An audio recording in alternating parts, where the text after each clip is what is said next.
Our story kicks off with a brutal, shocking betrayal. And Suho, our steadfast protagonist, a highly skilled swordsman, was brought to his knees. He knelt before those he once considered comrades. His body was racked with violent shivers, his arm already showing clear signs of poison. He coughed violently, his breath ragged and shallow, and it didn't take long for him to grasp that this was no ordinary toxin. This was something far more sinister, quite possibly fatal. Before him stood two of his own teammates. Yet instead of offering aid, they simply laughed. They reveled in his suffering, finding twisted joy. One, a burly warrior, sneered, "Suho, you should have just joined our plan." But Suho had chosen a different path entirely. He remained fiercely loyal to his duties as a public servant, stubbornly clinging to his unwavering morals, refusing to give in to corruption. This very team had just finished conquering one of the notorious 5 disaster gates, a fearsome rift where terrifying monsters poured forth. But now, these betrayers wanted to leave that gate open. They refused to finish the job, ensuring the monsters wouldn't be completely wiped out. This way, they could return again and again, as long as the danger persisted. So too with their jobs, their influence, and their status. If the monsters vanished, the spotlight would fade, and with it, their power. Suho remembered all the countless hours he'd spent with them, fighting side by side in life-threatening battles, trusting them implicitly with his very life. And now here they stood, watching him die without a single shred of remorse. They justified their actions by claiming Suho was the only one who had opposed their plan. Everyone else was on board, they declared. Then, the archer stepped forward, casually extending his hand, offering Suho a second chance. He said if Suho agreed to join their side, they'd let him live. But Suho was no fool. How could he possibly trust people who had just poisoned him, then stood by and watched him suffer? Besides, he could already feel it. His body had been pushed far beyond its limits. The poison's grip was absolute. There was no turning back now. Survival was utterly impossible. But even if he couldn't live on, he still had one final act: to drag at least one traitor down with him. With that resolve, Suho began gathering every last shred of his remaining energy. A powerful, terrifying aura erupted from him, so sharp and overwhelming a couple from the group were instantly paralyzed with raw fear. They recoiled in terror, but the woman in the group, even more terrified than the others, tried frantically to calm everyone down, insisting they shouldn't panic. Meanwhile, the archer, clearly on the verge of losing control of his bladder, knew this was catastrophic. Then, Suho moved. In one blindingly swift motion, he charged forward. His blade slashed through the warrior's arm. And in the very next second, he beheaded the dark mage woman with deadly precision. The archer barely managed to scramble away, dragging the healer along with him. Their smug expressions, once overflowing with arrogance, had completely vanished in an instant, replaced by pure, unadulterated horror. The healer quickly tried to save the wounded warrior, casting healing spells desperately. But nothing worked. To her utter shock, she realized she couldn't heal him at all. Her eyes turned to Suho, and she saw something strange, something powerful. Suho was no longer just a dying man. He was overflowing with the pure power of will itself. And it wasn't just him. His sword had transformed too, now forged completely from that same indomitable will. It was called the intangible sword, a weapon born from pure determination. But with such power came a dire cost. The energy that had kept him standing finally faded. Suho's strength gave out, and his body buckled. He stumbled backward, plummeting off the cliff behind him. He dropped deep into the valleys below, disappearing from their stunned sight, leaving behind nothing but a chilling silence. Suho slowly, groggily, opened his eyes to a symphony of chaos around him. There was shouting, sirens, and the distinct sound of people running. He was being carried by a firefighter, but he had absolutely no idea what was happening. His head spun a disoriented, foggy mess. Everything felt utterly unreal, like a dream or a nightmare. The firefighter, who was carrying him, rushed toward a designated safe zone. They moved quickly through the crowded, panic streets. Suho couldn't make sense of it at first. The last thing he remembered was dying. He knew he had died, so how was he? Here alive, confused, and being rescued. Then something clicked. He noticed what was truly happening around him. A gate had opened, a presumed gate. It had caused a full-blown dungeon outbreak. Monsters were swarming the entire area. More specifically, goblins. Dozens of them were tearing through the city, attacking anything and everything in sight. As Suho frantically looked around, he spotted a familiar sign lying on the ground nearby. Syndrome Station. That's when it all clicked. His memories were absolutely correct. This was precisely the station that had once been utterly contaminated. During a sudden gate outbreak, he had seen this happen before. Then, suddenly, out of nowhere, an arrow came hurtling through the air and struck the firefighter carrying him. The man let out a cry as he immediately collapsed, and both he and Suho tumbled to the ground. The goblins were getting dangerously closer. Despite the searing pain, the injured firefighter looked at Suho and urged him to run, but Suho didn't move. Instead of escaping, his eyes locked onto the axe the firefighter had been carrying. Without a moment's hesitation, Suho snatched it, took aim, and hurled it with all his might at an approaching goblin. The weapon sliced through the air and struck the goblin cleanly, taking it down in a single decisive blow. And then, right in that intense moment, something truly strange appeared right in front of Suho, floating text, just like a digital display. It was a system window. It congratulated him on his awakening. For a second, he just stared at it, utterly stunned. It was precisely like before. Exactly as he remembered. The system prompted him to pick a class, a path he yearned to pursue. Out of reflex, his finger twitched, almost selecting warrior. It was pure instinct, but then he paused. No, not this time. He chose to delay his selection. Suho's attention shifted to the goblins, who were now cackling wildly, their screeches echoing across the battlefield. They looked utterly unbothered, laughing like lunatics as if victory was already theirs. But Suho wasn't amused. Without wasting another second, he launched himself straight into the horde. His movements were sharp and effortless, weaving through incoming attacks, like they were nothing more than a breeze. One goblin, eager to land a hit, tried to sneak up on him from the side, but the moment its eyes locked on Suho, it froze in sheer horror, because right in front of it, Suho had just retrieved the very axe he'd hurled earlier. The goblin recognized it instantly, its face twisting in pure panic. And honestly, if goblins wore pants, that one probably would have pissed itself right there. But Suho didn't care. He wasn't here for theatrics. Before the creature could even let out a scream, Suho slashed it down in one clean motion, cutting it off, before it could make the area even more disgusting than it already was. He didn't stop there. Grabbing one of the goblins' swords from the ground, he kept moving. He knew exactly what he was dealing with. Goblins were dangerous, sure, but only to beginners. To someone like him, a veteran who had seen far worse. Cutting down goblins was no challenge at all. For Suho, it was easy as hell. Suho continued slashing through the goblins, cutting them down one after another, with a speed and precision that was even sharper than before. In just a few minutes, the entire wave of goblins had been completely wiped out, and it so quickly it almost felt unreal, almost illegal. As the dust settled, Suho looked down at the sword in his hands.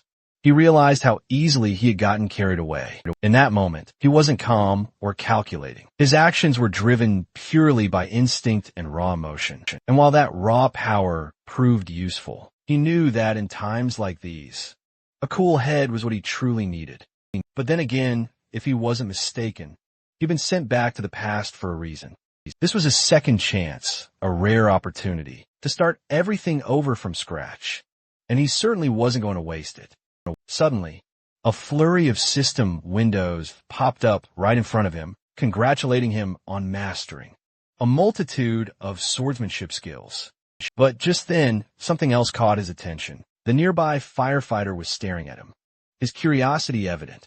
The way Suho had fought hadn't gone unnoticed, and the man couldn't help but wonder, is this guy a player? Suho merely gave a slight nod in response, then shifted his focus back to the system. He had already decided on his class selection. He would become a healer. With that decision made, Suho walked up to the firefighter and politely asked if he could take a look at his injury. The firefighter looked somewhat confused. Only moments before, he had saved Suho, and now Suho was offering him healing? It didn't quite make sense, but Suho didn't hesitate. He activated his magic healing light, and instantly, the warm, soothing glow of the spell began to take effect. In mere moments, the wound healed completely. The firefighter could hardly believe his eyes. How could Suho be a healer? He thought, well, I just watched him obliterate an entire goblin, wave like a seasoned swordsman. Before the man could ask more questions, another system window promptly appeared. It was time for Suho to select a weapon. From the arsenal, he didn't even hesitate. He knew precisely what he wanted. He confidently picked out a beginner's sword, the very same one he had used before, and began to prepare himself to challenge the gate ahead. This sudden determination made the firefighter more than a little nervous, even verging on panic. The upcoming gate was no trifling matter, but Suho had a crucial ace up his sleeve. He had already acquired the swordsmanship talent. Even before picking a class, a vital detail, skills gained from innate talent, could be wielded no matter what class a player chose. And as players leveled up, both these and their class skills would continue to evolve and grow stronger. Suho remembered something. Isabella's Holy Spirit had been the ultimate upgrade of healing light. If only he'd possessed that kind of power back then, maybe things could have turned out differently. But this time, he was going to do things right. He had a crystal clear plan. He would walk the path of both a swordsman and a healer. And as he remembered the faces of his former teammates, those scumbags who had betrayed and abandoned him, his resolve burned even brighter. He stepped closer to the gate, the very one that had nearly killed him in his past life. Back then, he was weak and utterly unprepared. But now, with the fundamentals of swordsmanship engraved into his very being, he knew he could handle it. Without a trace of hesitation, Suho walked forward and stepped inside the gate. And as Suho stepped through the entrance, he suddenly found himself standing in the middle of a dense, shadowy forest. Almost instantly, the system window appeared in front of him, displaying the name of the area. Green-red, a strange name. But there wasn't much time to think about it. After walking for a short while, Suho stumbled upon the gruesome sight of multiple goblin corpses scattered across the forest floor. Judging by their positions and expressions, it looked like they had been running from something, or someone far more terrifying than themselves. Their twisted bodies suggested fear, not just defeat. That's when Suho heard something, a low, guttural sound from nearby. He turned his head toward the source, and just like that, he recognized what was behind it. Two towering hobgoblins were dragging along the corpse of a creature they had hunted. These weren't the weak, annoying goblins he'd seen before. Hobgoblins, however, were an entirely different beast, bigger, meaner, and significantly more dangerous. And when they spotted Suho, their eyes gleamed with hungry excitement. To them, human flesh was a rare, coveted treat. Without a moment's hesitation, they tossed their previous prey unceremoniously aside and pointed their jagged weapons directly at Suho, eager to tear into fresh, vibrant flesh. But what they didn't know, what they couldn't have possibly guessed, was that the human they were practically drooling over was no ordinary prey at all. They were staring straight at a predator. The first hobgoblin lunged forward, blade swinging fast, but it sliced nothing but empty air. And Suho dodged it with swift, clean precision. He already knew he was somewhat underleveled for these foes. His weapon wasn't nearly strong enough to cut through their thick hides with ease. But he didn't need to rely on brute force alone. He knew exactly where to strike. In one incredibly swift motion, he lunged straight at the first hobgoblin, aiming directly for its vulnerable eye. The attack hit its mark with deadly accuracy. The creature let out a piercing, agony-filled screech, loud enough to rattle the very forest trees. Suho, ever the soft-hearted one, ended the poor monster's pain by delivering a killing blow. But Suho never intended to kill it so quickly. His attack had been far too effective. It was a pure, habitual mistake on his part. He had hoped to use the creature to gain valuable skills and crucial experience from a fight, but accidentally killed it much too soon.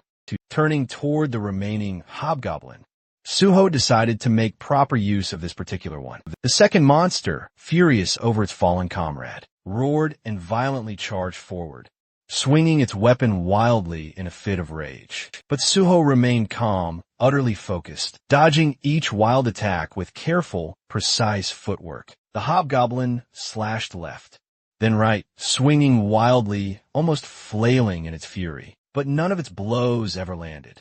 In this world, repeating the same action over and over could eventually lead to acquiring a unique skill related to it. Suho knew this, and sure enough, after evading several more attacks, a small grin crept onto his face. He just snagged a dodge skill, but he wasn't stopping there. His sights were already set on a second. Suho began parrying the incoming strikes, deflecting blows with precise, masterful timing. Parrying wasn't just some basic move. It had deep roots in weapon-based combat, and served as a crucial foundation for countless other advanced skills. It was essential, and Suho needed it. After just a few more successful parries, the system finally notified him he'd gained it, the parry skill. Unfortunately, by then, the hobgoblin was completely spent. It staggered, breathing heavily, clearly at its absolute limit. And so, just like before, Suho granted it peace, this time by swiftly beheading it. Not out of cruelty, but pure necessity. Now, with 2 fresh skills in hand, he was ready for more fights. He craved facing more monsters, not for the thrill of battle itself, but to earn skills, gather EXP, and grow exponentially stronger. Outside the gate, however, the atmosphere among the waiting hunters was thick with tension and pure frustration. They just found out someone had entered their assigned gate without permission. The moment the news spread, curses began flying left and right. Most were furious, feeling utterly disrespected, grumbling about how someone had the nerve to trespass on their territory. Some were already plotting plans to teach this mystery intruder a harsh lesson. Once they finally emerged, they weren't letting this slide easily. Meanwhile, not far from the gate, a firefighter was deep in a serious conversation. He was speaking with a few sharp-suited men from a hunter association itself. They'd come to investigate, specifically asking about a hunter named Suho. The firefighter didn't hold back. He told them absolutely everything he knew.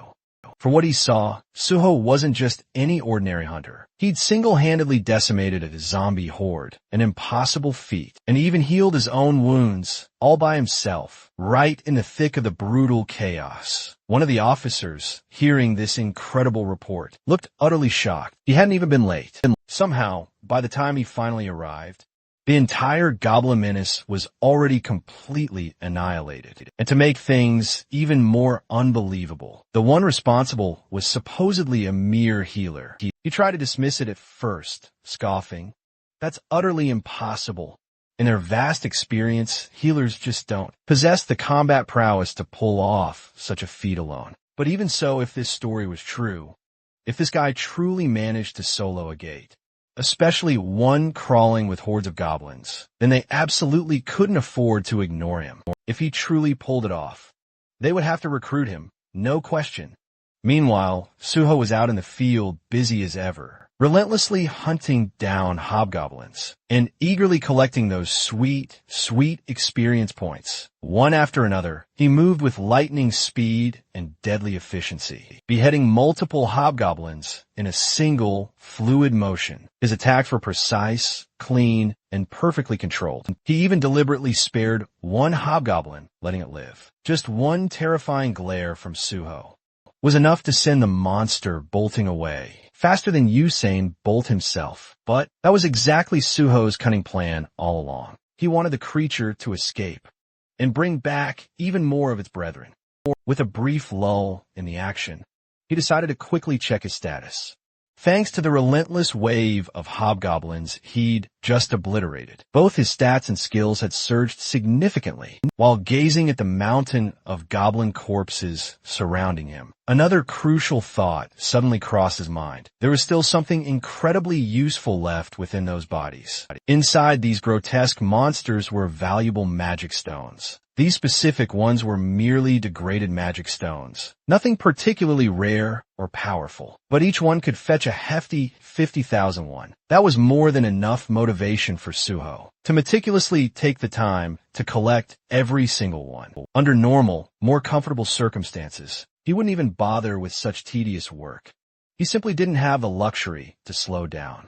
But right now, his financial situation was far closer to that of a struggling beggar than a thriving hunter. So, he definitely wasn't letting these valuable stones go to waste. He swiftly began extracting the magic stones from the defeated monsters, carefully stashing each one into his personal inventory. By the time he finished gathering all the precious loot, a genuine sense of satisfaction washed over him. This was turning out to be a truly impressive haul. But just as he was about to catch his breath, that fleeting moment of calm was brutally shattered. A sudden, overwhelming wave of pure killing intent slammed into him like a physical wall. When he turned to face it, roughly 30 hobgoblins were already closing in, and leading the charge was the very same monster he'd mercifully let go earlier, the one that had fled in absolute terror. Now, with undeniable confirmation, the entire group simultaneously lunged at Suho. But Suho didn't panic. Instead, he gracefully leaped into the air like a ninja, moving with the incredible speed and precision of a trained assassin. Within mere moments, several hobgoblins had already violently fallen, their heads gruesomely rolling across the ground. His movements were incredibly sharp and utterly effortless, slicing through enemies like a hot knife through butter. But then, as if to directly reward his ferocious efforts, the system dramatically notified him that he had leveled up. Brand new stat points were instantly added to his profile, making him even more formidable than ever before. With that significant power-up in hand and ample experience gained, Suho decisively declared, "There is absolutely no need to drag things out any longer. It was time to end this right here, right now." He dove headfirst straight into the monstrous mob of enemies, mercilessly slashing in every single direction, clearing the entire horde with breathtaking, ruthless efficiency. At one point, a hobgoblin managed to charge him head-on, aiming a powerful strike. But instead of fear, Suho's face practically lit up with pure, unadulterated excitement. He wasn't worried in the slightest. If anything, he looked even more thrilled and eager than before. The true boss monster in this gate was, of course, a formidable chief hobgoblin, and it was a menacing level 20 enemy. As expected of a boss, it came charging in aggressively, attempting to land the first decisive attack, but it failed quite miserably. Right after that, a cunning group of smaller monsters tried to pull a swift sneak attack from directly behind him. But Suho, without even fully turning his body, reacted instantly and effortlessly cut them down as if they were nothing. That's when the boss monster cleverly switched tactics and unleashed one of its terrifying skills, fear. This fear skill was absolutely brutal. It utterly paralyzed its target, plunging them into a crippling state of pure, unadulterated terror. And the higher the skill level, the more devastating its effect would become. Considering this was a formidable boss monster, that fact alone was all the explanation needed for how it could wield such an incredibly powerful mental attack skill even inside a low-level gate. The real predicament was that Suho possessed no gear, nor any skills that could protect his mind or resist mental attacks at this crucial moment. He had absolutely no direct way to counter it. The boss saw this as its golden opportunity to end the fight, and aggressively charged in to claim its swift victory. But what this monster utterly failed to realize was that Suho wasn't some greenhorn rookie. He was a battle-hardened veteran hunter who'd survived through situations far, far worse. He knew precisely how to deal with this predicament. Without a moment's hesitation, Suho gripped his blade tighter in his left hand and deliberately, sharply cut himself. The sudden, searing pain instantly snapped him out of the fear-induced paralysis. The very moment his mind cleared, he expertly parried the boss's incoming strike. Then, instead of focusing on the boss immediately, Suho made a lightning-fast decision. He shifted his attention to the smaller monsters first. Within mere seconds, he blazed through the battlefield, slicing down every single last one of them. In just a brief, explosive burst of action, he completely wiped out all the hobgoblins inside the gate, leaving no enemies behind except the boss itself. Before turning back to face the chief hobgoblin, he took a quick moment to heal the wound on his left arm. Now, with all the distractions gone and his body back in top shape, it was just him and the boss one-on-one. No more interruptions. And from the look plastered on the monster's face, it didn't seem all that confident anymore. The true fight between the two had now officially begun, and they exchanged powerful blow after powerful blow. Suho gave it absolutely everything he had, swinging his sword with fierce determination. But because of his relatively low level, none of his attacks seemed to deal any serious damage to the formidable monster. It was becoming painstakingly clear that a head-on approach. Realizing this approach wouldn't work, Suho swiftly changed his tactics. Instead of striking wildly, he plunged his sword deep into the monster's thigh, aiming for a vital spot to cripple its movements. In a desperate response, the monster unleashed its fear skill once again, hoping to paralyze Suho and seize the advantage. But this time, its power fell flat.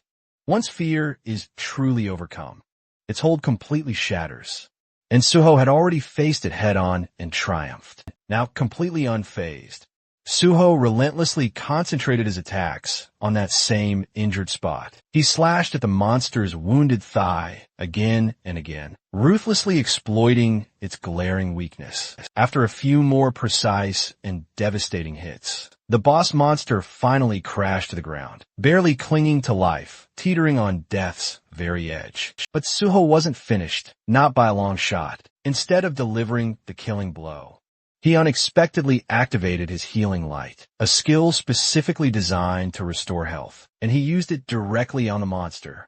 The creature, already bewildered and half dead, was now utterly flabbergasted. It couldn't comprehend why the human, who had just nearly slain it, was now attempting to heal it. Suho, on the other hand, was absolutely thrilled. He had just realized he could keep this battle going. By repeatedly attacking and then healing the monster, he could extend the fight indefinitely, using it as intense training. Some time passed in this bizarre cycle: attack, injure, then heal, repeat. And with every single round, Suho grew undeniably stronger, his skills steadily sharpening, and eventually, he upgraded several of them to A and B ranks. Meanwhile, the once terrifying boss monster, once proud and imposing, was now utterly consumed by pure fear. It couldn't even bring itself to meet Suho's gaze anymore. Now that Suho had extracted every lesson he could, there was nothing left to gain from this place. The monster's agonizing role in this trial was finally finished. It had served its purpose. With a calm, resolute expression, Suho ended it all, beheading the monster without a trace of hesitation. Just like that, the gate had been conquered. Suho stood victorious. He was crowned the gate's MVP, racking up bonus experience on top of everything else. His level had now hit 10, a significant milestone for any rising hunter. Even his healing skill, Healing Light, received an upgrade, soaring to E rank. And along with that, he acquired a brand new skill, Cure. It might not seem like much now, but if his skills continued to develop at this pace, it wouldn't be surprising if one day he could neutralize even 10,000 types of poisons. This was only the beginning, but the path ahead was clearly promising. With everything wrapped up, it was time to move on. Suho turned toward the gate's exit. Outside, the atmosphere was thick with tension. The gate had started to tremble slightly, causing people to whisper and wonder, had the gate truly been cleared? Then, before anyone could guess further, Suho stepped out, walking calmly and confidently, as if the chaos he left behind didn't matter. There wasn't a hint of exhaustion or discomfort on his face, just quiet composure. People around him stared, unable to figure out who he truly was or what exactly he had done. And Suho didn't bother explaining. He simply let their curiosity grow. Soon after, multiple guilds rushed over. They had all come looking for the mysterious man who had conquered the gate all alone. But Suho ignored every offer, every scout, every invitation thrown his way. He wasn't interested. Instead, he walked right past them, and landed right in front of a man in a formal suit. With a calm, confident tone, Suho greeted him. This man was no ordinary official. He was the team leader of the South Korean Hunter Association, Young Chulmin.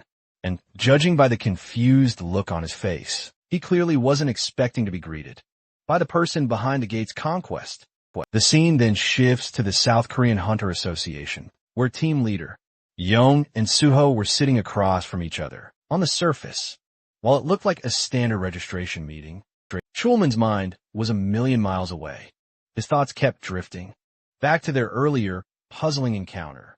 He remembered their first meeting, shaking hands casually when Suho mentioned he was already on his way to the Hunter Association anyway. At first, Chulman had simply assumed it was for a license renewal, something seasoned hunters did all the time.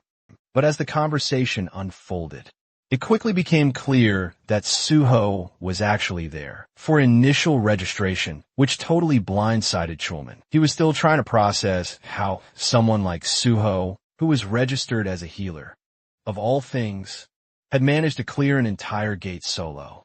In a way, Suho had acted so calm, casually munching on snacks like it was just another Tuesday.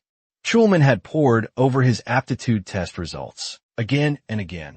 Statistically, Suho presented as more of a warrior than a healer. The numbers didn't lie. He had the physical strength and combat instincts, not to mention the incredible composure that you'd expect from a seasoned frontline fighter. It just didn't make sense. And while Chulman was lost in thought, Suho suddenly spoke up, snapping him out of his reverie, asking if there was a problem. That snapped Chulman right back into focus. He started asking Suho a few routine questions. Background, education, that sort of thing.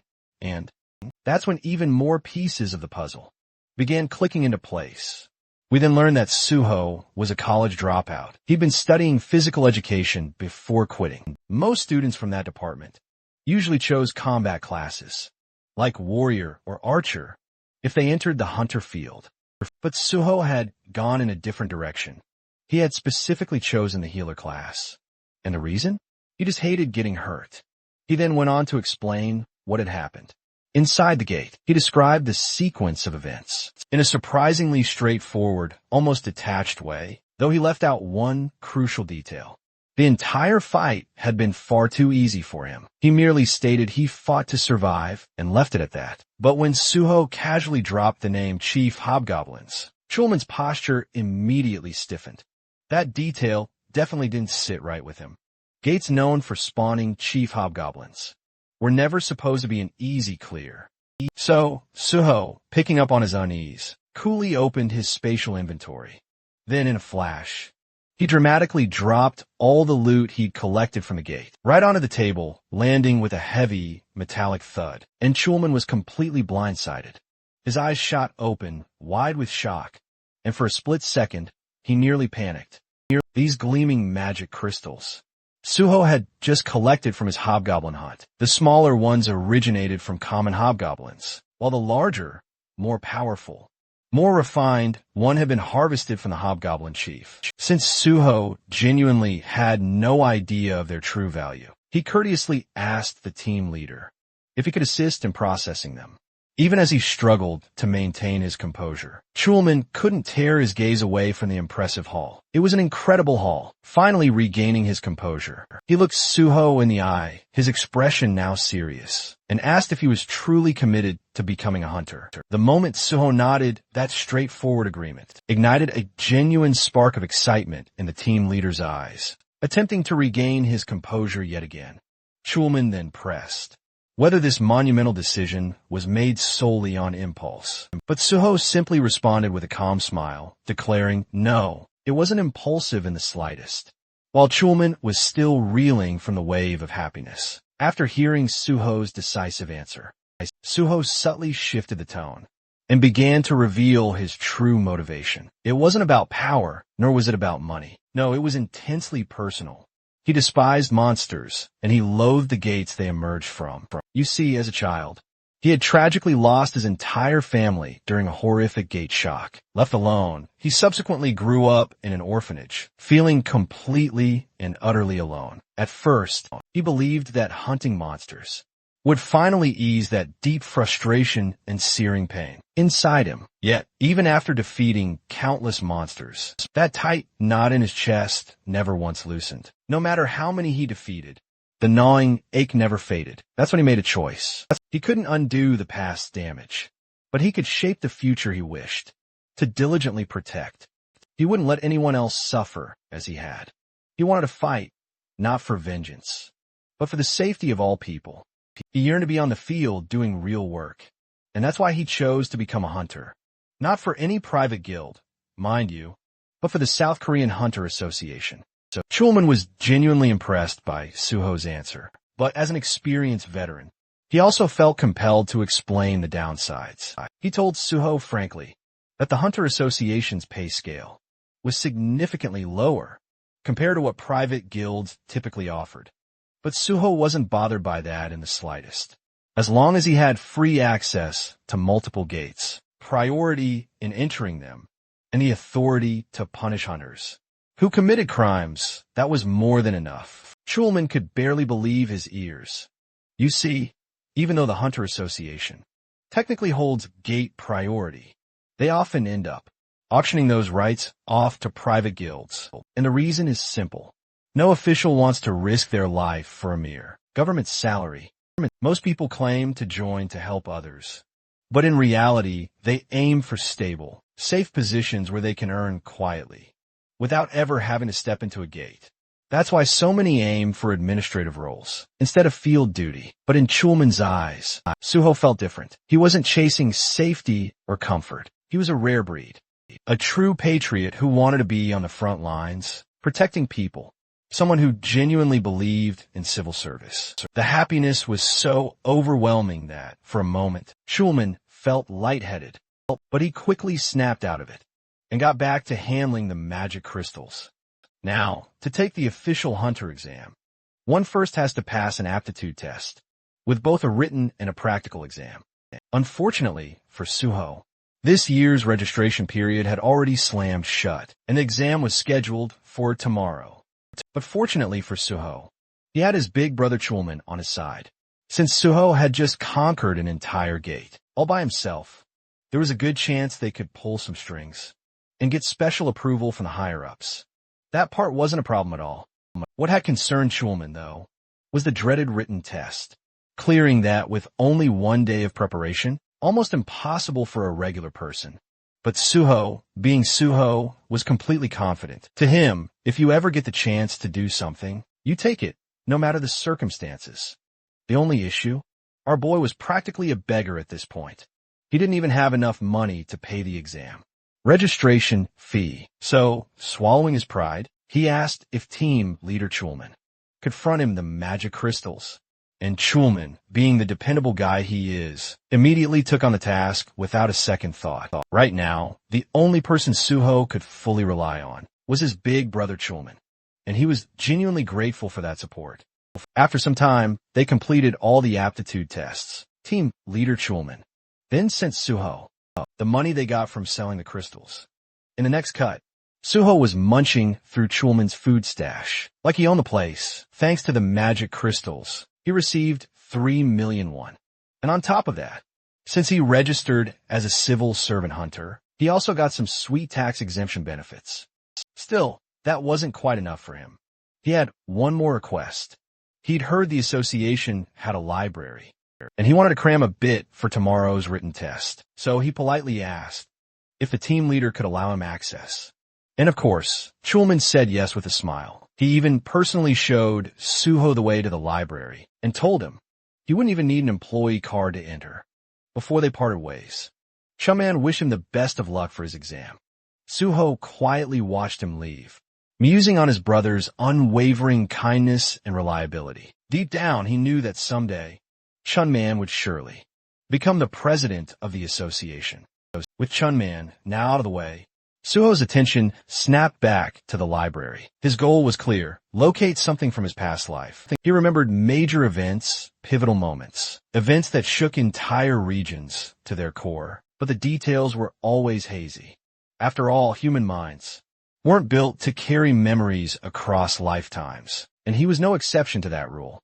Still, Somewhere in this very place, the key awaited. A fragment of knowledge, a skill he desperately craved. After a bit more deliberate searching, Suho finally stumbled upon something truly peculiar. A book, massive in size, ancient-looking and weathered, and so thick it refused to fit on any shelf. Curious, he picked it up. The moment he cracked it open, the system pinged in with a strange message. The book wasn't from this world. It also hinted at a special method for using it, something far beyond mere reading. And Suho, he already knew exactly what that meant. Without hesitation, he held the book above his head, just like some RPG character, triggering a hidden quest. For a split second, he felt like a complete clown. Nothing was happening. His arms were getting tired. Frustration bubbled up fast, because he was damn sure this was the only way to activate it. Then, just before he could start cursing the book, the system spoke again. The book, Library of Memories, had taken an interest in his story. That's when a magic truly kicked in.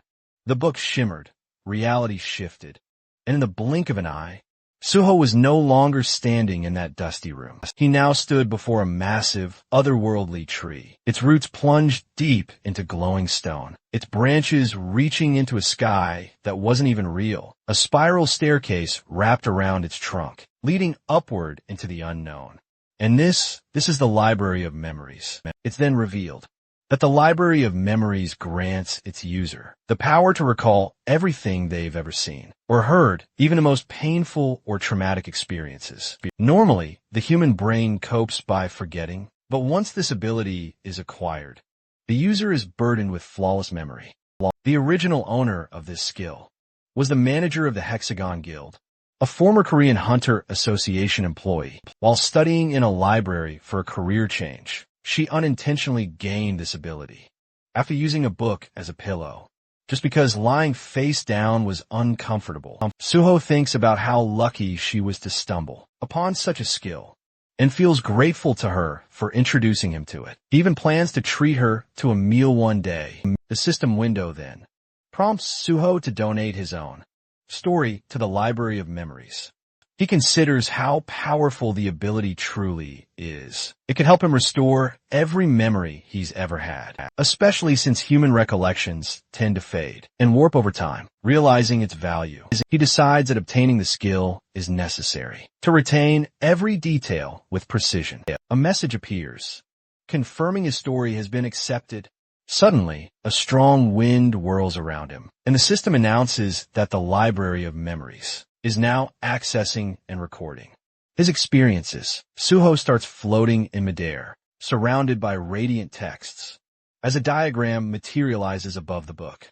Another message follows, stating that the Library of Memories has officially opened. It will store everything he's seen and heard, giving him access whenever needed, while also suggesting important information.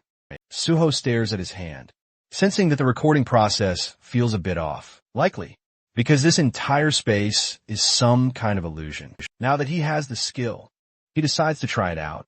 He closes his eyes and revisits a previous battle. There he sees himself severely wounded. The moment floods back with vivid emotions, and he feels the fury rise in him. He once again confirms the vivid, undeniable clarity of his memories. He clearly sees the faces of those who betrayed him, people he now recognizes as nothing but selfish cowards, who had deliberately delayed sealing the gate, all to save their own skins. He swears an oath he will never forgive nor forget them. His consciousness floats through a sea of countless system windows. The unsettling memory gnaws at him, making him wish he'd chosen to recall something far less painful. But then, completely out of nowhere, one system window flashes a truly shocking notification. He's being given a chance to grow immeasurably stronger. He is the very first person to reach the legendary realm of the transcendent. The system loudly announces it's rebooting for player Suho. He's utterly speechless, unable to utter a single word, as the world around him slowly reverts to normal. A profound thought suddenly crosses his mind. Could it be that the system truly sent him back in time? He remembers once achieving a perfect state of unity with the legendary divine sword. and obtaining his first ever SS rank skill. But now, as the first to ever attain transcendence, he's being given an entirely new opportunity.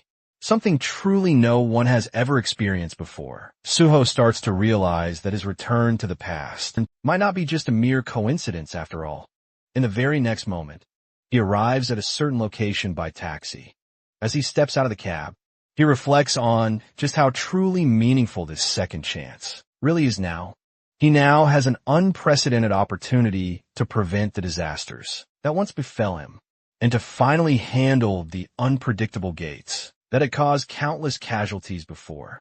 Determined to tackle these gates faster than ever before, he reminds himself that every single second truly matters. He soon arrives at a massive building complex. Standing before it, he's thoroughly impressed by its sheer size, and acknowledges that this is indeed the biggest private hunter academy in the entire country. He also sees it as a place where he can earn some serious money. To secure his future with unwavering resolve, he confidently heads inside. A cheerful receptionist greets him, immediately asking the reason for his visit. Suho responds that he wishes to meet Director Kim Soo. The receptionist looks quite surprised. She asks if he has an appointment.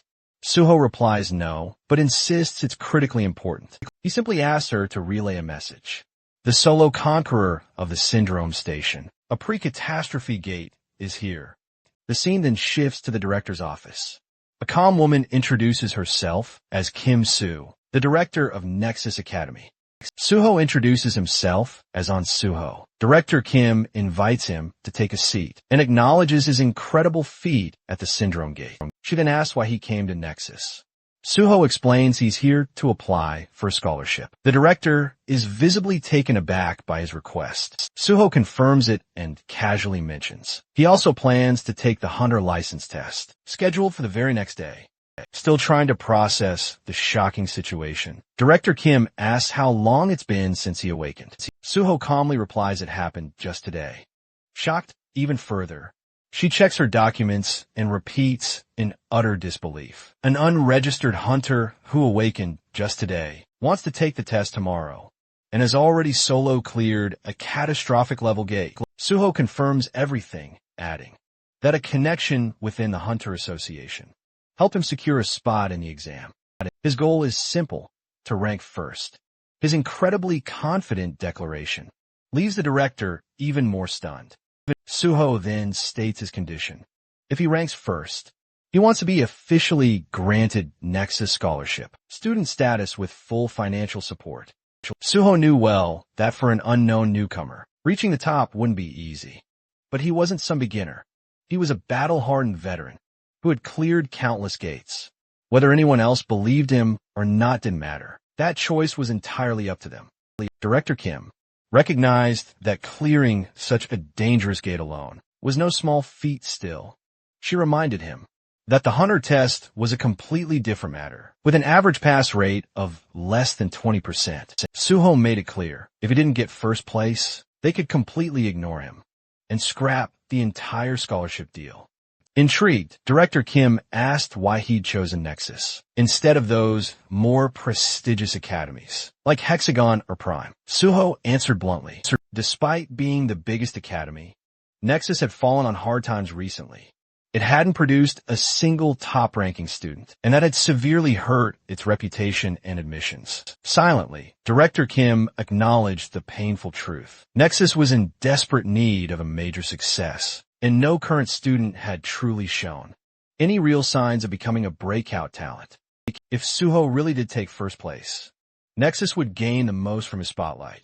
His proposal, in that sense, was perfectly timed. Still, the director couldn't help but wonder, what kind of person makes such a bold offer with that much unwavering confidence? Curious, she asked how much money he was expecting from the scholarship deal. Suho responded by asking about the standard rewards and for becoming the academy's top student. She explained the prize package included a full refund of tuition, an additional bonus of 30 million won, and the opportunity to immediately join the Nexus Guild. Suho nodded.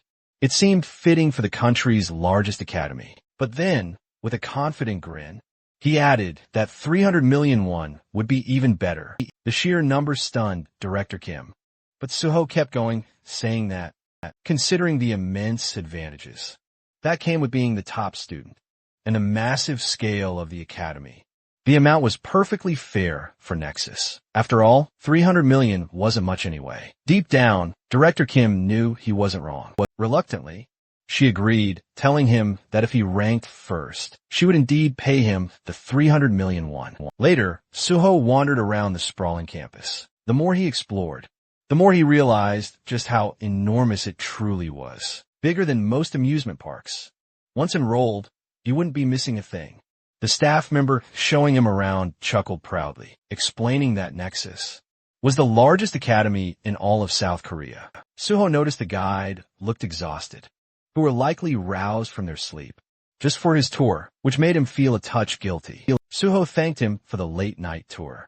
The guide gave a warm smile, replying, it was the least he could do for someone so important. Just then, Suho noticed someone training solo on the playground. Curious, he inquired if that person was a student. The guide nodded, explaining that student trained nightly at this hour and was the most dedicated student in the entire academy. Suho was intrigued. The student's name was Diwan. The guide then called out to him, reminding him to look after his health.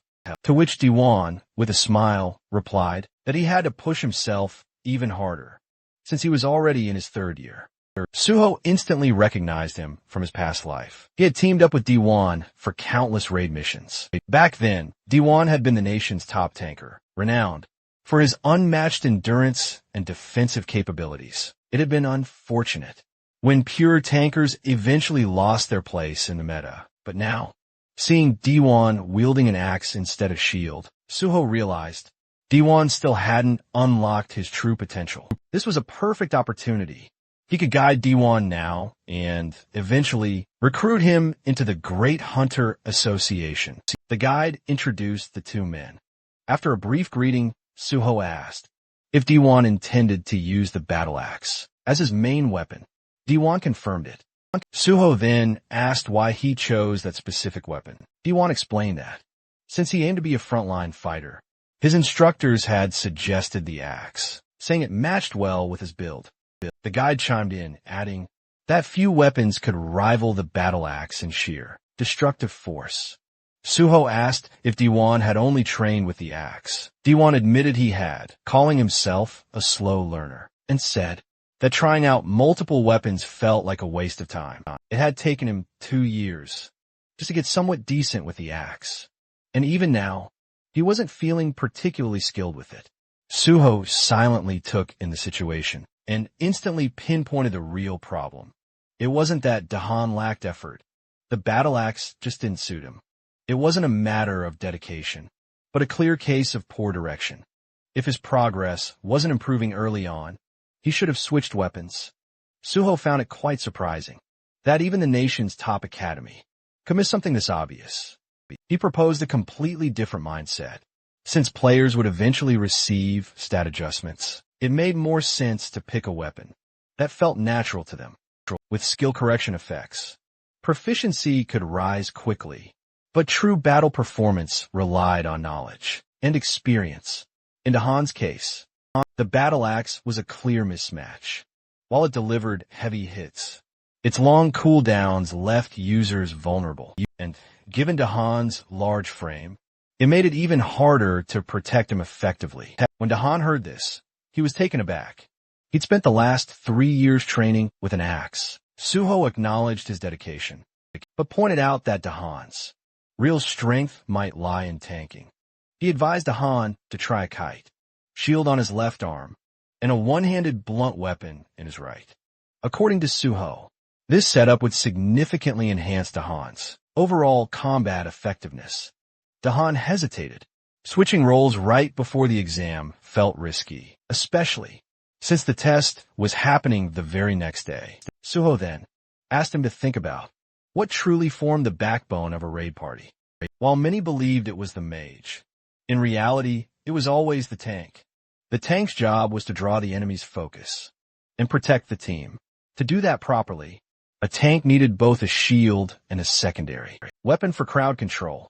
Suho's reasoning finally clicked with Dahan.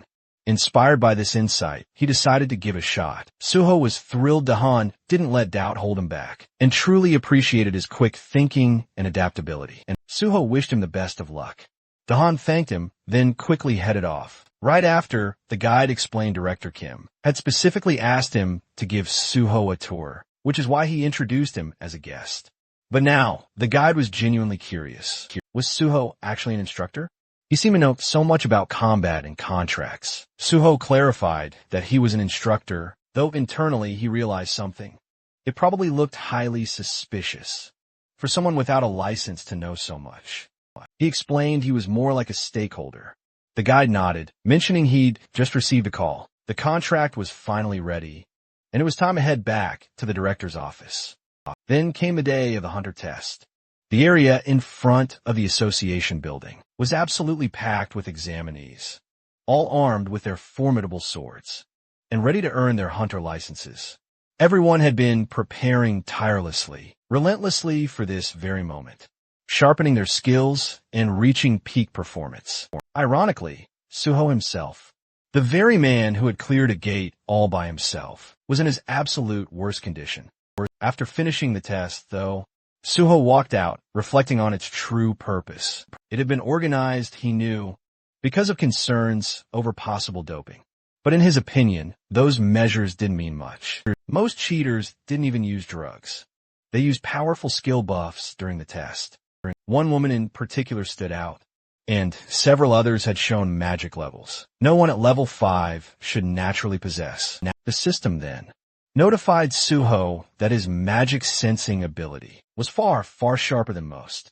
He had fully mastered the skill of magic detection. Thanks to that, Suho found it easier to notice oddities, although nothing had been officially reported yet. He could already tell that many were cheating. Using buffs, he knew it was time to put an end to this. Looking at Chulman, a thought struck him. Suho felt grateful to have at least one honest person as he walked through the bustling hall, where other candidates buzzed discussing their tests. He couldn't shake the feeling that he'd unintentionally become a cheater himself. Just then, Chulman approached him, asking how the test went. Suho confidently replied that he'd pass, but then asked why Chulman was there.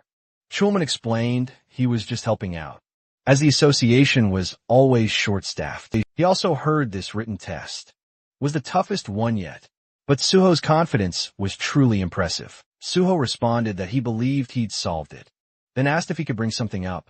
Chulman agreed, as long as it wasn't about the test itself. Suho said it was somewhat related. He pointed out that during the test, there hadn't been any checks for buffs and asked why. Chulman asked what he meant by buff checks. Suho explained that while the association conducted urine and blood tests to prevent drug use and confiscated personal items to prevent cheating through gear, they didn't seem to check for skill-based cheating. He suggested that using magic detection could help spot buffed individuals more effectively. Chulman appreciated the input and promised to look into it before the practical exam. Suho said he'd get ready for the next test. Before he left, Chulman stopped him and said he personally hoped Suho would do well and that they'd get to work together. He wished him luck on the practical, and Suho thanked him. 30 minutes later, at the site of the practical test, the announcer informed everyone that the exam had been delayed by 2 hours due to issues with the dive capsules. All candidates were directed to grab lunch at the cafeteria and wait either in the lounge or the training area. But Suho wasn't convinced. It felt like an excuse. He suspected that brother, Chulman, had already started cracking down on those trying to cheat, using buffs, moving swiftly just as he'd expected. With 1,200 candidates and a pass rate of under 10%, spotting cheaters could easily slash that rate down to just 7%. Anyone who managed to pass under those brutal conditions would undoubtedly be absolute top-tier talent. Suho decided to observe the other candidates closely to spot anyone who might be truly worth keeping an eye on. Just then, a commotion of voices caught his attention. One man was boldly challenging another to a match. The second guy instantly snapped back, telling him to back off and quit picking fights. But the first guy clarified he only wanted to spar, joking that the other was just plain afraid. His lack of skill would be utterly exposed. Annoyed, the second man shoved him hard and told him to get out of his face. The first man then raised a wooden sword and asked what would happen if he dared to strike first, before anything could truly escalate. Suho swiftly stepped in and blocked the wooden sword with his own, making the attacker stumble back. The second man was utterly stunned and asked Suho if he'd completely lost his mind, but Suho calmly said he'd handle this and told the man to stay out of his way. The guy then demanded who Suho was. Was he some kind of officer? Suho simply replied he was just another test taker, but warned that dealing with someone like this attacker would only cause unnecessary trouble, so it was best to just leave it to him. The attacker then demanded to know why Suho was getting involved at all. Suho simply smiled, introduced himself, and offered to be the attacker's sparring partner, since he was so eager for a match. But the attacker wasn't impressed in the slightest. He scoffed, saying he wouldn't waste his time sparring with someone weak. Like Suho, that word weak caught Suho off guard. The attacker claimed Suho just got lucky earlier and warned him not to get arrogant, ordering him to leave. But Suho turned the tables, asking if he was scared. The attacker, annoyed, demanded what that was supposed to mean. Suho suggested they find out if it truly was just luck, hinting that the attacker was too scared to test it. This immediately provoked him. The man immediately accepted the challenge, hurling furious insults and calling Suho just another coward in the crowd. Suho agreed to the spar, but said they should get a supervisor's approval and use the designated sparring arena. With permission granted, both of them stepped into the training arena, drawing attention from nearby students. The referee reminded them they could only use training weapons provided by the association and warned that the match would be stopped if things got out of control. As the match started, the attacker charged first, swinging his wooden sword. Suho blocked it with ease. The attacker leapt into the air, swinging downward, but Suho dodged effortlessly, furious and surprised. The attacker threatened to tear Suho apart, but Suho stomped down on the man's wooden sword and taunted him, calling him pathetically weak. The insult pushed the attacker over the edge. This man, Park Young, was known as a mad swordsman, obsessed with strength, always seeking out skilled opponents to fight. His thirst for power had turned him into a relentless combatant. Suho remembered how skilled Young had been during their last encounter and was surprised to see him among the same batch of test takers. He immediately realized that Young needed to be stopped before repeating past mistakes. Without warning, Suho delivered a powerful kick that sent Young flying as he hit the ground. Suho mocked his earlier arrogance. Stun Young questioned how Suho was so strong. Suho calmly warned him that charging in blindly wouldn't work, hinting that Young had never faced someone as powerful as a level 10 before. Most of his previous opponents probably never got past level 5. Getting back up with a smirk, Young admitted Suho seemed too calm and announced he'd go all out. Suho welcomed it. Young unleashed a barrage of strikes, but Suho dodged them effortlessly with just one hand on his sword.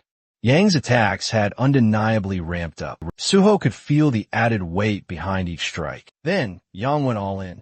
He unleashed his signature dragon sword technique. A blinding flash erupted as their blades clashed. Yang believed he'd finally landed a decisive hit and began to celebrate.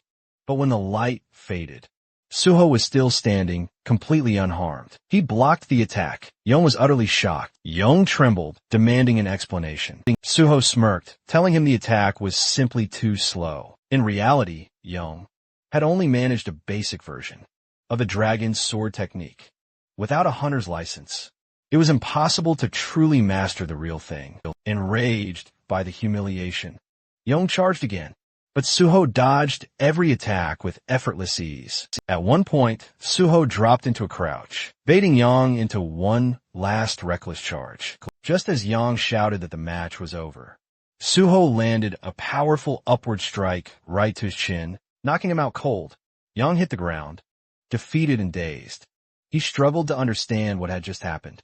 Suho, calm as ever, repeated that his attacks were simply too slow. Though Yang was seething, all he could do was lie there, muttering Suho's name under his breath. Watching this, Suho realized Yang's obsession would now revolve entirely around defeating him, ignoring everyone else in the process. With that distraction taken care of, Suho figured the testing center might finally quiet down.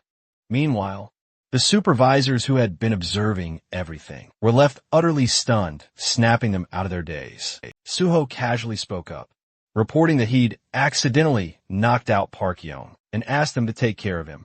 In the next scene, Suho sat inside a room filled with various machines. Looking around, he noticed there were more skilled individuals present than before, probably anti-doping inspectors, disguised as technicians as the room grew noisy. Suho's irritation was clear for all to see, as he clearly wished everyone would just vanish. A technician then approached him, instructing him to lie back. The tech explained the emergency button's function for anything that might come loose during the dive. Suho confirmed his understanding. Once the system powered on, Suho laid down, and cables were attached to both sides of his head. A system window popped up, signaling the hunter. Practical test program was now active. As Suho's consciousness linked to the simulation, the dive progress steadily climbed, 5%, then 40%, then 77%, until it hit a full 100%. The connection was successful, and the healer class test scenario began. When Suho finally opened his eyes, he found himself in a completely different world. Right away, he knew this test wouldn't be easy, especially given how few people passed the healer exam. In front of him lay countless wounded individuals, crying for help, some trapped under rubble. One girl in particular was desperately trying to lift a massive stone. As Suho took in the chaotic scene, he silently criticized the Hunter Association for making the scenario so utterly ruthless. The entire situation already felt deeply traumatic. But before we continue, let's understand the context of this practical test. It's considered the centerpiece of the Hunter exam, with the main goal of evaluating how well a participant fits into their chosen class. Every year, the simulation scenarios change, and the passing criteria vary as well. Typically, these tests involve intense one-on-one fights or surviving relentless waves of enemies. A participant's score depends on their endurance and how many opponents they defeat. But for healers, it's a completely different story. The focus isn't just on the strength of their healing powers. While healing ability certainly matters, the most valued quality is sacrifice. Healers, who willingly put their own lives on the line to save others, earned significantly higher scores. As monsters began to approach, Suho reflected on the true nature of this brutal test. In this scenario, the healer was expected to die, protecting his patient. The only catch, his own stats were still fully active. As he walked toward the encroaching monsters, he spotted a sword on the ground, and looking at it, he suddenly realized he'd have to endure a serious beating before finally dying. Unlike the others, he questioned the very logic of just letting himself be beaten to death. Dying once had already been more than enough for him. Nearby, others screamed for help at the terrifying sight of the monsters. But Suho knew those screams were mere illusions. In reality, he was surrounded only by cold, still corpses. He approached a terrified girl and gently asked if she was okay. Shaking, the girl warned him that the monsters would surely return, and they had to run. But Suho knew the real mission. He had to protect her until the very end. Reassuring her, he promised that the rescue team would definitely come, and he'd keep her safe until then. With steely resolve, he stood his ground, ready to face the oncoming horde of monsters. Back in the observation room, players started exiting the simulation pods one by one. One of them stepped out, mumbling that he could have done better. A woman thanked him for his efforts and instructed him to gather his belongings and head outside. She then moved to another pod and checked the screen. It displayed the details of a participant, of Kong Jin-young, Archer class, with a recorded time of 9 minutes and 4 seconds. She commented that this season, scores were particularly low due to the test's brutal difficulty. Curious, she asked Director Shin how long Suho had been inside. Shin calmly replied, 30 minutes. Shocked, she repeated the number, unable to believe it had been that long. Rushing over to Suho's machine, she checked the display herself. 30 minutes. Still in disbelief, she asked if Suho was a warrior. Shin corrected her, saying Suho was actually a healer. Refusing to believe it, she accused him of lying. But Shin pointed to the sword Suho had been holding and urged her to look closely. Together they reviewed the simulation footage. Watching Suho in action, the woman asked again if he was really a healer. Impressed by his combat ability, she wondered aloud if he might be disqualified for not dying. But director Shin clarified there was no rule requiring death. The test's real purpose was to protect the patient. Until the end, she nodded in agreement. Shin explained further. Suho was meeting all the conditions. He never abandoned the patient, fought near her, and continued healing her throughout. He was risking his life to protect her. As long as all conditions were met, disqualification wasn't an option. Hearing that, the woman concluded that the top score for this exam had already been determined. Meanwhile, Suho was still battling inside the simulation. With incredible skill, he sliced through the monsters in a single blow.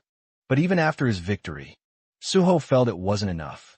He needed to be faster as more monsters appeared. He eliminated them one after another, showing unwavering focus eventually. He wiped them all out. A system message popped up.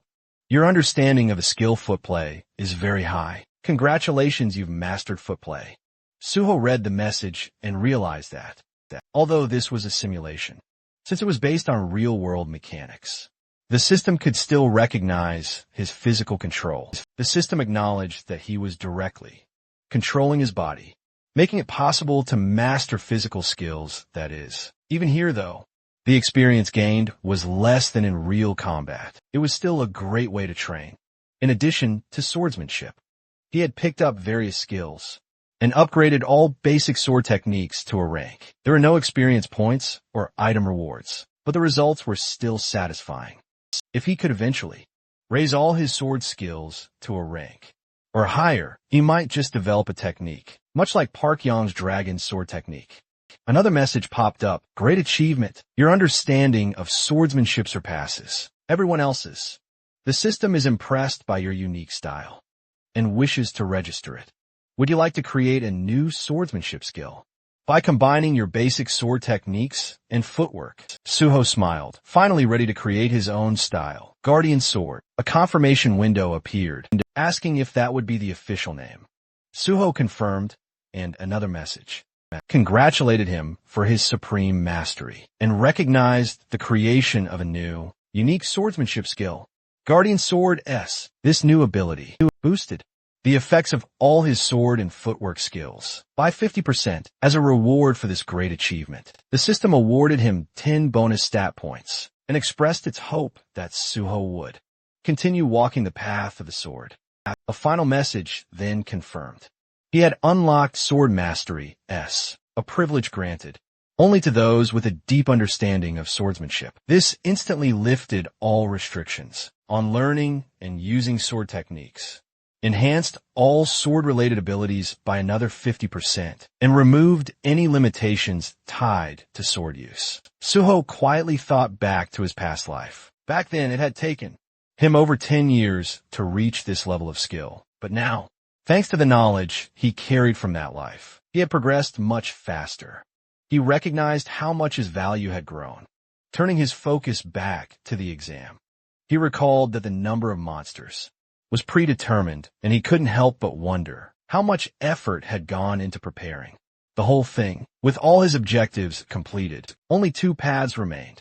Either die at the hands of the monsters, or wipe them all out elsewhere. Meanwhile, the supervisors watching the live footage were left completely speechless. They couldn't believe what they had just witnessed.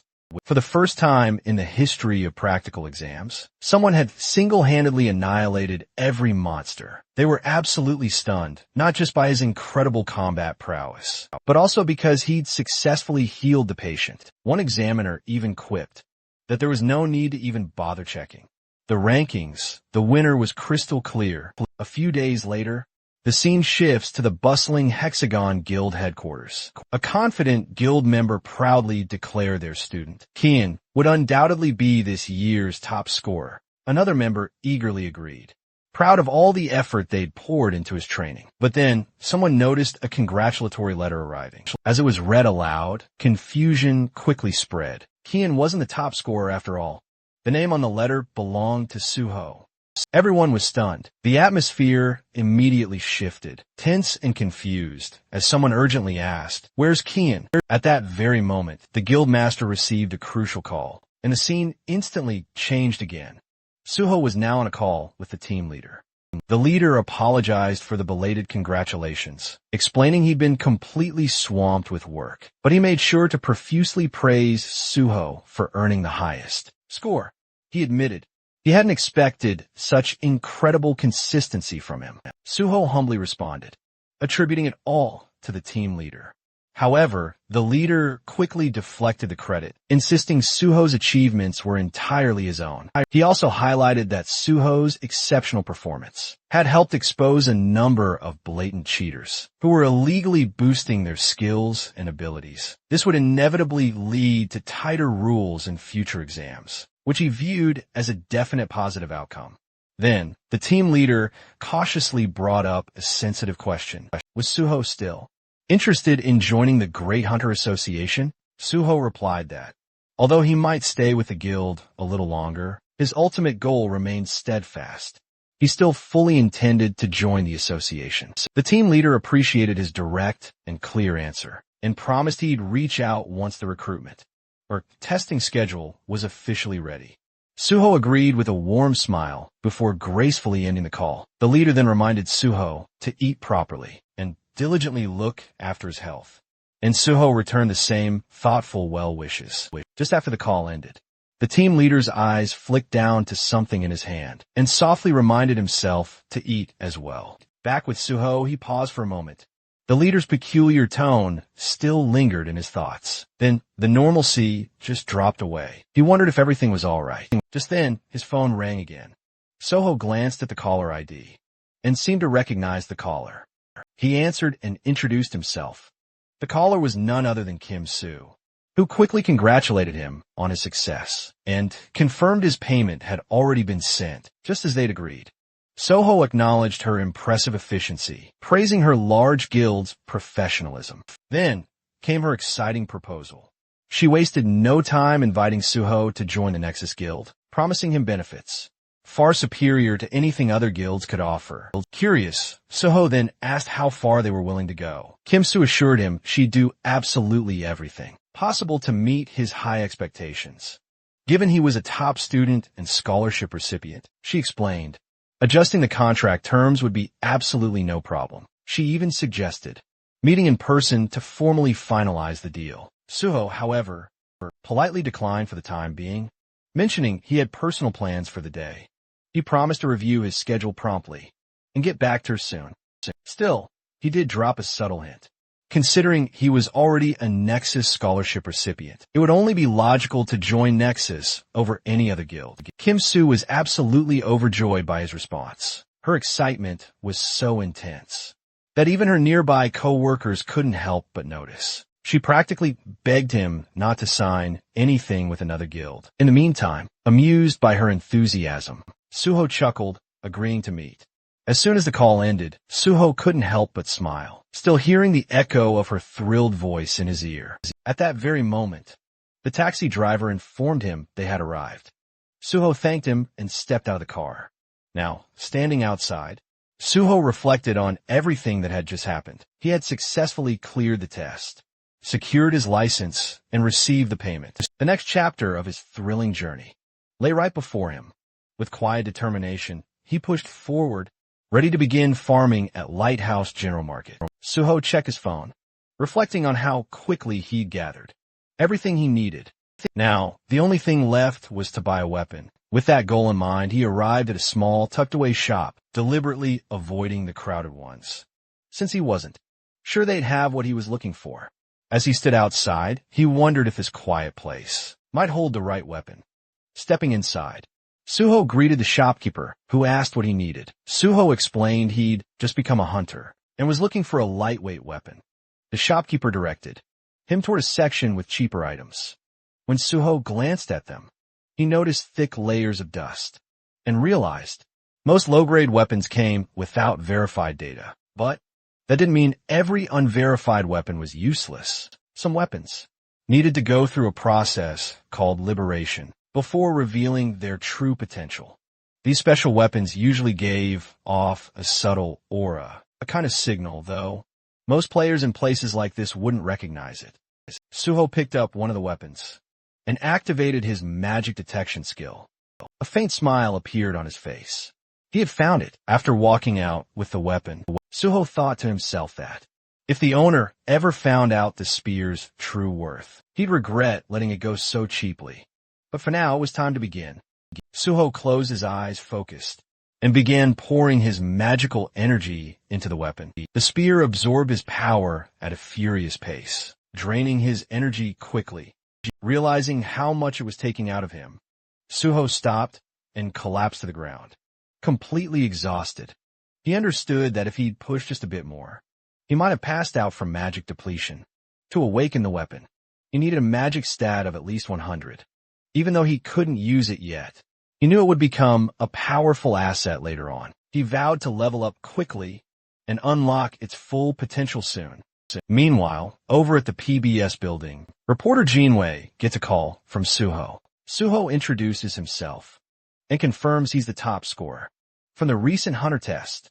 He then reveals he personally handled the unprecedented gate incident at Syndrome Station all by himself. Jinwei is utterly shocked by this revelation, taking a moment to silently process the fact that Suho cleared such a dangerous gate. Even before officially becoming a licensed hunter, to Jinwei, Suho is already a certified monster. When Jinwei asks why Suho reached out to him directly, Suho explains he found Jinwei's blog.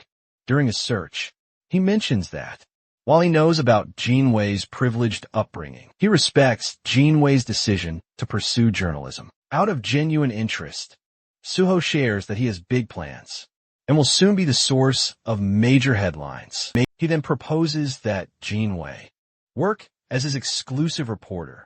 Jinwei is skeptical, wondering if Suho is just trying to tie down a wealthy journalist as his subordinate. Internally, he dismisses Suho as just another ambitious oddball with delusions of grandeur. Even though he understands what Suho is suggesting, Jinwei is uncomfortable with the idea.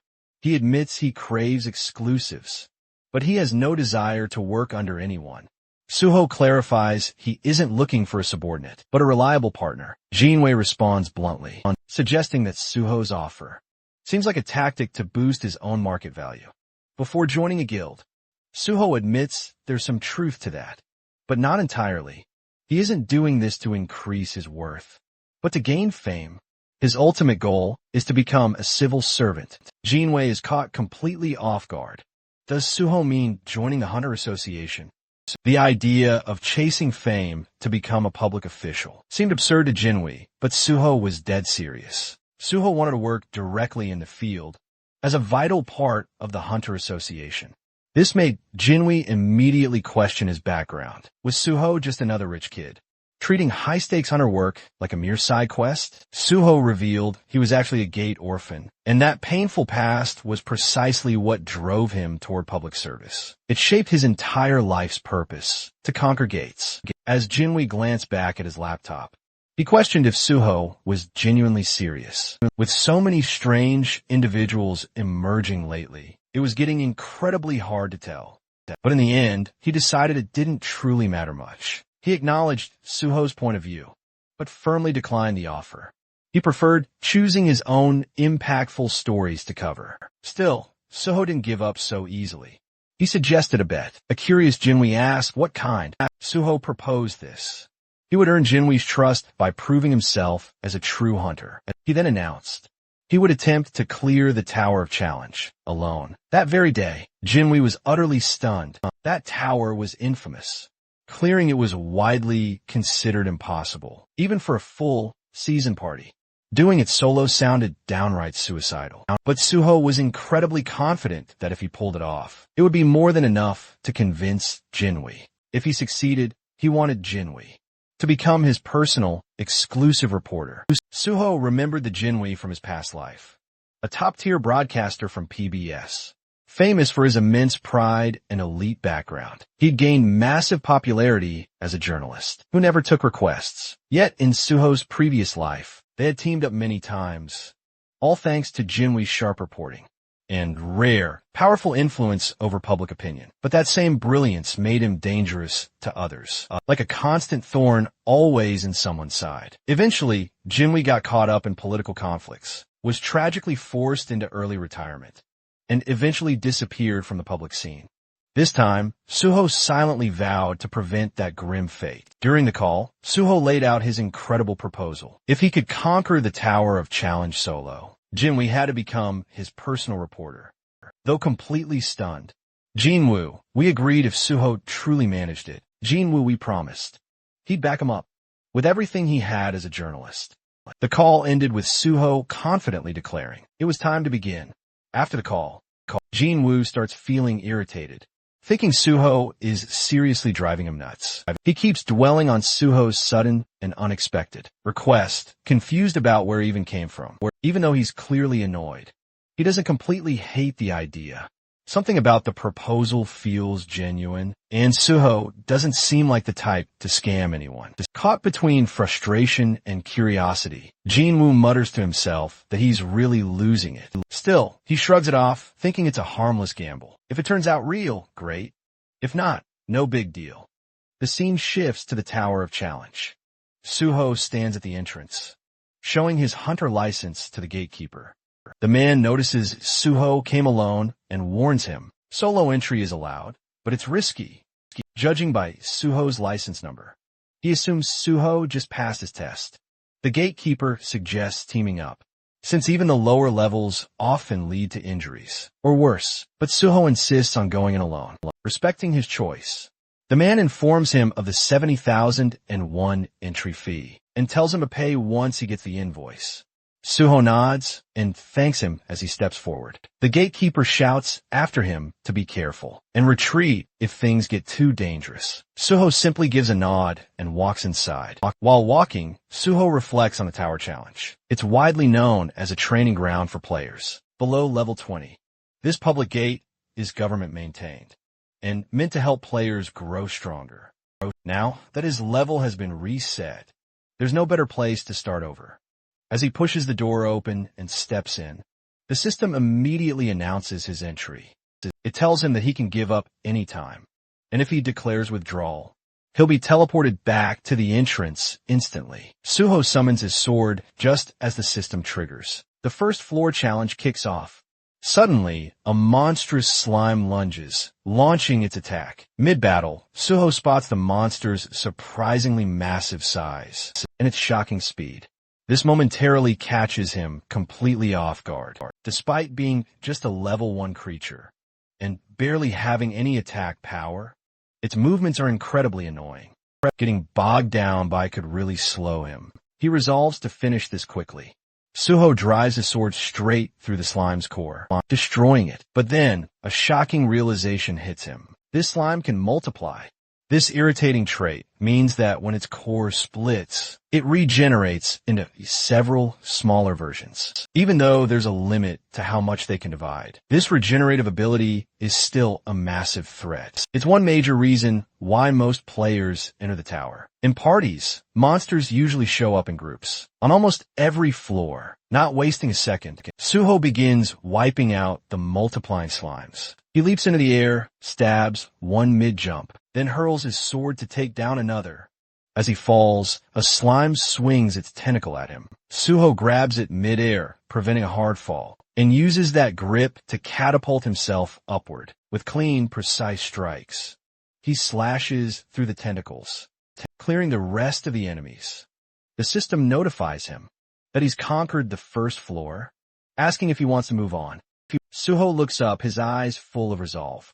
With 48 more floors to go, there's absolutely no time to waste. The system then signals the start of the second floor. Challenge. Suho thinks back to the Tower of Challenge, remembering that in his past life, the highest official record reached was the 48th floor. At present, the record only goes up to the 29th floor, both milestones achieved through party play. Typically, challengers enter the tower in groups, and the number of participants determines the difficulty level. The more people in a party, the less experience each person earns. But it's a much safer way to progress. Most hunters aiming for top records form parties of level 20 members. With these thoughts swirling in his mind, Suho conquers the 18th floor, then glances skyward, understanding he doesn't need to follow conventional paths. Without a moment's hesitation, he accepts the challenge of the 19th floor, instantly activating the next stage. Unlike the previous levels teeming with multiple foes, this floor presents only a single, immensely powerful monster. While this makes the opponent stronger, it also means defeating this one monster alone is enough to conquer the stage. The instant the monster materializes, Suho charges in, defeating it with a single decisive sword strike. The system announces the swift completion of the 19th floor and offers him the option to proceed directly to the 20th. Suho decides to pause his challenge and carefully examines the monster's body. He notices something peculiar. Unlike other defeated monsters that instantly vanish, this one leaves behind a strange red gate. It's a clear hint from the tower itself that there's something more hidden here. Suho retrieves an item from the remains, realizing it serves a specific vital purpose, even though it can't be used by itself. Using his magic detection ability, he discovers a hidden space linked to the red gate. This hidden area turns out to be the subspace fortress of the mighty fortress king, Zhangpyeong. This subspace is unique because, unlike others created using items, it allows living beings to enter and leave freely. Inside, Suho finds himself in a place resembling a dark cave. A glowing object appears, and the system informs him that the fortress's previous owner is no longer. Suho is asked if he wishes to claim ownership. He accepts, grabbing the glowing object, which begins to fuse with his very being. The system confirms that Suho is now the new master of the subspace fortress, which is no longer just an item. It has become a permanent skill, bound to him forever. The system also explains that the fortress's appearance will transform, depending on Suho's magical power. The space begins to dramatically shift. What was once a mere cave transforms into a magnificent, fully furnished room. An impressed Suho realizes this space is far more intricate than he ever imagined. Its vast size expands directly with his magical strength, and it even adapts perfectly to his every preference. He feels immense relief for stopping Zhang Pyongho from ever getting his filthy hands on this power. That monster once used this very fortress to stash everything, from illicit drugs and stolen artifacts to kidnapped people. The horror of those sleepless nights, remembering such crimes, caused by such heinous crimes, fills Suho with utter disgust. But now, with the entire fortress firmly in his grasp, he knows such darkness will never, ever repeat. By halting the fortress king's treacherous rise and securing such a powerful personal base, Suho feels like he's just scored a massive, massive win. With this incredible, newfound resolve, he gets ready to relentlessly keep moving forward. Jinwoo was casually scrolling through his phone, reading an article with a growing, focused interest. He noticed that an unusually high number of students had started gravitating towards Nexus lately. Suho had once mentioned wanting to join the prestigious Great Hunter Association, but this exclusive, splashy media coverage suggested Nexus was incredibly confident Suho would ultimately end up joining them. Jinwoo, however, felt a deep sense of uncertainty. Only time would truly tell. Still, he couldn't stop obsessing over how many floors Suho had already cleared. Right then, a system alert suddenly popped up on his screen. The 30th floor had just been brutally conquered. The Tower of Challenge record had been utterly shattered, and someone was already aggressively advancing to the 31st floor. The nearby crowd went absolutely silent in stunned disbelief. Murmurs spread. Was this a new record, a team raid, or something even more unbelievably insane? Their collective shock only deepened further when the system immediately loudly announced the 31st floor had also been unbelievably cleared, just mere moments after it had begun.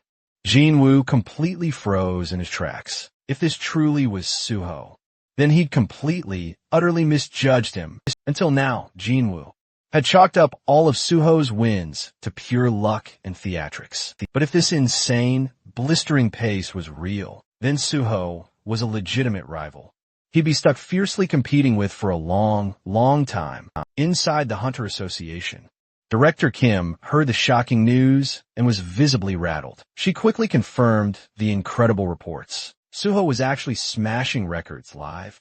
Realizing Suho's immense value, she decided they had to craft an offer so tempting it simply couldn't be refused. She instantly ordered her team to alert the president and office manager, then head straight to headquarters. Meanwhile, the system had propelled.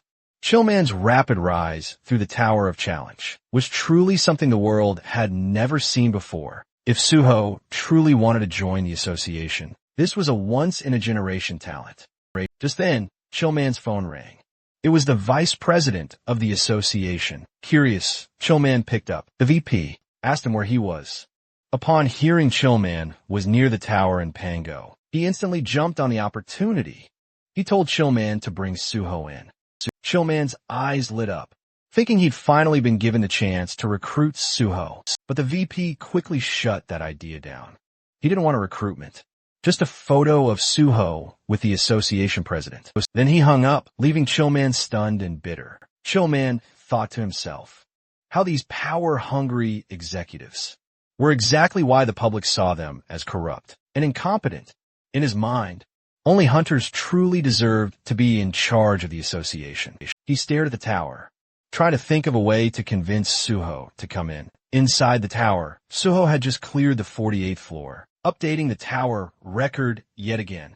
Exhaustion was truly starting to weigh him down now. Constantly pushing forward like this was utterly draining. He wondered when this madness would finally end. Still, when he opened his status window, his spirits instantly lifted. Hitting level 39 felt like a real reward. With every floor cleared, he earned 5 bonus stat points, and each one felt like an incredible gift. Knowing the system inside out made it feel like he was building a game character, a second self, and honestly, it was kind of fun. With his stats set, Suho prepared for the ultimate final challenge. The 49th floor had begun. A glowing crystal suddenly appeared in front of him, and from its depths, the final boss emerged. A tower dragon, level 49. Suho stared, completely stunned. He immediately recognized just how ridiculously overpowered this thing was, even without pure blood traits. Simply being a dragonborn made it absurdly powerful. It made him question if this floor was even designed to be beaten. But Suho knew exactly why he was here. He wasn't going to hesitate for a second. Gritting his teeth, sword in hand, he charged at the final boss with full resolve. Ready to end this, Suho moved in to confront the dragon, poised to strike. In response, the dragon launched its own furious assault, forcing Suho to leap into the air to narrowly evade it. While airborne, he quickly noticed something critical. For a beast of its enormous size, the dragon was shockingly fast. Suddenly, a dark aura leaked from its claws, creating a powerful, inescapable pulling force that dragged Suho straight toward its gaping jaws. Right before he was sucked in, Suho grabbed hold of the dragon's mouth, hoisted himself over its massive head, and slammed his sword down with all his strength. The dragon roared furiously and tossed its head so violently that Suho was flung away, forcing him to retreat to safety. As he caught his breath, Suho realized something deeply concerning. His strongest strike hadn't even left a scratch. All he had managed to do was annoy the colossal creature, the dragon, then smashed the ground with overwhelming power, sending deep cracks tearing through the very floor. Suho ducked behind a large rock, silently grateful for his incredibly high stats. Without them, the shockwave would have killed him instantly. He quickly understood that. Although the dragon's level wasn't unbelievably high, its natural traits made its body absurdly durable. Standard attacks were useless. He needed to target its weak point, the reverse scale. Since this dragon wasn't level 100 yet, it likely couldn't completely hide that vital scale. After scanning its body, Suho spotted the vulnerable point near its tail. Not wasting a second, he charged in, slamming into the rock-hard scales. With the full force of the blow, the dragon howled in agony, and a system notification flashed on screen. The tower dragon had flown into a rage, and after its crucial weakness was struck, Suho left his sword lodged deep in the reverse scale, knowing this fight wouldn't end quickly. Dragging this battle out would only make it more dangerous. He channeled even more power, pushing the blade deeper. Enraged, the dragon unleashed its fear-based ability. Suho's body froze as he slipped into a state of hallucination. The system confirmed he had fallen under fear. He tried to cure himself, but the system informed him that such a high-level fear couldn't be removed. Before the dragon could crush him with its tail, Suho opened the entrance to his subspace and vanished. Inside, he immediately chugged a purification potion. The system confirmed the potion's effects. As the hallucinations vanished, relieved, he reminded himself that only people he allowed could enter this subspace. He had bought the potion casually from the general market, unaware he'd need it so soon. The fight was far more intense than he had expected. Even after removing the fear status once, he wouldn't get immediate resistance, and cure spells were useless. That meant he would have to repeatedly retreat into his subspace and rely on purification potions, something clearly unsustainable. He needed another plan. Searching through his inventory, and he briefly considered calling the mad pulverization scholar before he could even decide. The system notified him he had learned a basic combination formula from a skill book, and a combination jar appeared. Understanding its significance, he placed 3 unusual items into the jar: the unknown thief's socks, the unknown minstrel's instrument, and the unknown cleaner's broom. The jar began its fusion process. Suho knew that combinations using absolute formulas always succeeded. Many so-called trash items actually held incredible hidden value. The intricate process concluded with resounding success. A truly rare and potent treasure had just been forged. Behold, the very first mumu, a powerful ring crafted from a seemingly basic formula. Suho also snagged a sweet 10 bonus stat points, all for creating an item that was a world first. He knew that first-time items were typically S grade or even higher, and this one hit S+ thanks to its unique growth-type properties. He swiftly equipped the ring. The system instantly bound it directly to him. Suho then recalled that in his previous life, he had completely missed his chance to claim the first mumu because the eccentric mad pulverization scholar had discovered it first and then made its recipe publicly available. This time, however, Suho had claimed it solely for himself. With those fresh stats, he promptly opened his status window and poured 4 points directly into his magic stat, raising it to a perfect 100. The system instantly congratulated him. His magic stat had gloriously turned crimson red, an incredible achievement he had never managed before. Even at level 50 earlier, he'd thought reaching purple status would take an eternity, but now it felt completely within reach. Purple status still demanded a hefty 700 points. It was undeniably still a long and arduous journey, but he was utterly confident he could conquer it. After meticulously finishing his stat allocation, Suho then summoned his trusty, familiar old spear and immediately began infusing it with his magic. The weapon greedily absorbed power at an absolutely incredible rate. Once the precise required amount was reached, the system formally acknowledged its successful awakening. The spear had spectacularly transformed. It was now reborn as the formidable Shadow Spear. Round 2 was thrillingly about to begin. The system then dramatically revealed the weapon's true origins. It was one of the legendary Shadow Lord's most prized treasures, forged from the very bones of a terrifying shadow beast. And it had just acknowledged Suho as its very first awakener. The spear could now be summoned directly from his shadow and regenerated using a potent mix of magic and shadow energy. Suho immediately grasped the immense value of this weapon. Just as Zhang Piong possessed the subspace fortress, the Shadow Lord, a terrifying monarch-level being, had once personally wielded this very spear. If that formidable entity truly existed within the gate, Suho was now clutching its devastating signature weapon. A wave of relief washed over him. He had secured it before any dangerous hands could claim it. Time to test it. He summoned the spear once more, appreciating its sheer convenience. Knowing he couldn't exactly attack from within his secure subspace fortress, he'd have to venture out and strike the reverse scale while the fearsome dragon slept. Suho emerged from the subspace, scaling a rocky ledge, overlooking the slumbering beast. Raising the shadow spear, he hurled it straight into the very stone embedded in the dragon's colossal tail. The spear tore right through, and the dragon writhed, bellowing in agony. Suho jumped down just as the system announced. The dragon had entered yet another enraged state. It unleashed its terrifying dragon fear, but Suho instantly retreated back into subspace, avoiding all its dreaded status effects. His brutal hit-and-run tactics continued. Suho struck repeatedly, retreating each time. The arduous process took longer than expected, but soon, the reverse scale's durability dropped under 10%. It wasn't completely destroyed yet, but it had become too weak to shield the dragon. Stealth would no longer be an option. Suho abandoned all subtlety, going for a full frontal assault. Bursting from the fortress, he launched himself high into the air and drove the shadow spear deep into the dragon's eye. The devastating impact shook the entire area. Suho was thrown back with immense force, but the enraged dragon was absolutely relentless. As it thrashed, searching for him, Suho seized the moment, circling behind and rushing for the exposed tail. The dragon unleashed dragon fear once more, but Suho shattered the stone first.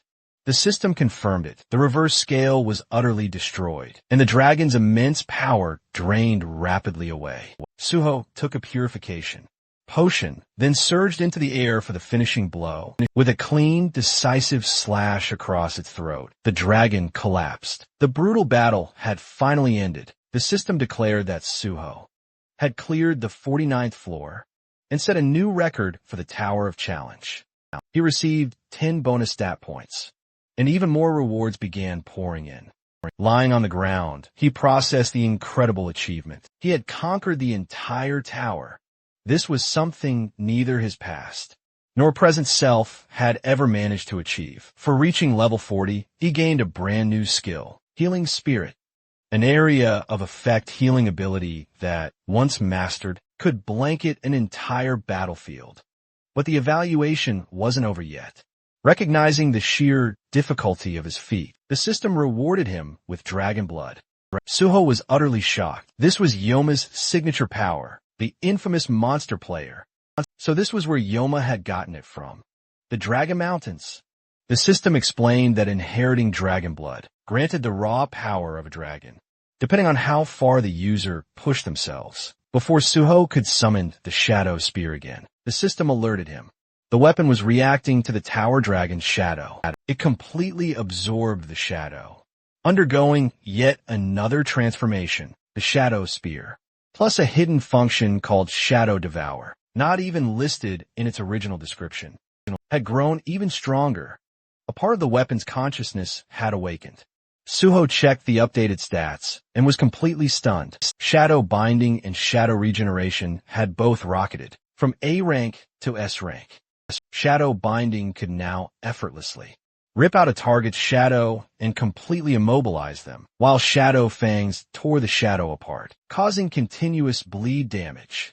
Growth-type weapons truly transcended normal equipment. Satisfied, Suho prepared to finally leave, but something on the ground instantly caught his eye. A massive fong. The system identified it as a mighty dragon's fong, capable of inflicting an incurable debuff that nullified all recovery. Suho was utterly stunned yet again. He had actually obtained a dragon byproduct, something believed to be almost impossible to secure. This confirmed the tower dragon had been a pure blood dragon, which naturally dropped rare materials. This entire battle had been an absolute jackpot. With everything collected, Suho finally turned to go, certain that reporter Jean We were all waiting for him outside.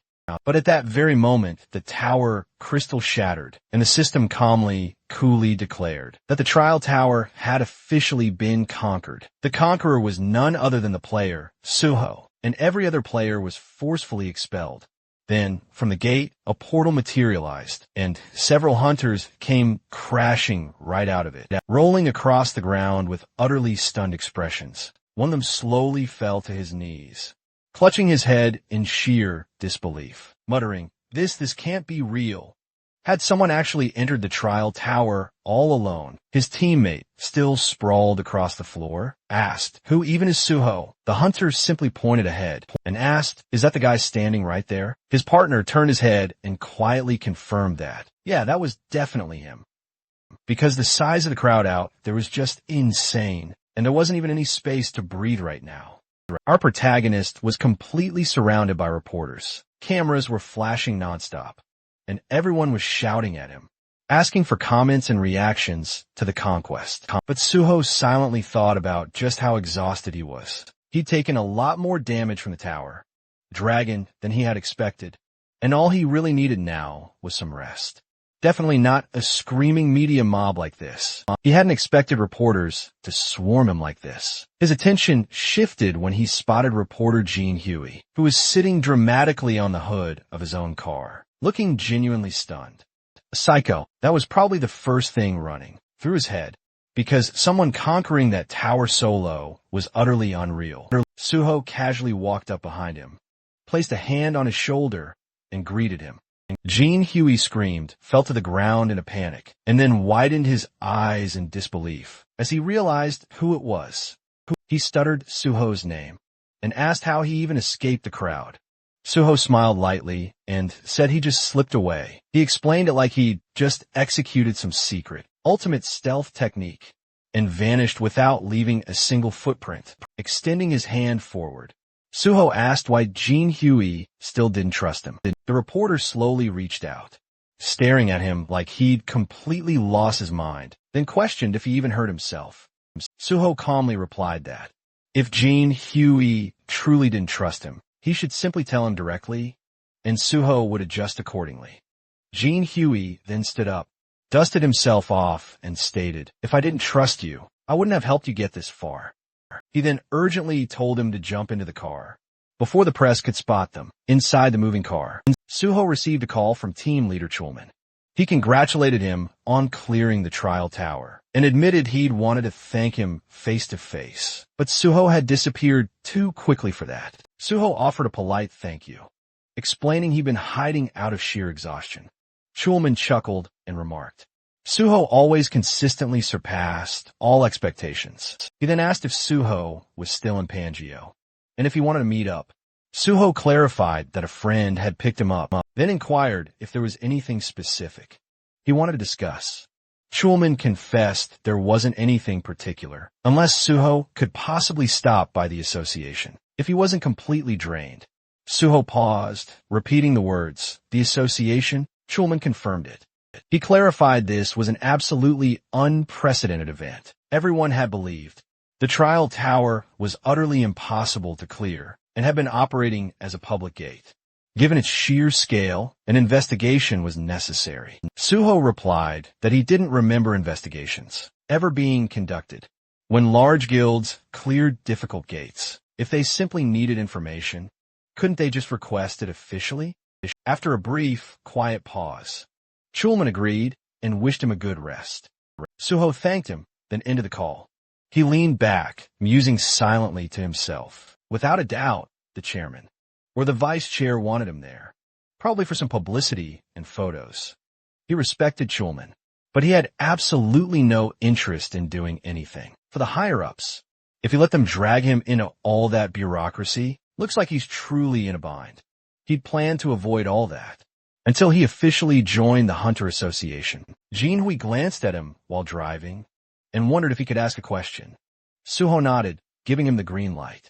Jinhui observed that with Suho's abilities, couldn't he go anywhere, especially for government positions? Suho smiled. The government paid well, and no matter how strong private guilds pretended to be, the government still held more actual power. Jinhui blinked, reminding him that private guilds had fame and influence. Suho responded calmly. Fame was temporary, nothing but a stage spotlight. Right now, private guilds look like heroes, but eventually the public wouldn't admire them.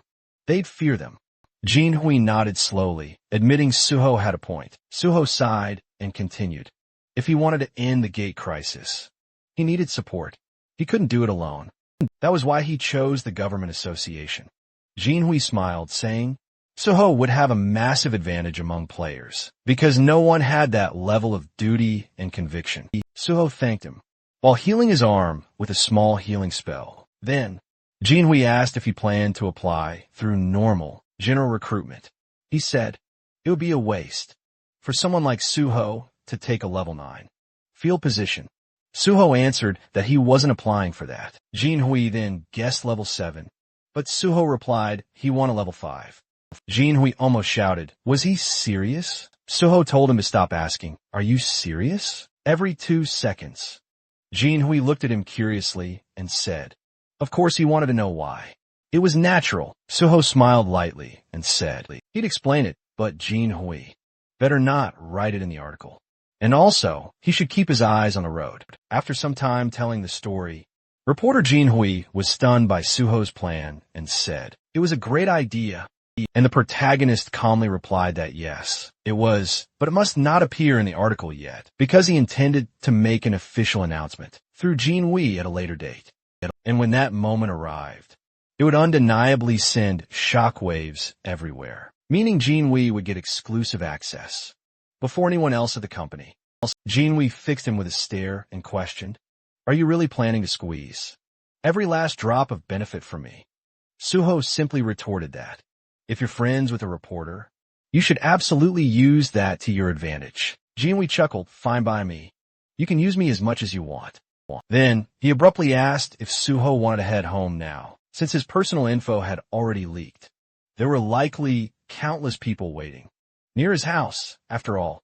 The protagonist just smiled, casually replying that he would simply vanish again, just like he did at the tower. But Jinhui hesitated, then suggested, maybe Suho should just stay with me for now. He explained that he lived alone in a huge house. The guest room was exquisitely furnished, and the security was so tight that nobody could possibly break in. Suho paused for a moment, then inquired, where exactly do you live? Jinhui proudly answered that his home was in Kaiser, Cheongdam. Suho couldn't help but think with genuine surprise that these were the premium luxury apartments, literally worth hundreds of billions. Once they arrived, Suho stepped inside and froze instantly, not because he was particularly impressed, but because the place looked like the final boss level of rich kid housing. It was the kind of luxury that doesn't need to brag. It simply exists and demands your awe. Jinhui welcomed him in like it was nothing, telling him to treat the place as if it were his own home. Suho just nodded mentally, noting that this was exactly what life looked like when someone was born with premium DLC enabled at birth. Jinhui then pointed toward a device sitting neatly on the table, a convenience function pad. Thanks to the community app installed on his phone, Suho could easily order food, shop for groceries, contact support, or even better, summon an emergency healer in a pinch. Jinhui noted that Suho looked way better now, compared to when he first stepped into the car.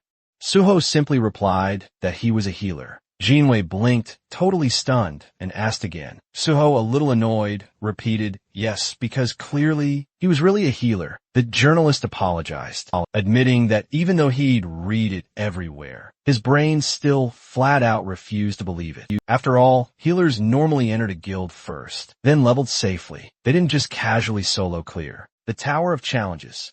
Picking up his bag, the rich guy mentioned he had to return to the office for work, and reminded Suho of the password. Suho told him not to worry and wished him a safe trip. After the door closed behind him, Suho finally opened his system window and checked his status. He decided it was time to distribute the stat points he'd earned from clearing the tower.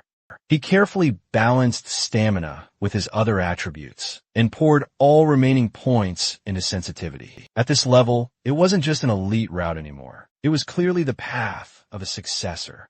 And even he had to admit his stats were looking absolutely insane. Now, once that was handled, Suho switched to a different task. He'd been a master at detecting surveillance. Equipment in the past, after all. And with his newly improved sensitivity, he could probably detect anything. And even if he trusted Jean Wei, he wasn't stupid enough to blindly assume. A conglomerate kid's place was completely clean. Better paranoid than dead, right? After meticulously checking every detail for a while, Suho finally dropped onto the sofa, feeling utterly drained. The house was absolutely massive, way bigger than most subspace-grade houses he'd ever seen. Honestly, though, finding hidden cameras felt harder than slaying that dragon earlier, with no devices detected. He finally let himself relax, but his phone wouldn't stop buzzing. Notification after notification kept flooding in. When he checked, Suho quickly realized his personal info had been leaked. Someone had exposed his number, and the messages just wouldn't stop pouring in. Accepting the grim situation, he decided a new phone and number were essential. Remembering the community app Jean Woo had mentioned, Suho decided to try it, and to his surprise, it proved incredibly efficient. He transferred all his important data to the new device, designating it strictly for private use. Even though messages kept flooding his old phone, he planned to switch numbers very soon. He glanced at the time, a little past 5 p.m. He figured he had time for a quick break before heading out once more. Meanwhile, somewhere else that night, inside a quiet building, a mysterious gate materialized. Several masked individuals stepped through it. They scanned the area carefully. No witnesses, no surveillance, nothing. Then, they opened the bags they carried and began placing bombs with practiced precision. And while they were still in the middle of setting everything up, Suho appeared behind them, completely calm, as if he'd walked in on a casual meeting instead of a terrorist operation. He said, bombing public buildings wasn't exactly a great idea. The masked group froze instantly, utterly confused, because this building was supposed to be empty today. Suho agreed. Normally, yes. But he came because he expected something like this. Panic erupted. One man yelled for everyone to retreat and scrambled toward the gate.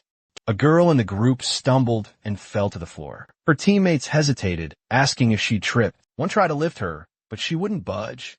Another insisted they hurry and pull her through, but the girl's legs stayed rooted to the floor. They didn't know yet, but Suho had already used Shadowbind, chaining her with dark energy. Still struggling, the man shouted that something was terribly wrong, and the girl muttered one cold word, abandon. The man refused, unwilling to leave her behind, but the girl insisted, ordering them to kill Suho. The remaining 3 charged together. Their panic surged, but before they could even take a single step, an unseen force slammed them to the floor. Suho's intimidation skill instantly overwhelmed them. With them completely subdued, Suho asked if they were members of Banshee. The narration then introduced Banshee, a truly notorious terrorist group, known for bombings and widespread chaos. Although they were eventually apprehended in the past, the damage they caused was absolutely massive, and only 4 members orchestrated all of it. The group was stunned that someone recognized them, demanding to know how Suho knew their name. Suho calmly stepped toward the man nearest him, removed his cap, and identified him as Kwak Deho, their muscle, who took day labor jobs and handled heavy tasks. Then Suho pointed to another member, Seo Kaiwan, the brilliant bomb maker, who worked as a middle school science teacher. Next, Kim Hyunmin, the group's transporter, an ordinary delivery driver, who used a movement skill to vanish after attacks. Lastly, Suho turned to the young woman, Ku Yunhwa, a university student and the true leader of Banshee. Her EMP ability effortlessly disabled electronics and magic supports. A stunned Yunhwa demanded to know how Suho knew everything. Suho smiled, stating that anything could be uncovered if someone only tried hard enough. And she already knew that, didn't she? Still refusing to believe him, she again demanded to know who he was. Suho acknowledged her quick wit and reminded her that she already knew the answer. He then declared that if she still didn't trust him, he could prove it by handing her over to the authorities. Right now, realizing he wasn't bluffing, she finally asked what he wanted. Suho stated she should have agreed earlier, and also pointed out this wasn't an ideal place to talk. He told her to retrieve the bomb, saying they'd talk at their hideout instead. She stared intently at him, wondering just how much information he truly knew, but finally she agreed. Suho turned to Hyunmin and asked if he could move now, and ordered him to open the door, because a taxi was clearly out of the question. Once they were inside their hideout, Suho instructed everyone to relax and remove their masks if they wished. Manhwa initially refused, but then ripped hers off regardless, quickly telling him she only did it because the room felt stuffy, not because he ordered her to. She then demanded answers again. How did he know who they were? Why did he approach them? And why would someone known for conquering gates go after a terrorist cell? Suho just smiled and admitted she'd asked so many things at once that he didn't even know where to begin. He revealed he used his own unique skills he hadn't publicly revealed, to track and identify them, just as they had kept their own hidden. Finally focused, she asked again, what did he want? Suho then extended an offer. He wanted them to work with him. He brought up the recent PBS interview and the future plans he'd shared there. Manhwa immediately assumed he meant joining the Hunter Association. Suho confirmed it, and before she could spiral, he clarified he wasn't handing them over for forced recruitment. He explained he would take the level 5 exam, then move through 1 or 2 positions, and eventually join the Special Forces Division. Manhwa looked absolutely stunned, and Suho told her not to make that face. He knew they despised the Special Forces, which was precisely why their bombings targeted related sites. He understood because he shared the same reason. Suho then revealed the truth. He was a gate orphan. He used to think it was just coincidence, until he later learned the disaster had actually been manufactured on purpose. After every cleared gate, that land became premium real estate. The government knew a gate shock was coming and allowed it to happen anyway for profit. There were massive development projects behind it, and Suho already knew exactly who was responsible. So his goal was simple: take command of the Special Forces and make those responsible pay. He explained that the Special Forces held the highest authority within the association, influenced other government offices, and could prosecute hunters. He offered revenge, but via a strategic and lawful path, not reckless terrorism. Yet Manhwa still pointed out there was no guarantee Suho would pass the level 5 test. Suho smirked, telling her to just wait and watch, and with one last warning that another attack would mean he would personally hand them over to the government. He finished the conversation. Inside, Suho knew they must be beyond shocked. In his past life, Banshee had remained an untouchable ghost. During interrogation, he realized there were people just like him, victims twisted by revenge into villains. If someone had guided them sooner, maybe things wouldn't have spiraled. So this time, before they crossed the line entirely, Suho planned to redirect them, no matter how long it took. He was certain Manhwa would accept. His offer was too tempting, and his competence was undeniable. He told them to think carefully and make a wise choice. The scene shifted to the South Korean Hunter Association, where the vice president was already in a sour mood, lecturing team leader young Chulman for failing what he called a simple task, and reminding him that even the president cleared his entire schedule just to meet about Suho. Though he let it slide for now, he made it very clear that if the same mistake happened again, there would be consequences, and all Chulman could do was bow his head and acknowledge the warning before being dismissed and told to get back to work. The moment he stepped outside, he exhaled in exhaustion, thinking about how long he had been sitting there, listening to complaints, and how, for a second, he genuinely considered quitting everything, and even joining a civilian guild. But then he sternly reminded himself why he joined the Hunter Association. In the first place, after surviving so much, enduring one more miserable moment couldn't be impossible. So he whispered to himself, stay strong. That's when Pyong Song-yeol, the head of the Special Investigation Department, suddenly appeared and placed a hand on his shoulder. And Schulman, already irritated, wondered why he had to run into this person right now. Trying to act normal, he forced a polite tone and asked, "What's the chief doing here?" And Pai responded with his usual playful attitude, saying he'd heard his cherished team leader. Yang was getting an earful again.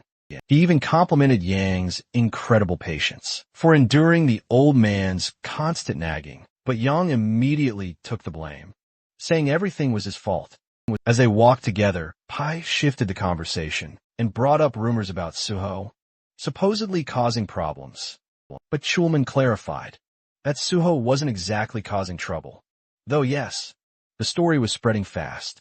Pai noted only a handful of people were aware, and then casually offered his help. When Schulman asked what he meant, Pai gave him an absurd suggestion. Just accuse Suho of something, drag him in for questioning, and clear things up later, because, according to Pai, it was all about making the process look clean and controlled. If Suho was summoned, then the president would be pleased. The issue would look handled, and Suho would be released afterwards, with the association looking authoritative. He added that, since Suho wanted to join the Hunter Association anyway, it would benefit everyone involved. Yang stared and cautiously called Pai's ideas mischievous, because interfering with someone as successful as Suho could backfire spectacularly. But Pai didn't flinch. Instead, he admired Yang's morality, questioning why someone in his position was so nervous over a single hunter. Yang replied politely, but Pai wasn't finished, not by a long shot. He pressed on, reminding Yang that prosecutors still held the power to investigate and even charge hunters. He pointed out hunters once feared them for good reason, subtly implying Yang should be more flexible instead of blindly clinging to protocol. After a heavy, tense pause, Yang finally nodded, saying he'd keep it in mind. Pai then departed, but not before offering support and a final reminder that alternative ways always existed, beyond strictly following the rules. Once alone, Yang quietly replayed the conversation, reflecting on how he used to respect Pai as one of the rare, grounded hunters within the association, who felt truly grounded, unlike the disconnected elites at the very top. But now that certainty was wavering. Knowledge changes people, and Pai knew far too much, which made him dangerous. Feeling a growing unease, Yang stepped outside, found a quiet spot, and sat down. Lost in thought, his mind drifted back to Suho. The way Suho initially supported the association, but then suddenly distanced himself. It wasn't entirely shocking, though, considering major guilds offered ridiculous benefits that could sway absolutely anyone. Still, Yang wondered what Suho was truly thinking. Meanwhile, elsewhere, Suho stepped out of taxi and activated the mysterious ring on his finger, known as First Mumu. He recalled how reckless he'd been when he first activated it. But now, after conquering the Tower of Challenge, he had fully mastered its usage. Now it was time to move. He walked toward the Seoul Central Blood Center building and activated his magic detection skill, scanning the surroundings until he pinpointed it, a faint trail of magical energy. Gates naturally emitted magic, so even hidden ones always leaked traces. Following the subtle signal, Suho found a faint gate cleverly hidden like mist, one that clearly required specific conditions to open. Without a moment's hesitation, he pulled out a knife, sliced his palm, letting his blood drip toward the gate, because he already knew this particular one demanded blood. Once it absorbed enough, the system confirmed, conditions satisfied, a hidden gate had been discovered, and Suho earned 5 bonus stat points. The gate's name was Blood's Decree. Entering, Suho tossed glow-in-the-dark powder forward to illuminate the dark, cavernous environment. The first stage was clearly a cave system, so he delved deeper, until a mysterious liquid dripped onto his head. He looked up and realized it wasn't cave water. It was saliva. Above him hovered countless vampire bats, all around level 63, and Suho smirked at the dramatic welcome. Without hesitation, he activated intimidation, and instantly, every bat lost control and crashed to the floor. Calmly, he stepped toward one bat and drove his shadow spear straight through its body, letting the spear devour the shadow, killing every bat in the room at once. Opening his status window, he felt satisfied. This method was perfect for wiping low-tier enemies. With an S-class intimidation skill, level gaps became meaningless. Most hunters focused on 2 primary stats, but Suho had decoded the full color-coded stat system and planned to raise everything evenly. Reviewing his numbers again, he wondered if his level was too absurd, just for hunting bats. His curiosity led him to check the combat log, and that's when he noticed something strange. Among the corpses was a blood slime. It must have been hiding among the bats, and accidentally died from the intimidation shockwave. The cleanup felt boring, but he acknowledged the usefulness of intimidation. Since, while high-level monsters could resist fear effects, the skill still worked, unless the opponent belonged to a special category. Soon, he reached the boss room and felt excitement building. Without hesitation, he entered. The moment he stepped in, he summoned his sword, and instantly, a large vampire bat lunged at him. He blocked the attack and identified it as a great king. Vampire bat, countering with a swift slash. Then from behind, a golem lunged, forcing Suho to swiftly dodge sideways. Neither creature felt like a true boss fight. They were mini-bosses, and he fought both at once, slashing at the golem and spinning to counter the bat's relentless attacks. When a golem attempted a powerful punch, Suho deftly slid backward to avoid the hit. Then he rammed his sword into the ground, unleashing a massive shockwave that exploded through the room and struck both monsters. He thought the fight was finished until the dust cleared, and both monsters were still standing. The battle intensified, and Suho quickly realized physical attacks alone wouldn't finish these high-level targets. It was time to use what he'd prepared. Just then, both enemies attacked at the same time, one from the front and one from behind. Suho summoned another sword, and when the explosion settled, he had driven one blade deep into the bat and the other into the golem. Even repeated attacks weren't enough to finish them, but Suho finally grasped the key. Their weakness was pure silver, infused with holy power. At that exact moment, the system notified him. Holy power had now been successfully applied. The silver sword in the bat's body glowed, and a lightning strike crashed down on it, slicing its throat and utterly obliterating the monster. Instantly, Suho stood over the corpse, his foot on its head, watching it erupt, like an insect crushed under a giant hand. Holy power was absolutely devastating. The golem lunged again, but Suho moved. First, cutting it into pieces with his wholly enhanced sword, until the system confirmed its utter defeat. Looking down at the weapon, he acknowledged how perfectly it worked. A healer-exclusive skill that allowed holy enchantments had become an incredibly powerful advantage. And enchanting silver weapons with holy energy turned every strike into a guaranteed critical hit, making it the perfect counter for the enemies in this gate. Suddenly, Suho sensed a powerful presence behind him, and as he turned, he realized the true boss of the hidden gate finally made his grand appearance. And the imposing figure stepped forward, radiating pure, murderous intent, revealing himself as the infamous Cursed Prince, a monstrous level 76 elite, no less. He furiously accused Suho of invading his sacred domain and slaughtering his subordinates. He then demanded Suho kneel and confess his sins. But Suho had come here to capture him, not to bow down. That blatant confidence enraged the prince. With a furious roar, he unleashed his terrifying power, calling Suho unbearably arrogant. His first devastating strike slammed forward, but Suho blocked it with astonishing ease. He calmly asked if the prince was finally done with his dramatic entrance. Instead of answering, the prince drove his hand into the very ground, and suddenly the entire battlefield transformed. Blood-veiled mist erupted everywhere, completely obscuring all visibility. The dense aura made movement normally undetectable, so Suho braced himself. Knowing the prince could attack from any direction, he sensed something behind him and reacted instantly, just as the prince lunged forward. He blocked the strike perfectly, completely shocking the boss, who couldn't understand how Suho predicted his attack.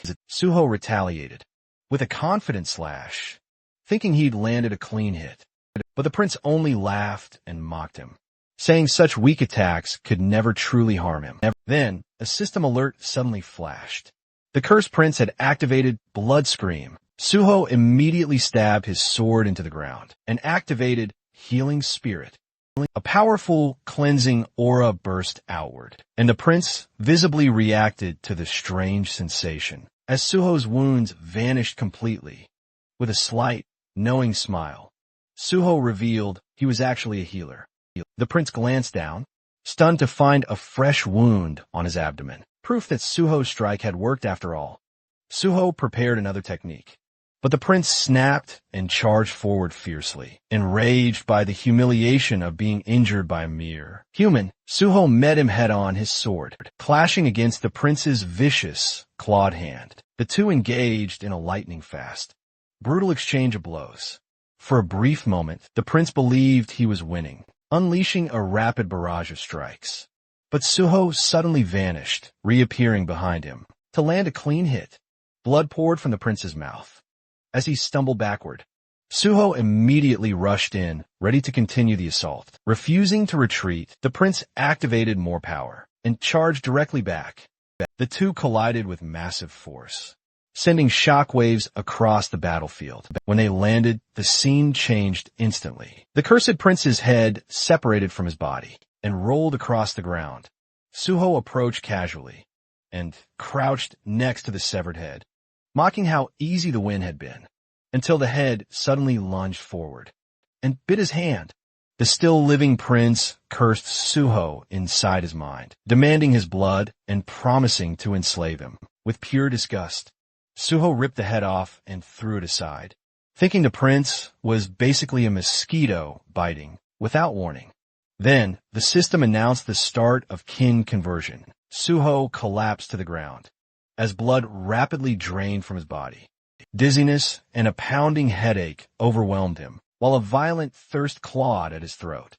Inside his mind, the prince declared it was already too late, but Suho told him to shut up, refusing to listen as the conversion continued. Suho reminded himself that to gain the vampire trait, synchronization had to reach a certain threshold, and once it did, he needed to purify the infection instantly. With holy water, when kin conversion hit 50%, Suho believed he was close to acquiring the trait and reached for the bottle, only for it to suddenly shatter. The prince laughed, saying this was his domain, and nothing Suho did would matter. Now, Suho realized the prince had been far more cautious than expected. The corridor that had been destroyed was now restored, and even the prince's body was nowhere in sight. Everything had been completely reset for the next phase. Still refusing to give in, Suho scrambled to plan another move. But the system gave an ominous warning. His blood was now starting to corrupt. Prince Confident declared there was absolutely no escape, but Suho revealed he still had one final card. The system immediately responded. All conditions to unlock the second power of Dragon Blood had been fulfilled. He had reached level 50 and survived a mentally and physically life-threatening situation. A new notification blazed across his vision. Dragon armor available. Suho smirked, realizing he'd triggered it just in time. Kin conversion stopped dead in its tracks, and the system confirmed again that all conditions for unlocking the second stage of Dragon Blood had been met. Dragon armor activated. He now possessed Dragon's endowment and dragon skin, granted through the armor. The moment Dragon's endowment effect activated, further assimilation was blocked and purification began. The corrupted blood inside him converted into pure blood and was absorbed into his system, while the remaining corruption was utterly destroyed, thanks to the Dragon Blood effect. Suho successfully mastered the unknown power hidden within the corrupted vampire blood, and felt his body become lighter. He remembered planning to unlock the second Dragon Blood power using a custom gate at level 50, but instead it happened here unexpectedly. Checking his newly unlocked skill, he saw Dragon's endowment, an innate trait exclusive to descendants of Dragon Blood, representing nobility and superiority. While active, it granted immunity to infection, corruption, and allowed automatic absorption of corrupted sources. to purify, heal, and evolve. The system had never shown the second awakening condition, but Suho had learned it from Yoma. Since kin conversion was life-threatening, the system had recognized this as the trigger, while the endowment purified his blood. It also preserved the latent vampire power within. He then checked another skill, inherently tied to vampirism. Currently, it was sealed. Clear proof he had nearly become a vampire, and he truly wondered whether he'd technically acquired it or not. His original goal had been to obtain vampire traits, but dragon and vampire blood clearly couldn't fully coexist. Still, the skills he had gained were strong enough, so he accepted it. Then, another new skill appeared, Blood Weapon, a truly rare ability, only usable by noble-level vampires or higher, but requiring huge quantities of blood. He quickly concluded he'd need to hunt a massive number of monsters, and planned to develop Phantom Shadow right alongside it. Just then, however, the Cursed Prince began muttering to himself again. Suho, fed up, told him to stop, because his rambling was annoying and utterly incomprehensible. The prince just lamented, questioning how Suho could still be alive, after being bitten, muttering about curses, and calling himself useless. That was when Suho realized Phase 2 was beginning. The system instantly confirmed it. The Cursed King lamented his fate, and his power surged dramatically. Suddenly, blood rained down from above, and from within, that crimson downpour. The Cursed King emerged once more. Now, level 80, radiating pure fury. As he declared he would destroy all beings superior to him, he'd burn them, crush them, and cast them into the pit. His blood wings unfurled violently, and a chilling scream echoed through the chamber. Suho immediately sensed an overwhelming spike in magic power. This was no longer the same monster he knew. The Cursed King had evolved into something entirely new. The king launched a dark force attack that detonated into a massive explosion. But when the dust finally cleared, Suho was nowhere to be seen, only to instantly appear in the air above the king's wing and unleash a devastating sword strike. Yet the Cursed King barely flinched, declaring that a paltry blow like that could never topple him. Suho discerned that not only was his power growing, but his cunning was expanding as well. The king weaponized his wing, blasting Suho away with sheer brute strength. Suho regained his footing and immediately recognized the imminent danger. The king lunged in with another assault, and Suho met the incoming barrage head-on, his sword blazing with holy power, and declaring that holiness would surpass all the strength the king possessed. But in the very next instant, the Cursed King shattered Suho's weapon, scoffing that holy power meant nothing to him now. Suho quickly retreated, analyzing the dire situation. A holiness-imbued weapon had shattered like glass, meaning normal weapons were utterly useless now. Without a moment's hesitation, he summoned his bloody sword. Upon seeing it, the Cursed King erupted with rage and demanded Suho hand it over, while unleashing another brutal assault.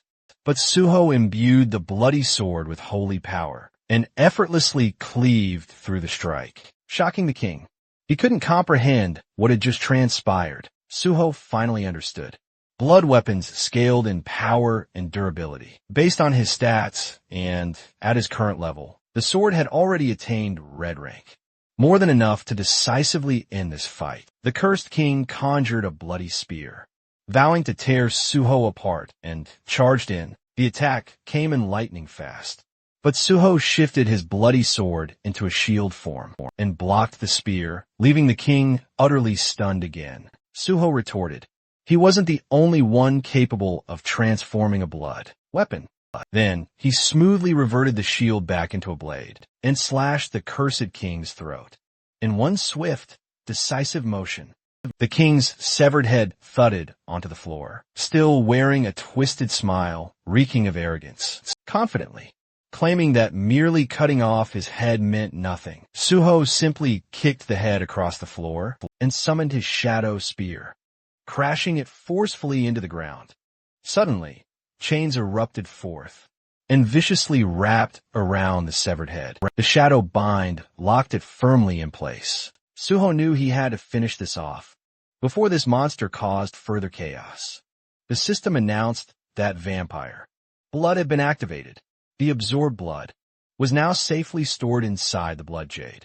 Even as the cursed king screamed at Suho, ordering him to let go. Suho, however, meticulously examined the blood jade. This was his first time seeing it in person, and it already contained a massive amount of collected blood, according to the blood monarch, that only its true owner could perceive the blood jade. The blood monarch himself had once been an ordinary healer who worked at the Central Blood Institute, until destiny pulled him into the hidden gate.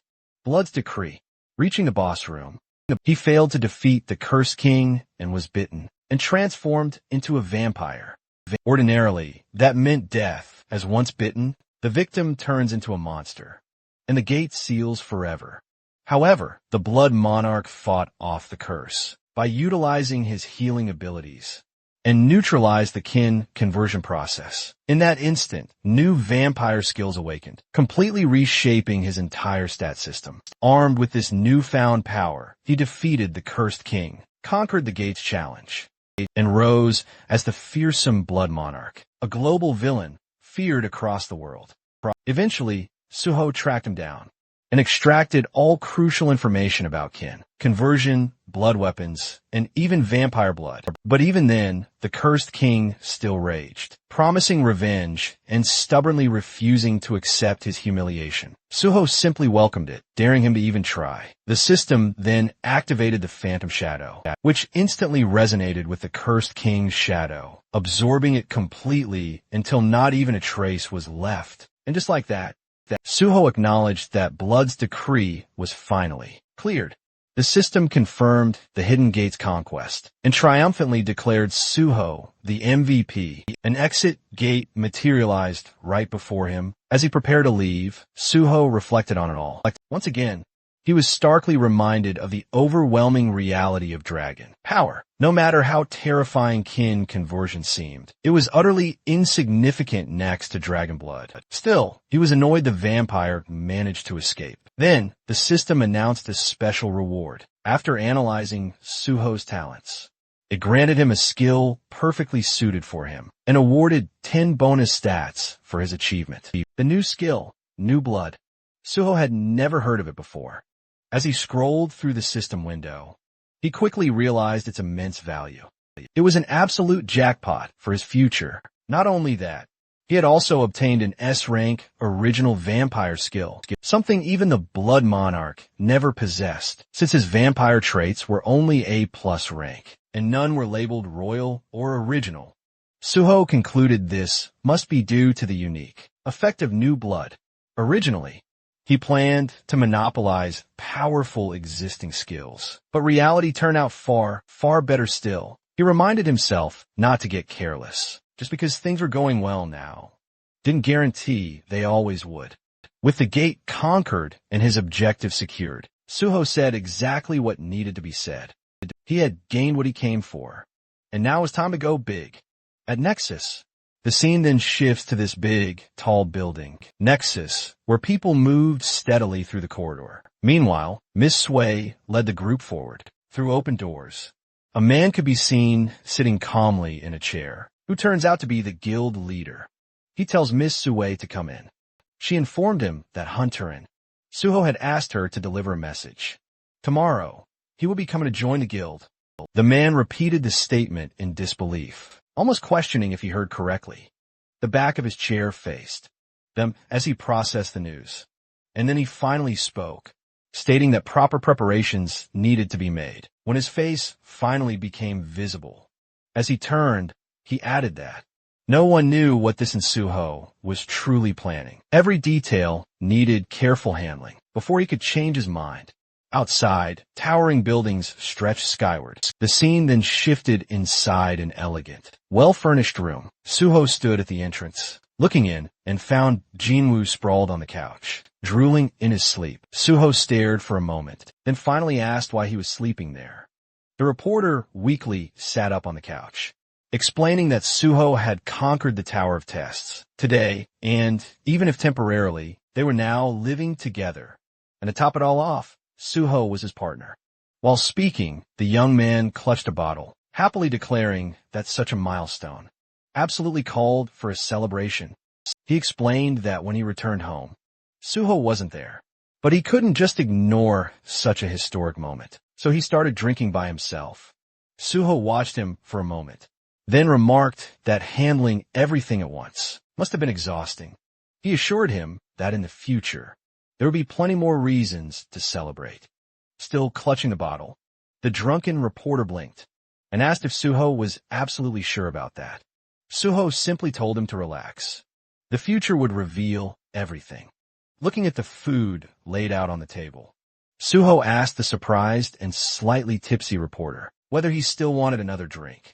Even at such a late hour, with a big, satisfied smile, Jinwoo immediately agreed. Next to the plates of food sat a glass of wine, and Suho commented that he had tried the community app Jinwoo recommended and found that it worked perfectly. He also added that he genuinely liked the apartment itself.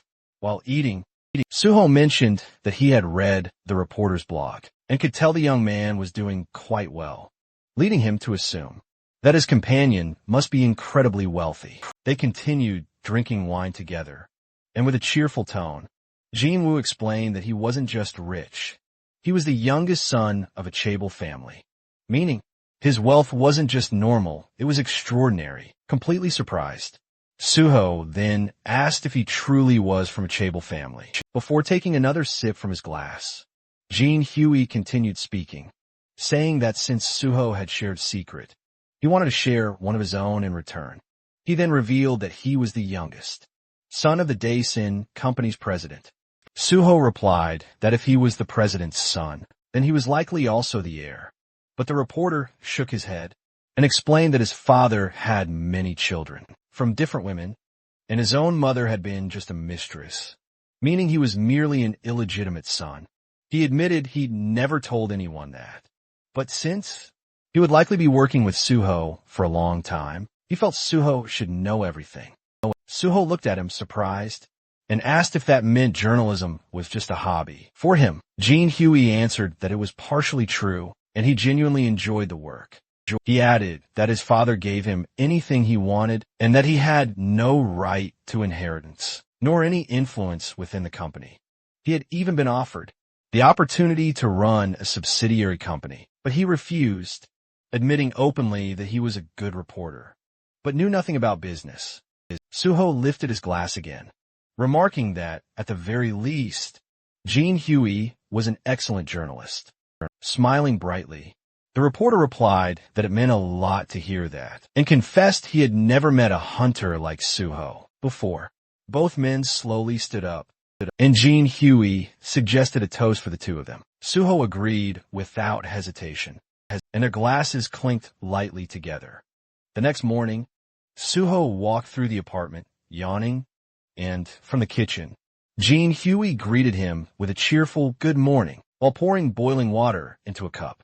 Suho asked if he really planned to work on the weekend, and the reporter replied that he had a lot to do. Standing in front of the window, rubbing the last of the sleep from his eyes, Suho grumbled, "Maybe we shouldn't have gone so hard last night." But Jinhu simply chuckled and replied, everything was perfectly fine, he actually had a blast. Suho then questioned why he was already heading out to hunt for new material. The reporter retorted that he couldn't just live off articles about him forever. On hearing that, Suho casually admitted that's exactly why he respected him so much.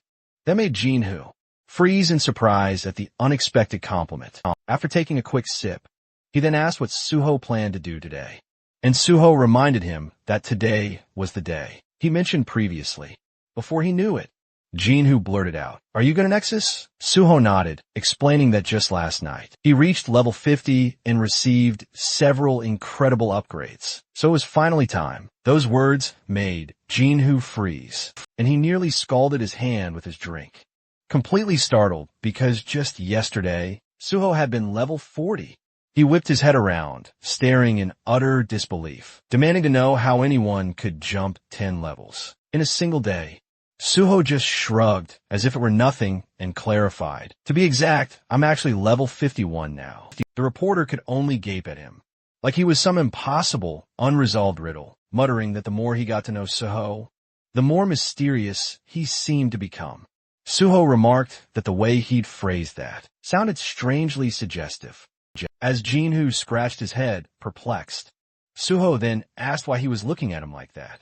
Without a word of warning, the reporter suddenly pushed him toward the hallway, declaring that if he was going to enter such a serious organization, he needed to look like he belonged. Suho immediately protested, saying he didn't need anything fancy and was perfectly fine with casual clothes. But the reporter adamantly insisted, saying he'd gladly lend him proper clothes and even a watch. When Suho continued to resist, the reporter firmly declared that appearances truly mattered at places like Nexus, and then reminded him that he could also pick out any of his cars. If he'd arrived by public transport, or even rolled up in a taxi, everyone would just stare. A quiet, upscale district came into view as a sleek, red car glided to a stop, immediately drawing every eye from the people waiting. Outside, the door lifted and Suho stepped out, dressed in a sharp, elegant suit that fit him perfectly. For a moment, he cleared his throat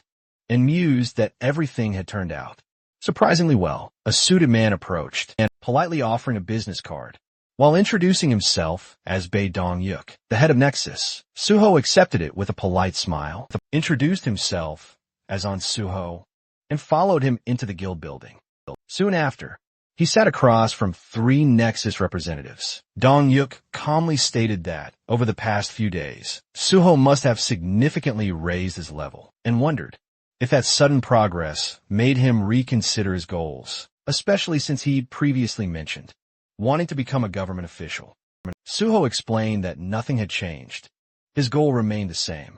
The leaders exchanged surprised glances, prompting Sue to ask what exactly that meant. Dong-yuk leaned forward and asked why Suho would want to join a private guild, if his true intention was government service.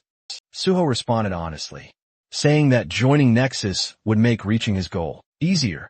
He announced he planned to take the 5th rank exam this year. Someone asked whether he only wanted bonus evaluation points, and Suho replied that while technically yes, it was only one part of a larger strategy. If he only chased the Hunter Association, the association would assume he had no alternative. That was precisely why he intended to join Nexus, because once the association saw others offering better terms, they would improve theirs as well. He added that while serving Nexus, he would dedicate himself fully to the guild, making the partnership mutually beneficial. Dong-yuk listened silently, as Suho promised to give 100%. But the guild master eventually leaned back and said, still he understood, but he had one crucial question. He brought up how, initially, when Suho came to them, Nexus was barely staying afloat, and the hero's powers were a total mystery.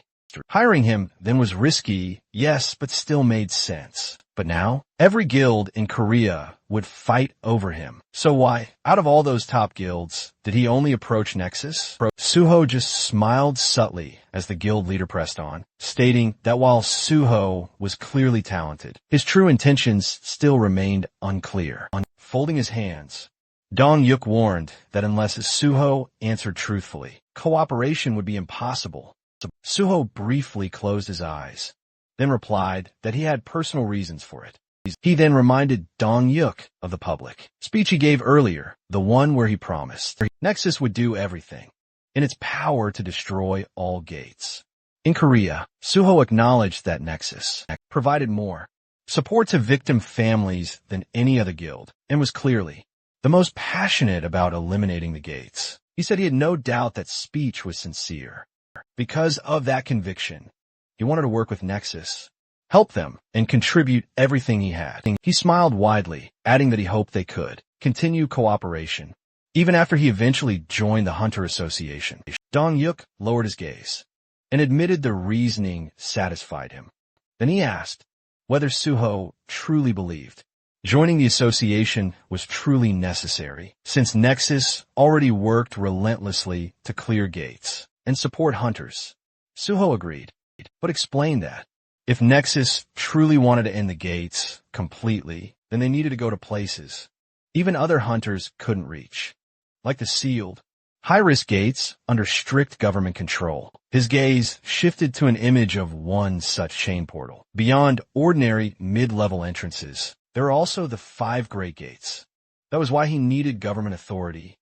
But until that time came, every successful raid would spread Nexus's name far and wide. Alongside his own, the impact would profoundly reshape the power structure of Korea's most powerful guilds, and Nexus would rocket straight to number 1. Dong Yuk rested his hands on the table and declared, all of this, mind you, only lasted as long as Suho remained by their side. Suho nodded, acknowledging. That was precisely why he promised to give his all. While he was here, Suho then blinked in shock, suddenly asking if they'd already found team candidates. After their previous conversation, Suho confirmed it, then revealed the first candidate, Kang Daeon. Sui froze, then asked again, as if she couldn't believe her own ears. Suho nodded and casually added that he was the one who personally convinced Daeon to become a tank. Sui shot to her feet, practically seething with outrage, demanding to know what Suho planned to do. If tanking didn't suit him at all, Suho calmly lifted a hand and told her to calm down. He made the decision. After analyzing everything properly, he reminded her that Daehan had passed the exam with exceptional scores. Sui frowned, reluctantly remembering the staggering results. Daehan had unexpectedly ranked 2nd overall. She admitted she had planned to thank whoever was responsible, but Suho simply shrugged and said it wasn't a big deal, which only irritated her further. The 3rd Nexus representative finally chimed in, saying Suho's proposal sounded excellent, but he needed one crucial clarification.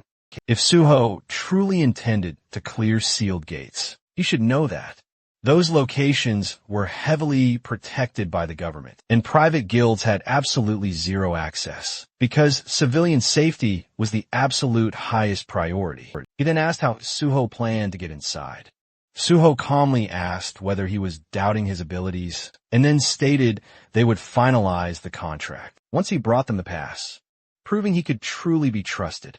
He paused, reconsidered, and changed the offer. Instead of bringing a pass, he would clear one sealed gate first, and only after that they would sign. The secretary broke into a cold sweat at the scale of the terms, and murmured that Suho's demands were nothing short of royal. Suho, however, firmly declared his terms fair, while the secretary pointed out that, despite Suho's immense potential, he was still merely a rookie hunter, without any official standing. But Suho boldly announced, that's precisely why he'd clear a sealed gate immediately and prove his worth. Dong Yu studied him carefully, then conceded Suho would undoubtedly prove his worth. With a satisfied smile, the guild master stated he was pleased with today's outcome, and they'd finalize details later. After the gate was cleared, Suho then left the building and drove off. Dong Yu and his secretary stood by the window, watching the red car disappear. The guild master quietly gave orders. Assemble a special support team and prepare all necessary documents for Suho. The secretary hesitated, asking if they shouldn't wait until Suho made good on his promise.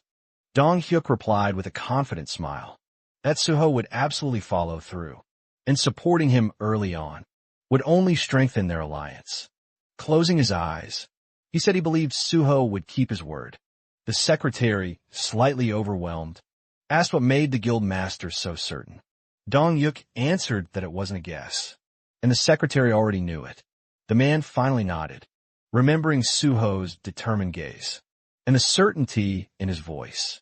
Meanwhile, the scene shifted to the massive building of the Great Hunter Association of South Korea, where inside one of its offices, young Chulman sat slumped in front of a computer, clutching his head in frustration.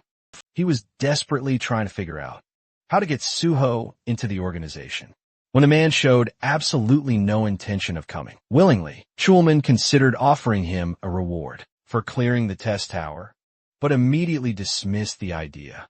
He knew perfectly well that upper management would never give it the green light. They weren't looking for a picture of Suho simply receiving thanks. Instead, they wanted a shot of Suho standing there, smiling right beside the association president, making it seem like they were already the best of friends.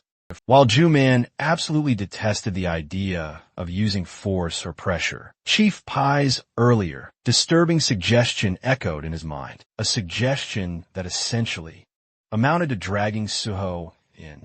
By force, if that's what it took. Chulman groaned, dropping his head onto his desk, and wondered why he ever chose to work in this utterly soul-crushing place. As he cursed his life choices, his phone vibrated with an unknown number on the caller ID. With barely any energy, he picked up and introduced himself. "This is young Chulman speaking," trying to figure out who would possibly be calling him from an unrecognized number. But the moment he heard that voice on the other end, his entire expression completely transformed. It was Suho. Chulman shot bolt upright from his chair, eyes wide, barely believing he'd heard correctly. The scene then jumps to a small gopbap restaurant, where steam rose from simmering pots. Suho and Chulman sat at a table, facing each other. Suho commented that he hadn't visited this place in a long time, and noted that the restaurants served the best boiled pork. Chulman blinked, then asked in surprise how Suho knew about this spot. With a calm smile, Suho casually lied, saying he used to come here often, back when he worked nearby. Chulman nodded slowly, accepting Suho's explanation.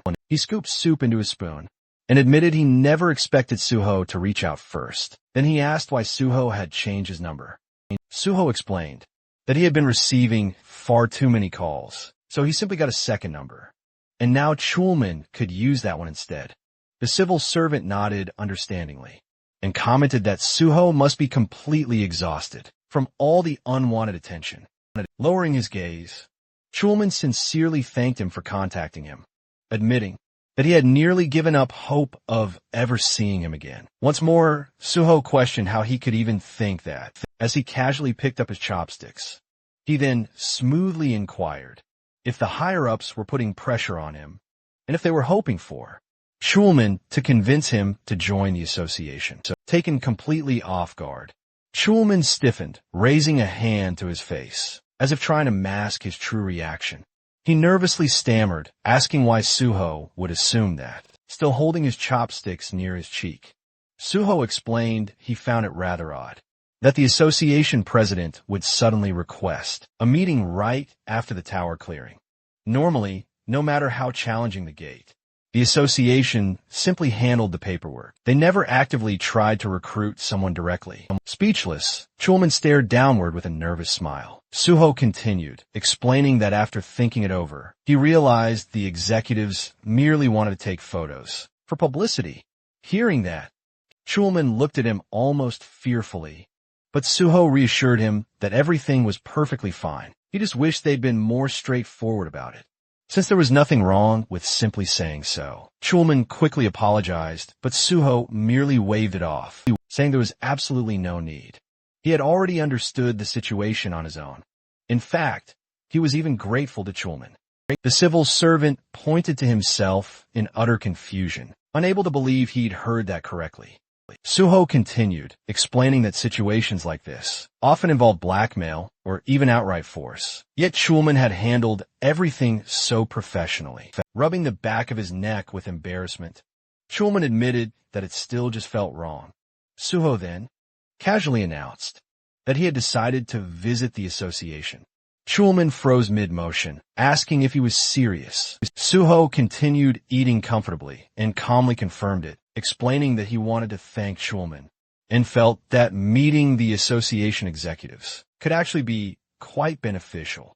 Chulman nodded slowly, agreeing that it truly could be. Suho then asked when he should visit the association. Chulman suggested discussing it after they finished their food, but halfway through his sentence, realization struck him, and he shot up from his seat, with eyes shining with excitement. Sudden determination sparked within him. He declared he would arrange a meeting immediately. Sometime later, the duo arrived at the imposing building of the Korean Hunters Association. Suho posed for a photo beside Young Kyung-won, the organization's president. Young Kyung-won smiled broadly for the camera, then told Suho he was truly glad to finally meet him. He commented that Suho must be incredibly busy, so he truly appreciated him accepting the invitation. The vice president, Park Hyun, added that it wasn't every day someone got to meet such a promising newcomer. Suho smiled politely and replied that meeting the association's leaders was a great honor. Behind that expression, however, he could barely tolerate the sight of these people. It had been a while since he last saw them, but disgust immediately resurfaced within him. Kyungwon then asked if Suho truly intended to join the Korean Hunters Association. Narrowing his eyes slightly, Suho answered that it was his dream. Exactly what he said during the interview before the exam. The president asked why, with his gaze lowered. Suho explained that he became an orphan due to a gate outbreak, and he wanted to eliminate portals as soon as possible to protect humanity. But in his mind, Suho reminded himself that this was only one reason. The other was to prevent the president and his lackeys from destroying the association from within. Kyungwon cheerfully praised Suho for his noble intentions, while Suho silently noted that this man would cling to his position until the very last moment, right up until he was shoved out. He couldn't wait to see what expression this old pig would make when that day finally arrived. And Kyungwon wasn't the only problem infesting the association. Then Park Hyumin spoke again, claiming Suho really knew how to make a good impression. Arms folded across his chest, he said that Suho didn't care about material gain and only wanted to protect the general public, which was truly worthy of respect. The vice president pressed his fingertips together, and then he solemnly added, Suho had grown into such a strong, noble man. His parents would be incredibly proud. Suho politely thanked him, all while thinking Kyungwon was most likely the mastermind behind this whole recruitment stunt. In his mind, Suho immediately labeled him a pathetic bootlicker, someone who existed solely to polish Kyungwon's shoes. It was because of fools like these that most gates hadn't been cleared in his previous life, and he was determined to strip them of their chance, to ruin everything again. Then Sumon, beaming, happily asked which department Suho wished to join. Suho rubbed his chin, deep in thought, and replied that he'd considered several options, but ultimately he chose the gate department. Chulman froze, utterly shocked. Meanwhile, the vice president quickly asked why. Suho calmly explained that unlike private guilds, the association had direct access to the gates, handled all initial inspections, and could even participate in raids themselves. Kyung-hoon then stated he was absolutely amazed to see someone so selfless, explaining Suho had chosen the most dangerous department in the entire association. Park Hyumin nodded firmly and declared that people like Suho truly belonged there. The president then turned to Chulman and instructed him to demonstrate their sincerity. A confused Suho then asked what that even meant. Kyung-hoon replied that if Suho was truly so determined to end all the portals, then he should be given a selection of actual gates to clear, since the association had many available. Chulman nearly choked on his own breath. He frantically reminded the president that those gates were either sealed off or incredibly deadly. But before he could even finish his sentence, Suho happily declared that it sounded absolutely perfect. Chulman tried again, desperately, to reason that it was still incredibly dangerous. But Suho clenched his fist and, with burning excitement, declared that he would personally clear all the gates that presented the greatest threat to humanity. Kyungwon responded confidently that this was exactly what he expected from Suho. Still in shock, Chulman desperately called out to the president, but the man pressed, asking if there was a problem. Under immense pressure, Chulman bowed his head, claiming everything was fine and that he'd prepare whatever was needed. Kyungwon then instructed Suho to prepare to clear the portals. Suho thanked him politely, while Chulman glared intensely at the ground. He knew that, for these unawakened executives, the deadliest gates were nothing more than mere toys. That's why he despised leaders who had never stepped foot inside a single gate. They had no idea how catastrophic the danger truly was. Countless hunters had perished, attempting to clear those very portals, and yet these two were willing to send Suho to almost certain death. While Chulman clenched his jaw in frustrated fury, Suho smiled calmly, already knowing exactly what truly awaited him inside those sealed gates.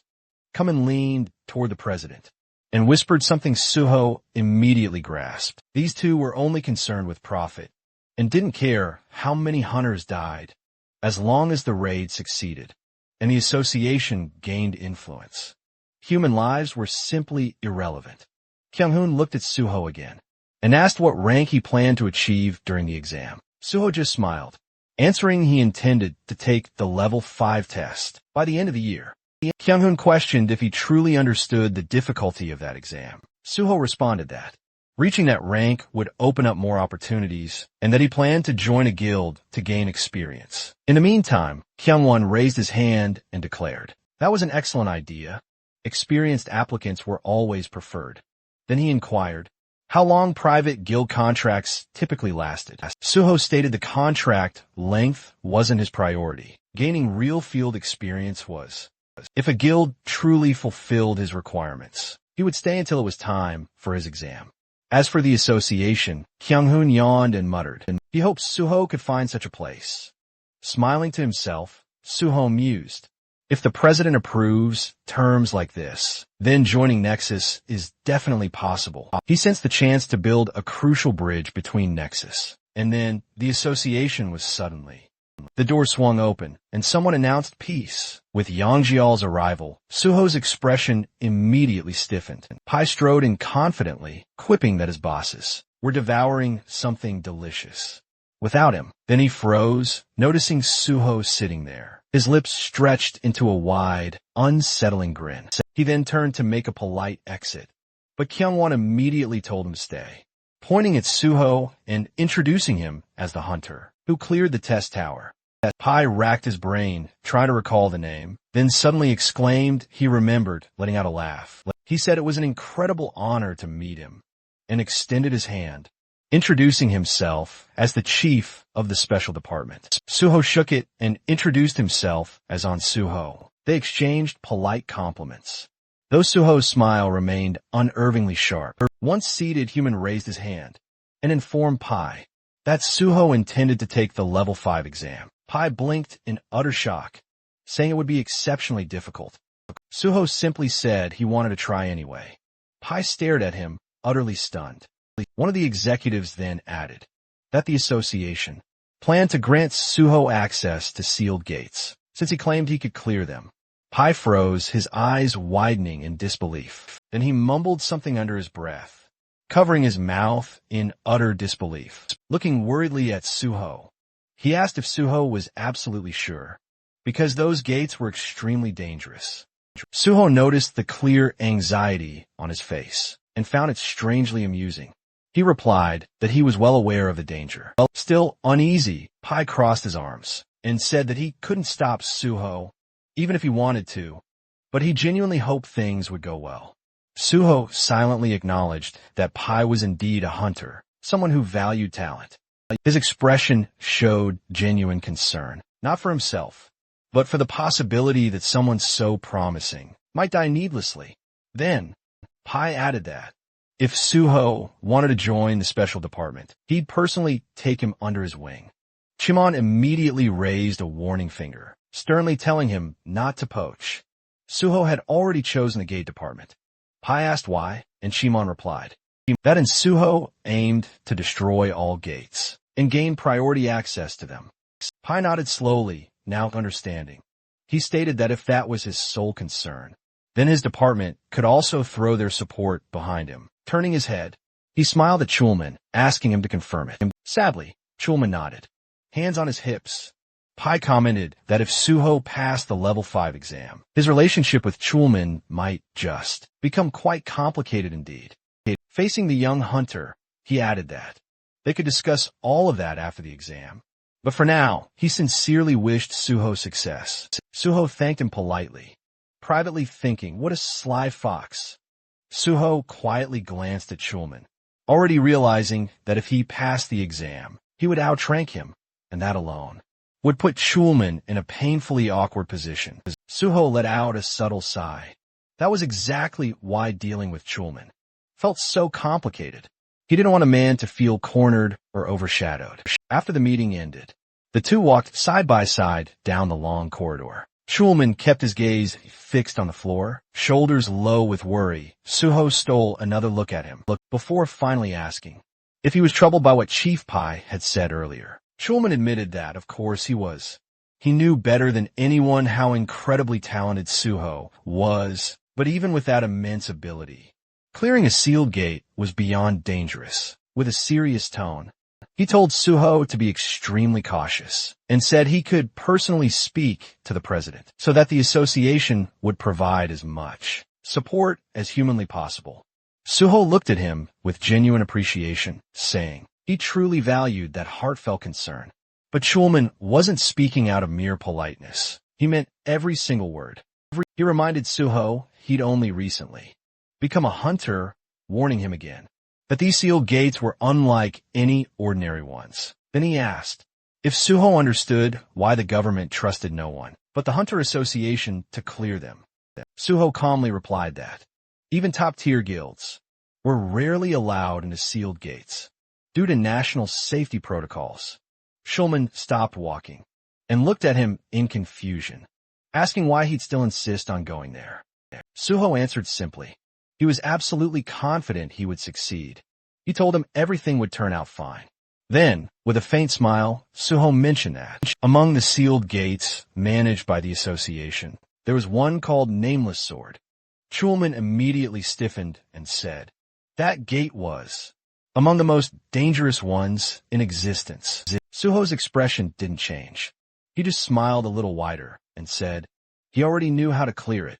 The next day, a military vehicle stood parked against the backdrop of typical Asian buildings in the district of Gwangju, right beside the Nameless Sword Gate Square.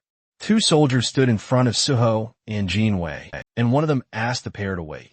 Suho agreed without complaint. The reporter leaned toward him and whispered that the atmosphere here felt extremely tense, and Suho calmly replied that although the association technically controlled this gate, it was still a military facility. The two young men suddenly noticed something ahead.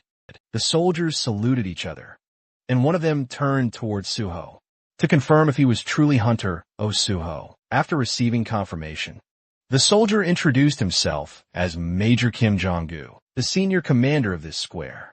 Suho greeted him politely, saying he was glad to meet him. Major Kim said the team leader was already waiting inside. Jin Woo pointed straight ahead, asking if they were headed directly for the gate. He got an immediate yes in reply. As the colossal structure loomed into view, the reporter's eyes widened instantly.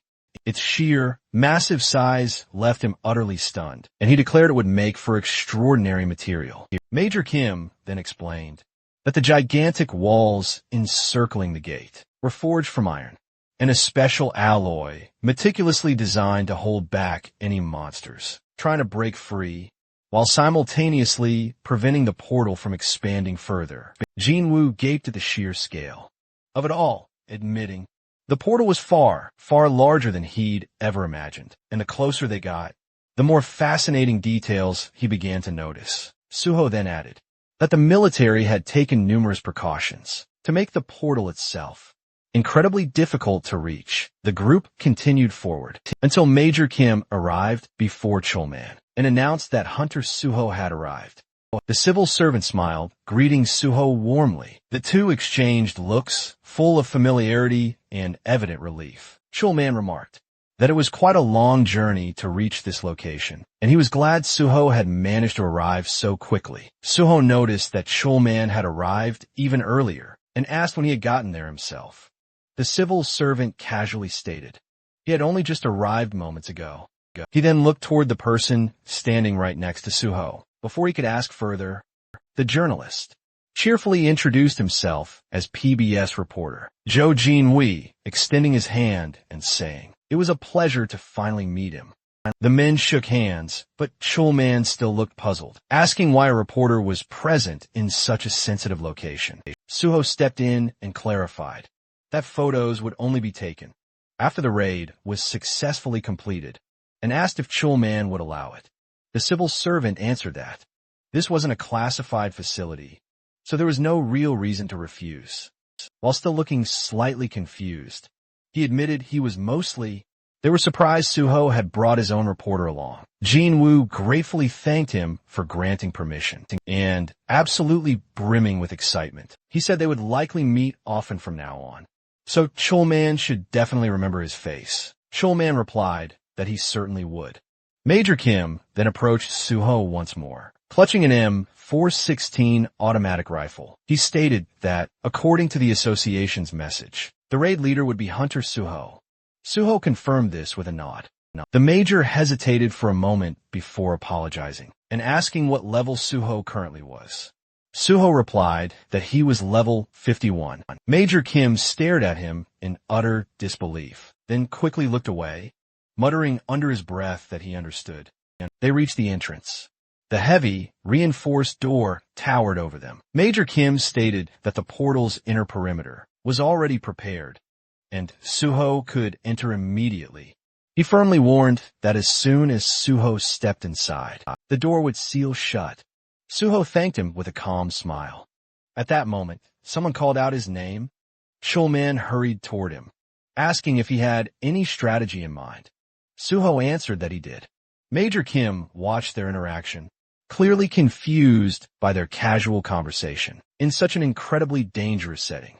Suho said that describing his strategy in words would be difficult, but he would clear this gate, the same way he cleared the Tower of Challenge. He added that if he succeeded, then Chulman should remember his promise to help him clear the remaining portals as well. The door unlocked and slowly opened. Chulman wished him a safe return. Suho reassured him not to worry, saying that 1 hour would be more than enough. Chulman's eyes widened, and he repeated in shock, 1 hour. Suho glanced back with a confident smile and said they would meet again very soon. The door closed behind him. Jinwoo exhaled deeply and stated that Suho had officially entered, then closed his eyes. Chulman simply stated they had no choice but to wait out. Major Kim then quietly pressed, "Are you sure everything will truly be all right? After all, a place like this could never be cleared alone, not just by someone with high stats." He then asked if Suho was a healer as well. Jinwoo blinked in confusion, prompting the major to ask again. The reporter grinned widely and quickly corrected him, explaining that Suho was only a healer in name. Major Kim looked even more bewildered. Chulman then raised a hand and declared he'd never witnessed anyone wield a sword with Suho's level of skill. The major asked, "Is he truly that skilled?" Chulman then detailed what he had personally witnessed during the Hunter practical exam. Suho was supposed to be taking the healer test, but instead, he slaughtered every monster with a sword, while still perfectly protecting his patient. And just like that, he passed without a hitch. Jinwoo, gripping the strap of his bag, admitted this was his first time ever hearing this story, and wondered aloud, is it even allowed to take an exam like that? Chulman confessed he had been shocked as well. But Suho had fulfilled every single requirement, so it didn't violate any rules. Both the soldier and the reporter simply stared at him in utter disbelief. Major Kim concluded that Suho must possess a profound mastery of swordsmanship. He suddenly understood why Suho had come here, specifically to challenge this gate. Looking toward the dungeon's direction, Chulman nodded firmly and confirmed, "Major Kim, you're absolutely right." In front of Suho stood the nameless sword portal, its entrance restricted to only one person at a time. The moment he stepped inside, towering cliffs instantly surrounded him, while the system dramatically announced that he had officially entered the gate. Walking through the eerie forest with his sword in hand, he looked around, thinking it had been a long time since he was last here. The path cutting between the trees was clearly visible, and Suho remembered how he had constantly struggled to clear this gate in the past, barely surviving every single attempt. Suddenly, a sharp, piercing ringing sounded right beside him, and then he spotted a black shadow drifting ominously between the trees. The system then reported the boss's appearance, and a knight in shining armor stepped forward. The nameless swordsman, his true level unknown. He stood, his blade poised and ready.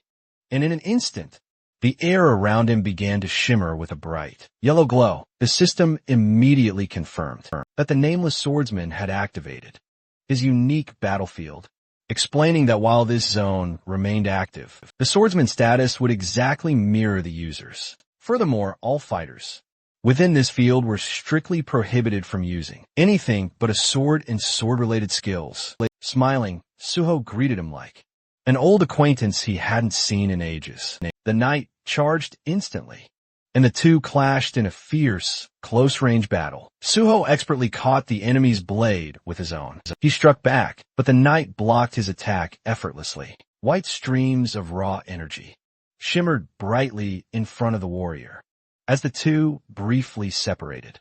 Watching his opponent, Suho carefully analyzed his footwork. He noticed how the Sword Emperor adjusted his stance with perfect balance to minimize rebound. After every strike, the knight swung again, and Suho understood clearly that no one, at this point in time, could defeat this opponent with pure swordsmanship alone. The Sword Emperor then held his weapon with both hands, and Suho noted how the enemy's style shifted instantly after crossing blades, swiftly switching stances to catch him off guard with a completely different technique. But that wasn't all. The knight attacked from unpredictable angles, constantly changing direction. As the Sword Emperor closed in, Suho acknowledged the undeniable truth. The most dangerous part about this opponent was how he masterfully adapted his tactics based on whoever he was fighting. The knight struck again, and Suho swiftly dodged, realizing just how cunning the enemy was. But that was precisely why. Suho had learned so much from him in his past life, and with a small, knowing smile, he steeled himself. As the nameless swordsman unleashed a leaping lunge, Suho spotted an opening and swiftly slashed, but the enemy twisted away at the absolute last moment. Even so, Suho's blade scraped across the armor, leaving a faint cut. Suho then asked lightly if he'd managed to surprise him this time. The Sword Emperor simply stared back, utterly silent. Suho remembered perfectly well that this opponent never spoke a single word. Until the moment he died, the knight stood ready, gripping his sword with both hands. Suho struck again, landing a hit and preparing for another assault, revealing this was already his 7th time, challenging the nameless swordsman. He attacked fiercely as the knight's counterstrike swept just above his head. With a precise slash, Suho severed one of the knight's limbs and followed it with a powerful kick, sending the Sword Emperor crashing backward into a thick bush, standing before the brush. Suho recalled how many people throughout history wondered who or what actually hid beneath the armor. The knight rose again, now missing a leg. Suho asked if he knew how disappointed he had been the first time he discovered the truth. Calmly gripping his sword, he stated that everyone called this enemy either the nameless swordsman or the Sword Emperor, but the truth was simple. He was just the spirit of the sword demon. A ghostly limb materialized in place of the severed leg, and one of the Sword Emperor's hands also shimmered. As a spectral form, the opponents clashed again, blades ringing violently, as sword marks carved into the ground and rocks around them. Suho blocked a powerful blow, his sword glowing with vivid red streams of energy, and counterattacked his blade, punching a large hole through the enemy's chest armor. He struck the same spot again, and the purple cracks crawling across the Sword Emperor's form spread further. With another leap, the knight retreated, but Suho immediately closed the distance, studying his enemy closely.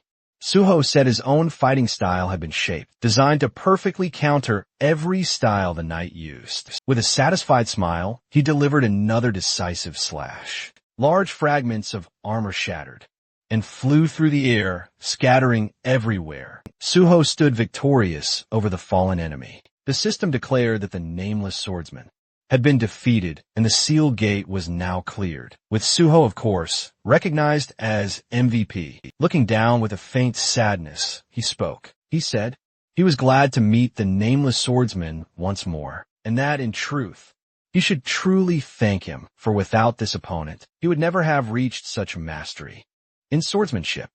A broken piece of armor lay on the ground, And Suho noted that it was thanks to this very enemy that he had once earned the title of the Sword God. Black streams of energy swirled around him as he wished the spirit to rest in peace, promising to remember him on Teacher's Day each year. The system granted him additional experience points and bonus stats. System windows immediately appeared, one reporting a level increase, another reporting a +1 increase to his stats, and an additional skill point, and another awarding 5 bonus points for clearing a difficult gate. A sword lay on the ground.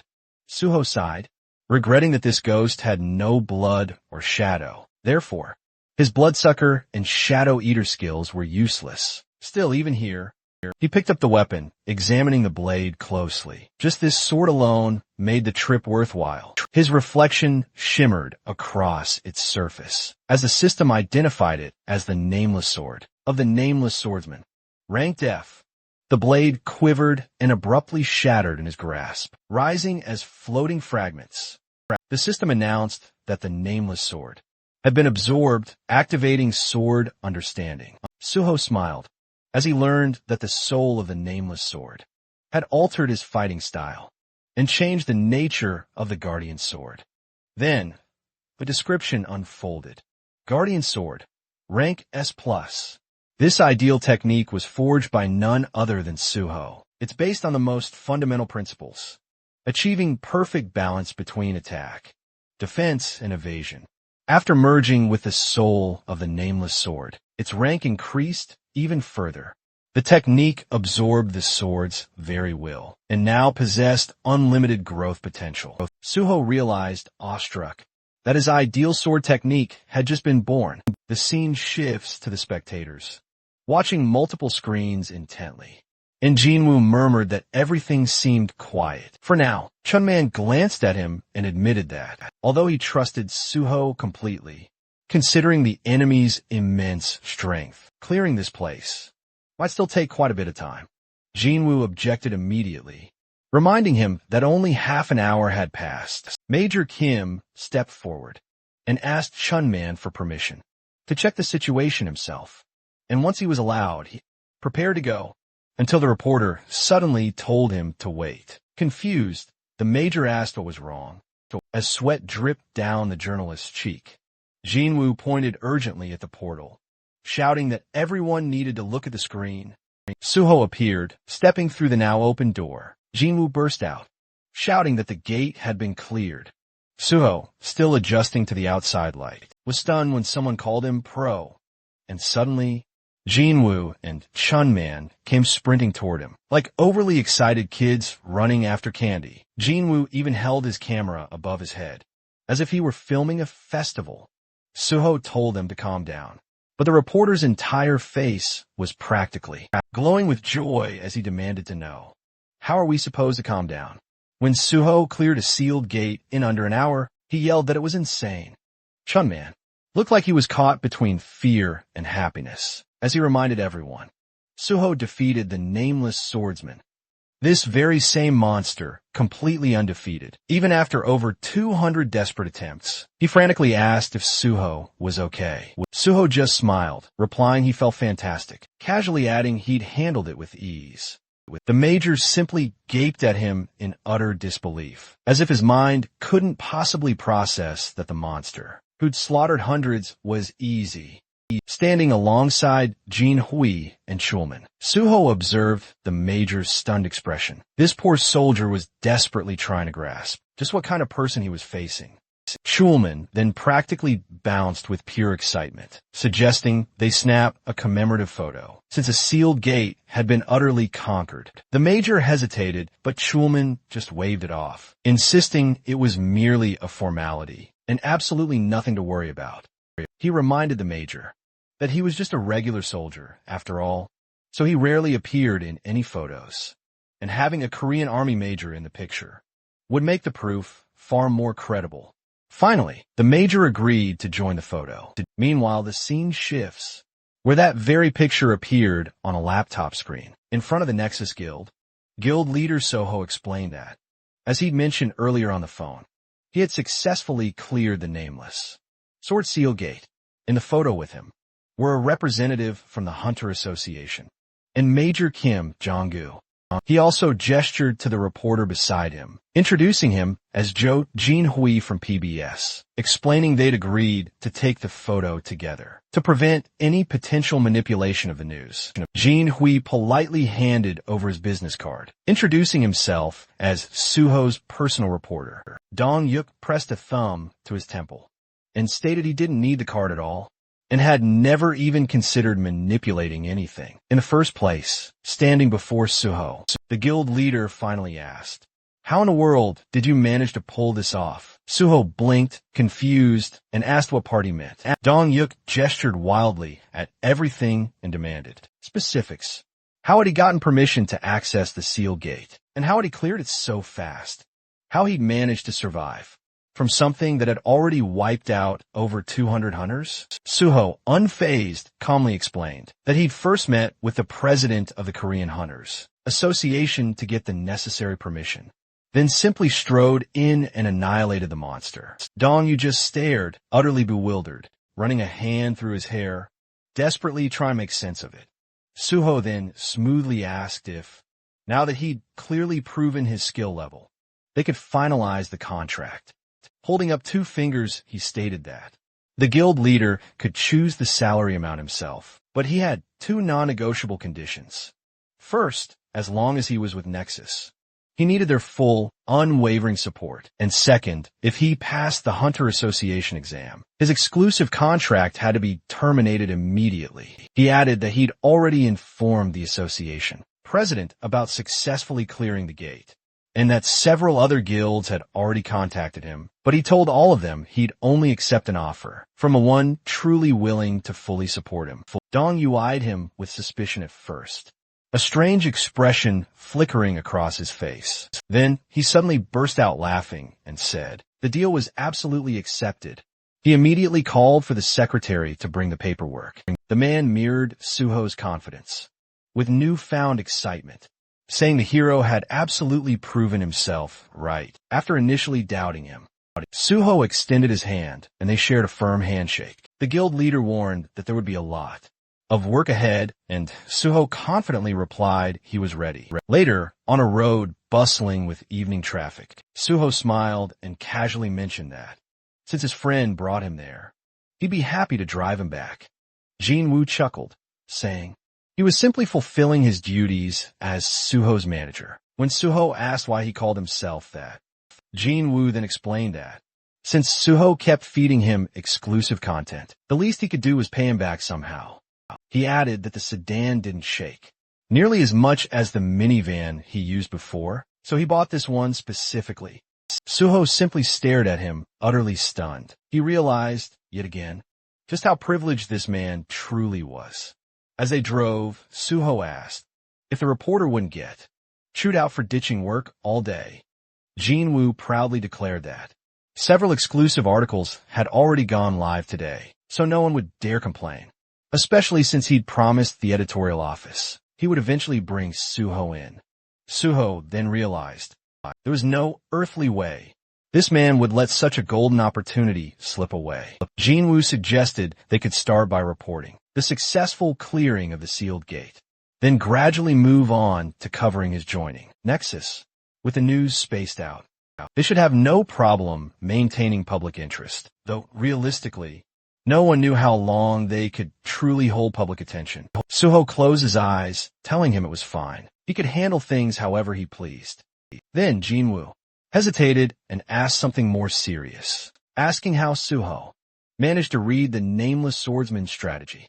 Suho explained that the monster's pattern was extremely predictable, and he was already familiar with the sword Emperor's reputation. Knowing the fight had to be done solely with cold weapons, he admitted it might sound arrogant, but he was absolutely certain he was better with a sword than the monster was. Jin-woo stared, utterly bewildered, gripping the steering wheel, as Suho continued, saying experience played a colossal role in that battle, and that his own swordsmanship was potent. The reporter reminded him that the monster had killed over 200 warriors, including the country's greatest swordsman, and asked if Suho truly understood that. And Suho calmly explained that The nameless swordsman copied the opponent's status and adapted his combat style accordingly. Inside that gate, only sword skill mattered. No items, no external abilities. Nothing else could influence the fight. Driving Jinwoo finally asked if Suho even possessed a swordsmanship skill. Suho confirmed, adding it was S rank, but it wasn't showing in his status window. The car suddenly swerved as Jinwoo slammed his forehead onto the steering wheel, completely stunned. He demanded to know how Suho got an S rank swordsmanship skill, and when it happened, flames practically burst behind him in sheer excitement. And Suho quickly told him to calm down, because he was absolutely boiling over. He warned that information should be delivered gradually, not dumped all at once. Jinwoo exhaled heavily and said, if Suho ever wanted to know anything about him, he could ask any time and get instant answers. After slowing the car, he admitted Suho had a real talent for shocking people, and that he never imagined he'd end up working for someone. Suho reassured him, and Jinwoo thanked him for calling him first, apologizing for doubting him in the beginning. Suho laughed, saying it was all fine. They finally arrived, back at their luxurious apartment complex, and Jinwoo asked if that meant they were done for the day. Suho nodded, saying he needed rest. The reporter immediately offered to walk him home, and Suho thanked him warmly. Later that night, as darkness settled outside, Suho finally sat down on something soft and let himself breathe. He thought with quiet satisfaction that he could genuinely be proud of today's results. Wiping his head with a towel, he realized he wasn't even tired, despite everything he had done. Pulling the towel away, he summoned his status window. The system reported 7 remaining bonus points, and he immediately understood this might finally be enough to unlock Unified Train, though its conditions were strict. Every stat, except one, had to share the same rank, and all stats at that same level needed to have identical values. If even one bonus point remained, the system would automatically raise the lowest stat to match the higher ones. Suho navigated the system interface meticulously, watching as the system scrutinized each requirement. Then, a notification popped up. All conditions met. The skill, Unified Train, was fully activated. He blinked in surprise, then watched as his remaining bonus points were automatically distributed to equalize every single stat. His personal card refreshed, showing that all of his characteristics now stood at identical values. Red level, rank 14, across the board. A surge of joy filled him. Suho clenched his fists, realizing he had finally done it. In his past life, he'd never even imagined this was possible, so he'd never tried. Now, staring at the window, he broke into a bright, satisfied smile and let himself collapse onto the bed. He thought, I need to keep pushing forward. Exactly like this, his phone suddenly rang beside him. The caller ID displayed a name he hadn't seen in a while.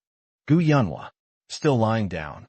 Suho answered, it's been a while since I heard your voice, and you've called at a perfect moment, as I'm in an excellent mood. She immediately remarked, you must have a lot of free time on your hands. Confused, he asked, what do you mean? And told her not to speak so formally.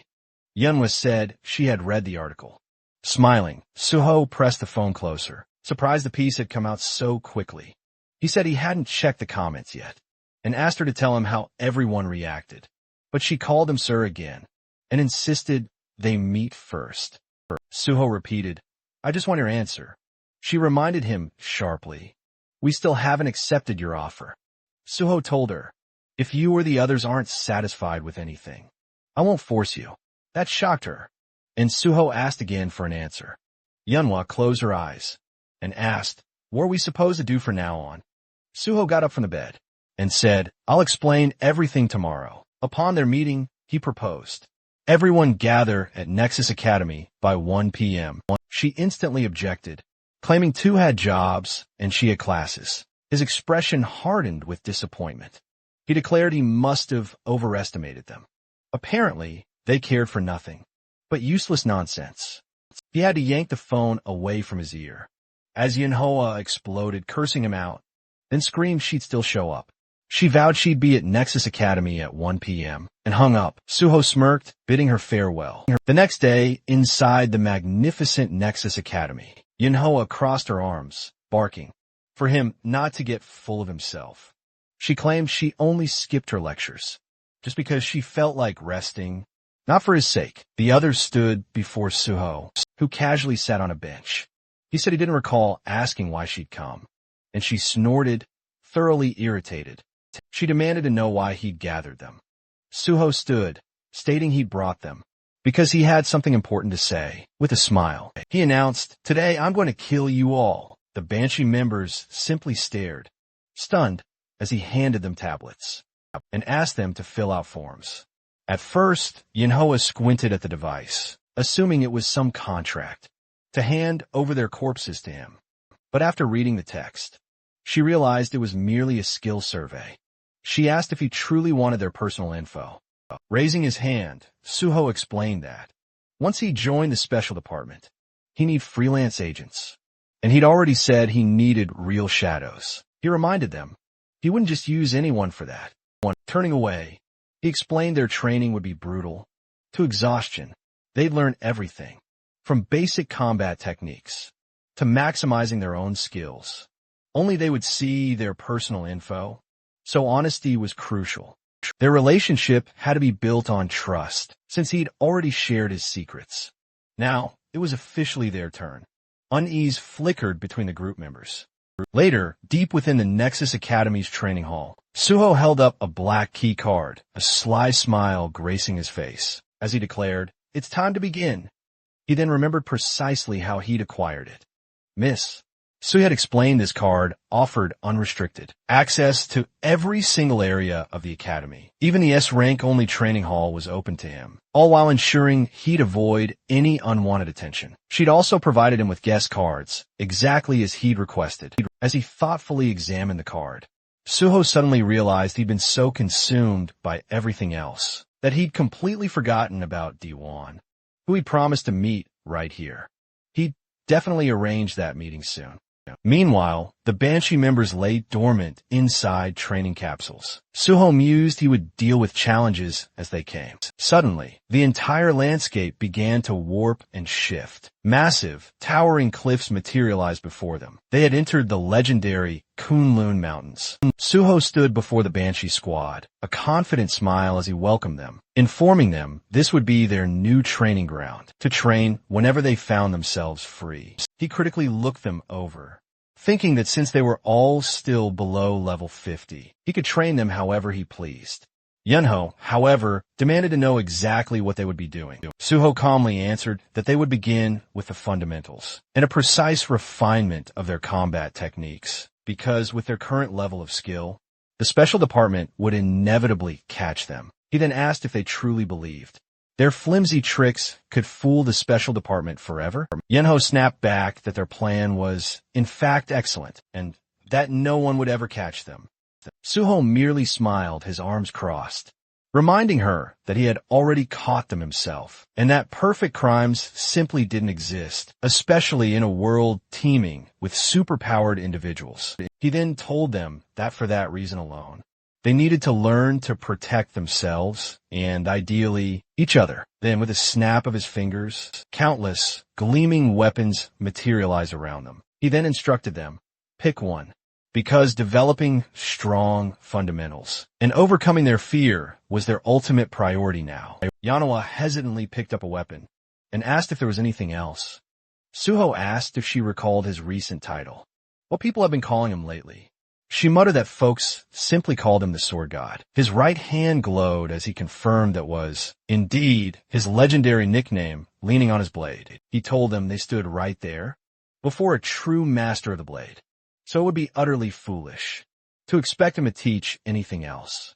To maximize their swordsmanship in this realm, they absolutely shouldn't use any other skills. He couldn't outright forbid it, but those skills would only hinder them later on. The group frowned. Suho then told them to try and kill him. Swinging his sword, he announced the brutal training had officially begun. In an instant, he rushed them. Heads flew. He then asked the stunned survivors why they still had time to be surprised. He then mercilessly finished off the remaining two. The squad respawned again. Suho declared that since they had already died once, they shouldn't freeze up like complete idiots. They quickly took up defensive stances. Suho praised that, saying they would restart. Looking upward, the group instantly realized his next devastating attack was coming from above. Suho slammed into them once more, scattering bodies as he mocked them mid-combat. He told one that even his grandmother moved faster. He then elbowed another squarely in the chest, asking how someone who worked in delivery could possibly be this slow, wondering jokingly if he was fired because customers starved, waiting endlessly for their orders. The boy crashed hard into another teammate.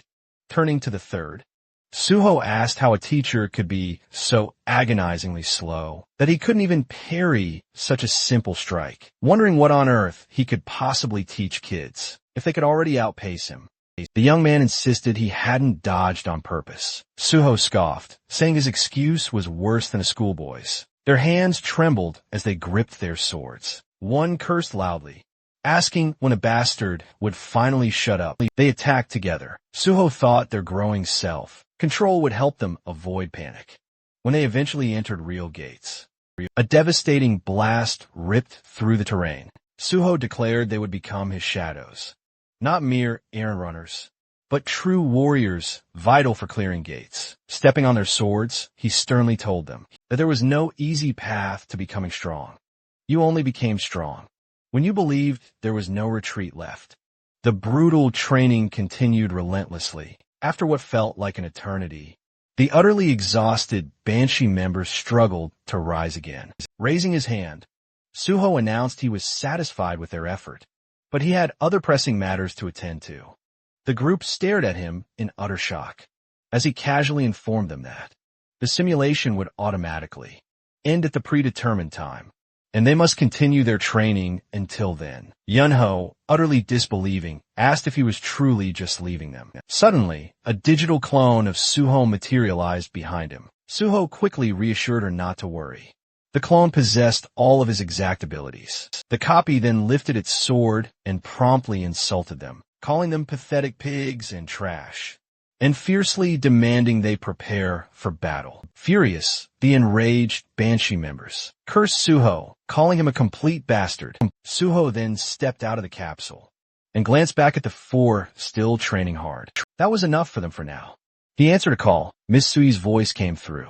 She explained that an article had just gone up about his official recruitment into the Nexus Guild, and she was calling to confirm it. Suho asked if the author was none other than Joe Jinwei. She confirmed it was indeed his exclusive report, and the PR team wanted to release additional information. Looking out the window, Suho calmly stated, "That was perfect, in fact. Another article should be prepared."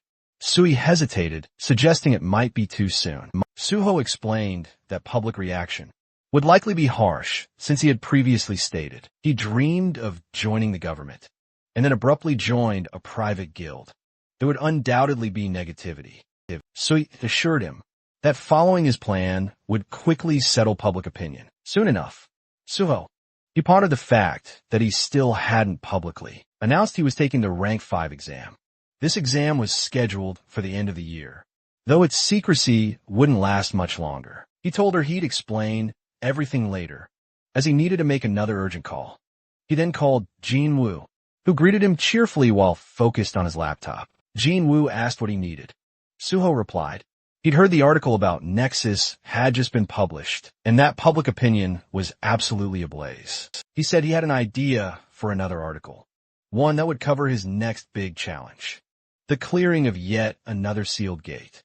With a smile, Suho announced he was planning to take on the Swamp of Despair next. Soon after, a new article exploded across the internet, announcing that Suho had successfully cleared the sealed gate of the Nameless Sword. Online, people absolutely erupted in shock. How could he have just cleared the Tower of Trials, yet already moved on to conquering a sealed gate? One person wondered aloud, is Suho now the newest Sword King? Another instantly corrected them, declaring, no, this guy should be called the Sword God. A second article quickly followed, reporting that Suho had joined the Nexus Academy. Immediately, users started reminding everyone that he had previously stated he wanted to work for the Hunters Association. Others accused him of being corrupt, hurling insults without any restraint. Then, a third massive headline dropped. Nexus Guild Hunter Suho intends to clear another sealed gate. The Swamp of Despair. Someone called him a complete psycho. Another mocked the people who claimed Suho joined Nexus for money, asking, "What's wrong with your faces now?" Someone else boldly claimed they believed in him from the start. Another declared Suho their idol now, and even threatened to personally deal with anyone who dared to insult him.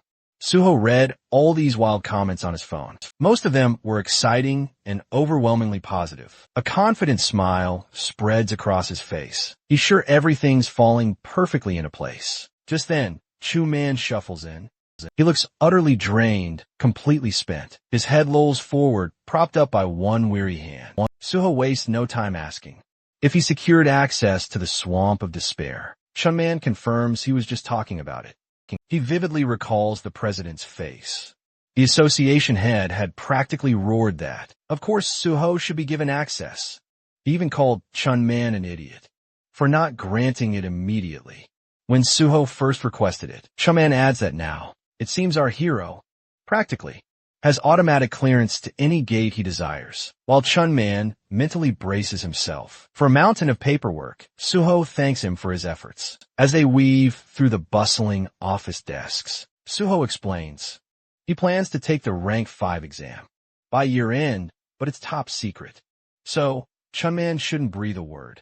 Chun-Man immediately mimes sealing his lips with his fingers, swearing he'll be silent as a fish. Suho chuckles to himself, thinking he was just kidding, but the guy's reaction was absolutely priceless. He tells Chun-Man they should move on to clearing the gate. The scene now shifts to Jongdo, Incheon, where the sealed S-rank gate, known as the Swamp of Despair, looms ominously. Suho stands poised before the massive portal. As multiple cameramen capture the historic moment, people whisper anxiously that no hunter has ever returned alive from this gate. Even though Suho is undeniably unique, some doubt if he can truly conquer this place. Inside the security room, Jin Hui watches the live feed, a knot of nerves. He tells a worried man beside him to relax, even suggesting they make a bet. Grinning, Jin Hui declares, "I'll bet 1,000,000 won Suho clears that gate." The other man, still clearly anxious, reluctantly agrees, hoping Suho survives, but is convinced it's utterly impossible to clear. Meanwhile, Chun-Man stands utterly frozen in horror. He screams that the gate is vanishing. Everyone stares at the screens, aghast and disbelieving. Jin Hui questions if Suho actually cleared already. The other man shouts back that it's impossible. In a sudden panic, Jin Hui elbows Chulman hard in the face. He demands to know exactly how many minutes Suho was inside. 10:20. Chulman shakes his head, revealing it wasn't even 10 minutes. It's in less than 5 minutes. From the instant Suho stepped inside, the truth finally becomes clear. The system had informed him that the Swamp of Despair had 0 entry requirements, and any number of players could enter it. Now, Suho stands at the base of a truly colossal staircase. It stretches relentlessly upward, piercing an eerie sky. He remembers all too well that this gate caused even more casualties than the Nameless Sword, and not a single soul had ever returned from alive. Outsiders never truly grasped what actually happened. Inside, Suho knows monsters don't appear here. To clear the gate, one must simply climb these stairs. But every single step is a psychological nightmare, packed with terrifying, mind-bending traps. That's why horrific monsters surround the staircase, victims who were turned into statues. Suho finally understands the real strategy. For clearing this place, you need an item or a skill, granting S-rank mental protection. Otherwise, the endless despair will kill you, and your corpse becomes just another statue on these stairs. This gate is aptly called the Swamp of Despair, and for that very reason, no one has ever made it back. Smiling faintly, Suho steps onto the very first stair. He thinks to himself, none of this matters right now. Immediately, a crushing wave of despair slams into him. His legs barely manage to stay steady. Purple streams of dark energy swirl behind his head, but still he smiles.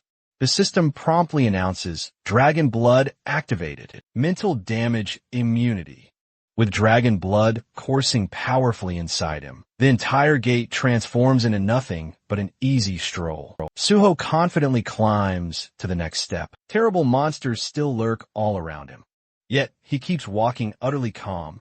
He notices markedly fewer statues the higher he ascends. Only a handful ever made it even halfway up. Twisted, petrified faces stare at him from the sides. Forever trapped, he knows he cannot save them. In his past life, the hunter who cleared this very gate. For hundreds of days, he rigorously trained his mind. That man valiantly tried to save the trapped victims. But the moment he touched the lifeless statues, they instantly disintegrated into dust before his eyes. He was left utterly alone, powerless to save a single soul. Finally, Suho triumphs, reaching the pinnacle. He gazes down at the countless lifeless forms below, and softly whispers that he understands their immense suffering. Pressing his palms together in a solemn vow, he pledges to set them all free.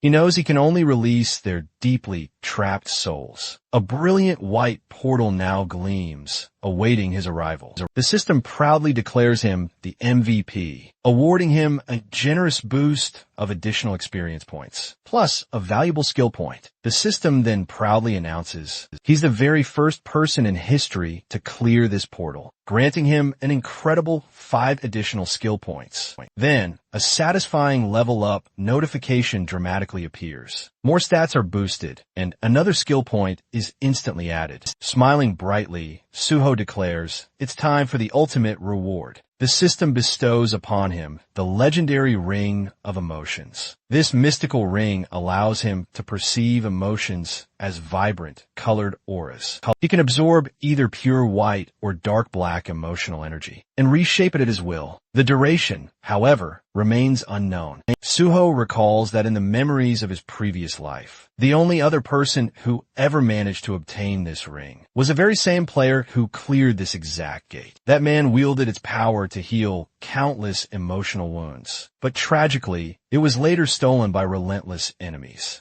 Suho confidently lifts his hand, thinking, this time, things will undoubtedly be different. He carefully slips the magnificent ring onto his finger, standing tall at the very top of the stairs. The ring instantly begins absorbing the intense black, emotional energy still lingering within the fallen corpses. Thanks to his dragon's blood, Suho takes no mental damage whatsoever. He touches the ground, and the system swiftly reports. The ring is reacting to incredibly strong emotions. Its color is black, and absorption has begun. Dark, swirling energy gathers as Suho raises his right hand. The ring has absorbed the absolute maximum amount it can hold. It isn't enough to purify the entire, vast staircase, but he has no other option left him now. Now that he stands before the gleaming exit portal, turning his gaze toward the luminous gateway, Suho quietly states, it's time to finally leave. The very moment Suho stepped outside, reporters instantly swarmed him from every direction. Their cameras flashed relentlessly, a dazzling, blinding storm. He instinctively lifted a hand, shielding his face from the onslaught, as journalists clamored, urging him to face their cameras. Before he could even steady himself, Chulman and Jin Woo surged forward, rushing towards him, both absolutely bursting with excitement. Chulman, practically punching the air in jubilation, demanded to know, how did Suho manage to clear the portal? In exactly 4 minutes and 17 seconds, especially when this particular gate was rumored to be even deadlier than the nameless sword. Jin Woo then shouted that he needed to write an article immediately.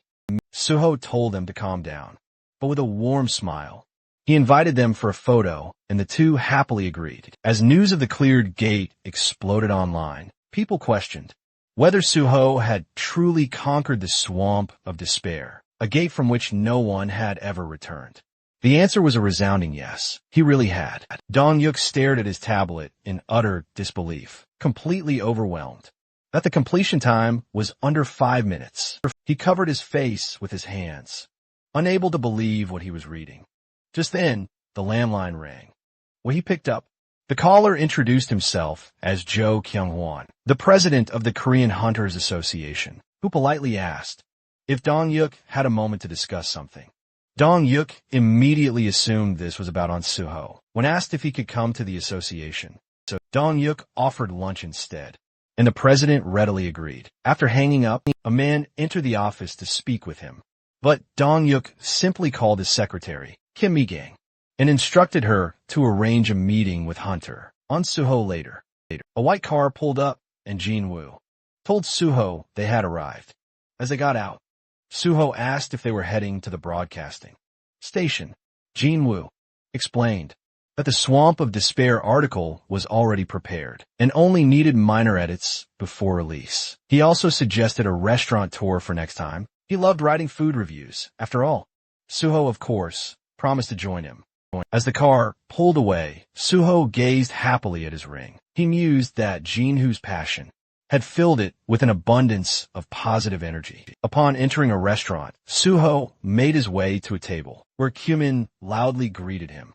As the protector of South Korea, the president encouraged him to sit beside Mr. Dong-yuk. Suho thanked the association leaders and took his designated seat. He noticed Kyung-won, Kyu-min, Dong-yuk, and the formidable head of the Special Force Division, Pai Sang-yeol, all gathered here. Confused by this sudden formality, he listened as Kyung-won warmly congratulated him, praising his unprecedented speed in clearing both sealed gates and declaring him the future of the nation. Kyu-min then proposed a toast, and Suho, raising his cup, chose to toast their shared success. Glasses clinked merrily around the table. During the meal, the president casually mentioned hearing that Suho's guild contract had no fixed term. Dong-yuk confirmed that. While most contracts lasted 3 years, Suho was a truly special case who could contribute immensely to the country, so he wouldn't be restricted at all.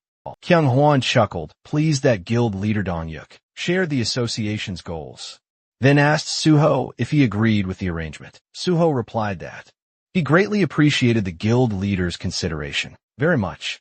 Chief Pai added that he looked forward to Suho joining the Hunters Association, as it would boost not only their organization, but the entire nation. With a strange smile, Kyu-min said the president wanted to present Suho with a special letter of thanks. Inside, Suho silently rejoiced. This letter practically ensured he would pass the level 5 exam. Out loud, he expressed how deeply honored he was. Kyung-hwan then explained that they had originally gathered to celebrate the Nameless Swordsman's victory, but Suho cleared another gate so quickly that even they couldn't keep up. Suho humbly explained that it was only possible because the president had granted him all the access he needed. The leaders were thoroughly impressed with his answer. Chief Pai, still cradling his cup, inquired how Suho had managed to clear the Swamp of Despair, a place no one had ever returned from, and about which information was extremely scarce. Suho instantly recognized Pai's talent for extracting secrets, a skill he vividly recalled from his past life, so he remained on high alert. With a casual smile, he explained that inside the gate, there were no monsters, just a single, ominous staircase. After taking just one step onto it, he immediately sensed the danger. So he utilized his tools while steadfastly continuing to climb, until he finally succeeded. The association representatives stared, utterly dumbfounded, their mouths agape, as Chief Pai thoughtfully stroked his beard. He was impressed Suho avoided mental overload, a pitfall where others relied solely on mental stability. Chimon then directly asked about his current level, mentioning he'd heard Suho wasn't even level 100. Suho calmly replied that he was only level 53. Chief Pai nearly choked on his drink and asked what ability he had gained, when the ring on Suho's finger suddenly emitted a bright white light. Suho immediately sensed that the association aimed to mold him into an obedient weapon. He explained that he was a healer, but because he preferred wielding swords, he had acquired the sword path. Chief Pai remarked that the sword path wasn't unusual, though quite unexpected for a healer. Suho noted privately that the special department housed many truly unique abilities, so it didn't impress them all that much. Yet, he deeply disliked the feeling of being treated like a mere hunting dog. Out loud, He added that while his main skill was swordsmanship, he desired support in developing his healer abilities, because a hunter's lifespan was often too short. Dong Yuk and Kyung-won both readily agreed that hunters faced constant, perilous danger. They suggested the Nexus Guild could better support his development. The leader smiled as Chimon declared himself the crucial link between the guild and the association. Chief Pai added that Suho could also absolutely rely on him. Feeling overwhelmed by such an outpouring of support offers, Suho simply raised his fist, promising to clear every single gate in Korea. The leaders applauded, and Sumon casually refilled his drink. As night settled in, the meeting concluded, and Suho and Chief Pai stepped out, bidding farewell to the association leaders. Suho mentioned he genuinely enjoyed the evening. Once their car departed, Chief Pai reached into his jacket, offering Suho a cigarette. Suho declined, but the chief lit one up regardless, stating he always enjoyed a smoke after a good party. He then handed Suho his business card, remarking he usually ignored calls but would answer Suho's. He then inquired about Suho's living situation, and Suho explained that his old place was simply too crowded with fans, so he was currently staying in a hotel. Chief Pai frowned, commenting this was a national problem. Popular hunters instantly became swarmed by obsessed crowds. Suho dismissed it as mere normal affection, which instantly darkened Pai's aura significantly. Suho realized his comment sounded incredibly naive to someone who viewed unawakened civilians as mere pawns, a mindset shared by both the president and vice president. Chief Pai then stated that although the official exam would be held at the year's end, Suho had practically already passed with flying colors. Suho acknowledged this truth. The chief mentioned he once thought Suho was modest, but now realized he wasn't simple-minded at all. He then linked arms with Suho and playfully suggested they rehearse a superior, subordinate dynamic, since Suho would soon be under him once he officially joined the association. Suho agreed, which made Pai burst into laughter. Then Pai asked if Suho truly wanted to quit clearing gates altogether and join the special force unit instead. Immediately, Suho tensed up, realizing Pai was subtly baiting him. As Pai flicked a cigarette, Suho fully understood the chief's true motive. The chief had stayed until the very end to recruit Suho personally, instead of just gathering mere information. Through Dong Hyuk, the ring of emotions instantly activated, releasing a blinding white light. Suho internally called on Pai to clearly state his intentions. Smiling, he quickly reassured Pai that everything was absolutely fine, and then emphasized the utmost importance of the Special Force Unit's ring amplified positive emotions. White streams of light rose from Pai's eyes as he declared, Suho truly possessed ambition, a quality he deeply admired. Most hunters, after all, only chased empty dreams. He then inquired about Suho's closeness with Chulman from a gate department. Suho admitted Chulman was a close acquaintance, but emphasized his desire to build strong ties with both Pai, and especially the president, hoping for productive cooperation with the head of the special force. Pai, clearly pleased, rested his hand on Suho's shoulder, praising his impressive communication skills. Suho thanked him, then expressed his earnest hope of joining the department through special recruitment. Pai rubbed his chin, musing aloud.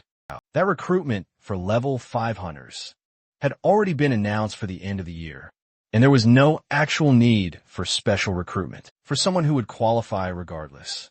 Suho, meanwhile, knew the ring's influence had deepened Pai's interest into something akin to emotional loyalty. It wouldn't last forever, but it was more than enough for now. Standing together, Pai commented that he was quite surprised.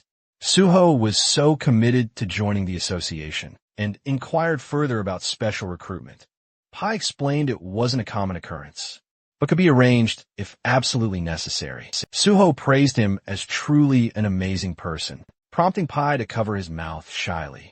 He explained that recruitment decisions came from higher authorities, but if there was a shortage in the special department, they could justify a special intake. Pai added that if such recruitment were to happen, they would need proof that Suho was truly valuable to the department. Suho asked if he meant clearing gates. Pai reminded him that the special force handled awakened criminals which was far more important. Suho had, indeed, forgotten that crucial detail. Pai said criminals with awakened abilities were extremely dangerous, and although Suho possessed great skills, clearing gates and fighting crime were two entirely different beasts. He challenged Suho to prove his worth by picking any wanted criminal and bringing them to the department. If successful, he'd be accepted within 1 or 2 months. A car pulled up. Pai said, most newcomers often panicked at the mention of wanted criminals, but Suho clearly wasn't timid. Smiling, he declared he'd await Suho's news. Suho recalled how, in his past life, Pai hadn't even remembered his name until after the nameless swordsman's victory. But this time, things were already different. Watching the car leave, Suho realized that soon the villains and their underlings would be among the new recruits, who'd make excellent sacrifices for his upcoming plan. Several neat buildings stood ahead, and Suho's shadow stretched across the pavement. As faint cigarette smoke drifted from nearby windows, he muttered that he'd walked right into a snake's nest. Using his magic detection, he spotted a pack of suspicious figures inside, confirming he'd finally found the right place.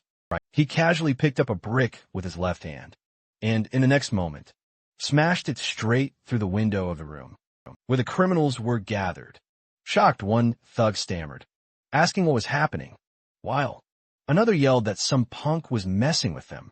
In a hurry, the criminals rushed outside to confront whoever dared. They stopped in front of Suho, demanding to know what he wanted. The blonde among them stared at him nervously, asking if he was drunk or crazy. Suho smiled calmly and assured them he was completely sober.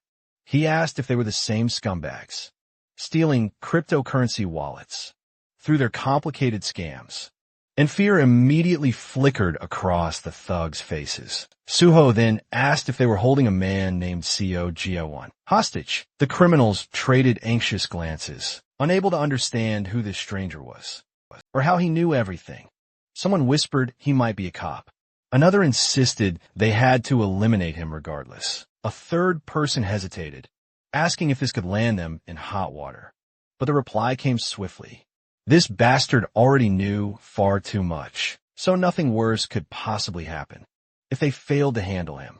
Suho offered them a weary smile, internally scoffing at his pathetic opponents, mentally daring them to even try catching him.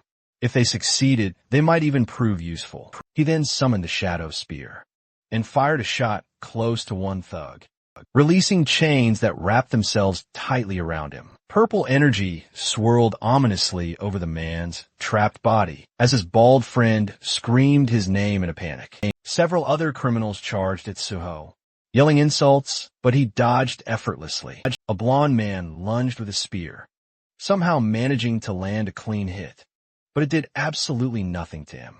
The criminal stared, bewildered, wide-eyed, as Suho, lightly splattered with blood, grinned. The system announced the activation of his blood weapon, and a long crimson shaft materialized in Suho's hand. He drove it straight into the stunned thug, sending him sprawling to the ground. Suho noted he couldn't kill them, but nobody said he couldn't beat them senseless. Another criminal rushed forward, foolishly calling him an idiot, only to be sent flying by a powerful strike. Soon, only the bald thug remained, trembling and muttering that this was sheer madness. He tried to flee, but Suho pierced his leg with the blood spear and calmly asked, "Where do you think you're going?" With all the criminals defeated and lying around him, Suho warned them to stop their screaming, unless they wanted an extra dose of pain. He then stored all of them inside his subspace portal, dusting off his hands.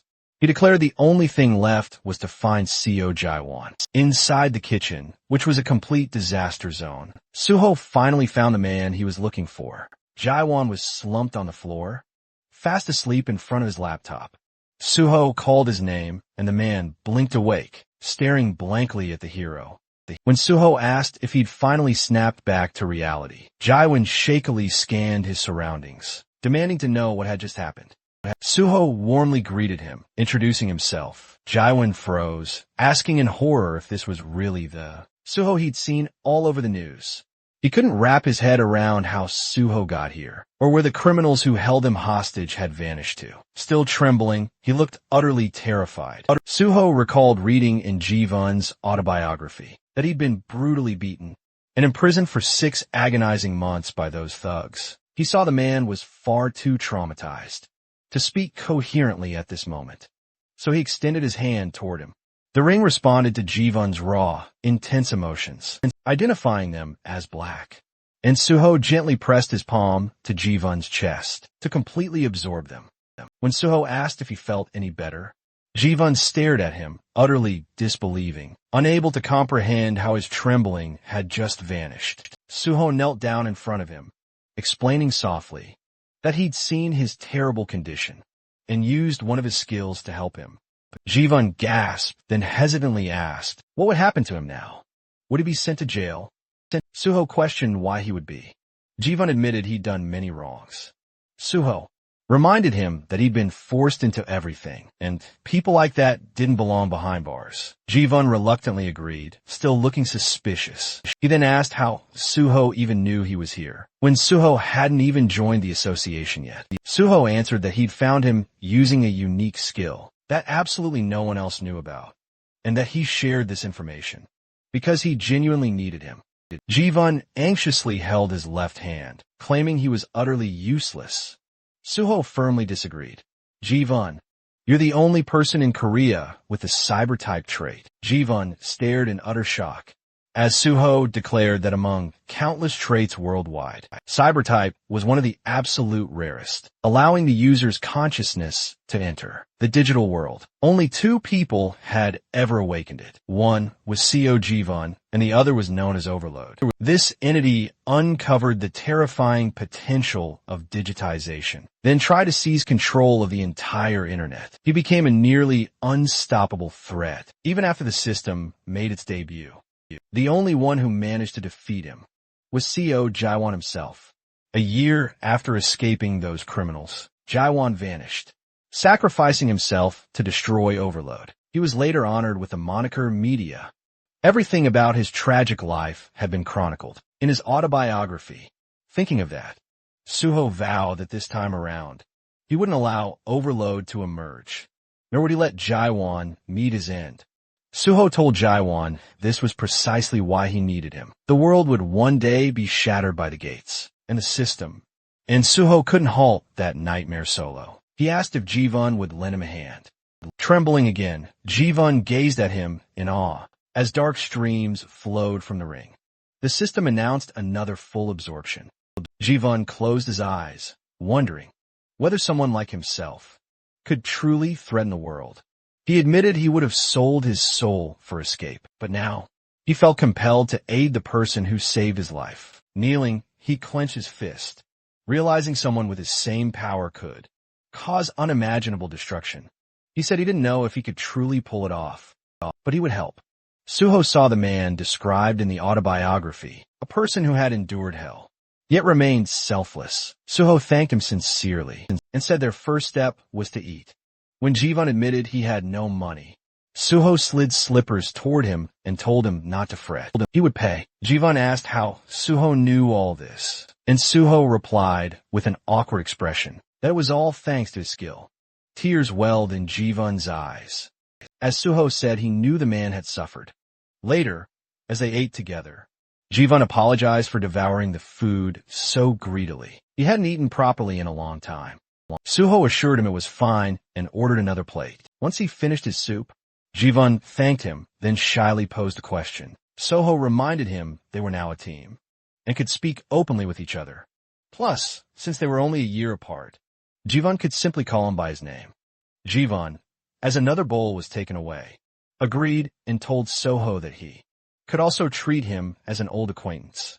He then asked why Suho chose the Hunter Association instead of joining or even founding a powerful guild. After all, government work came with countless restrictions. Suho closed his eyes and stated that, no matter how strong a guild was, its power would always be limited.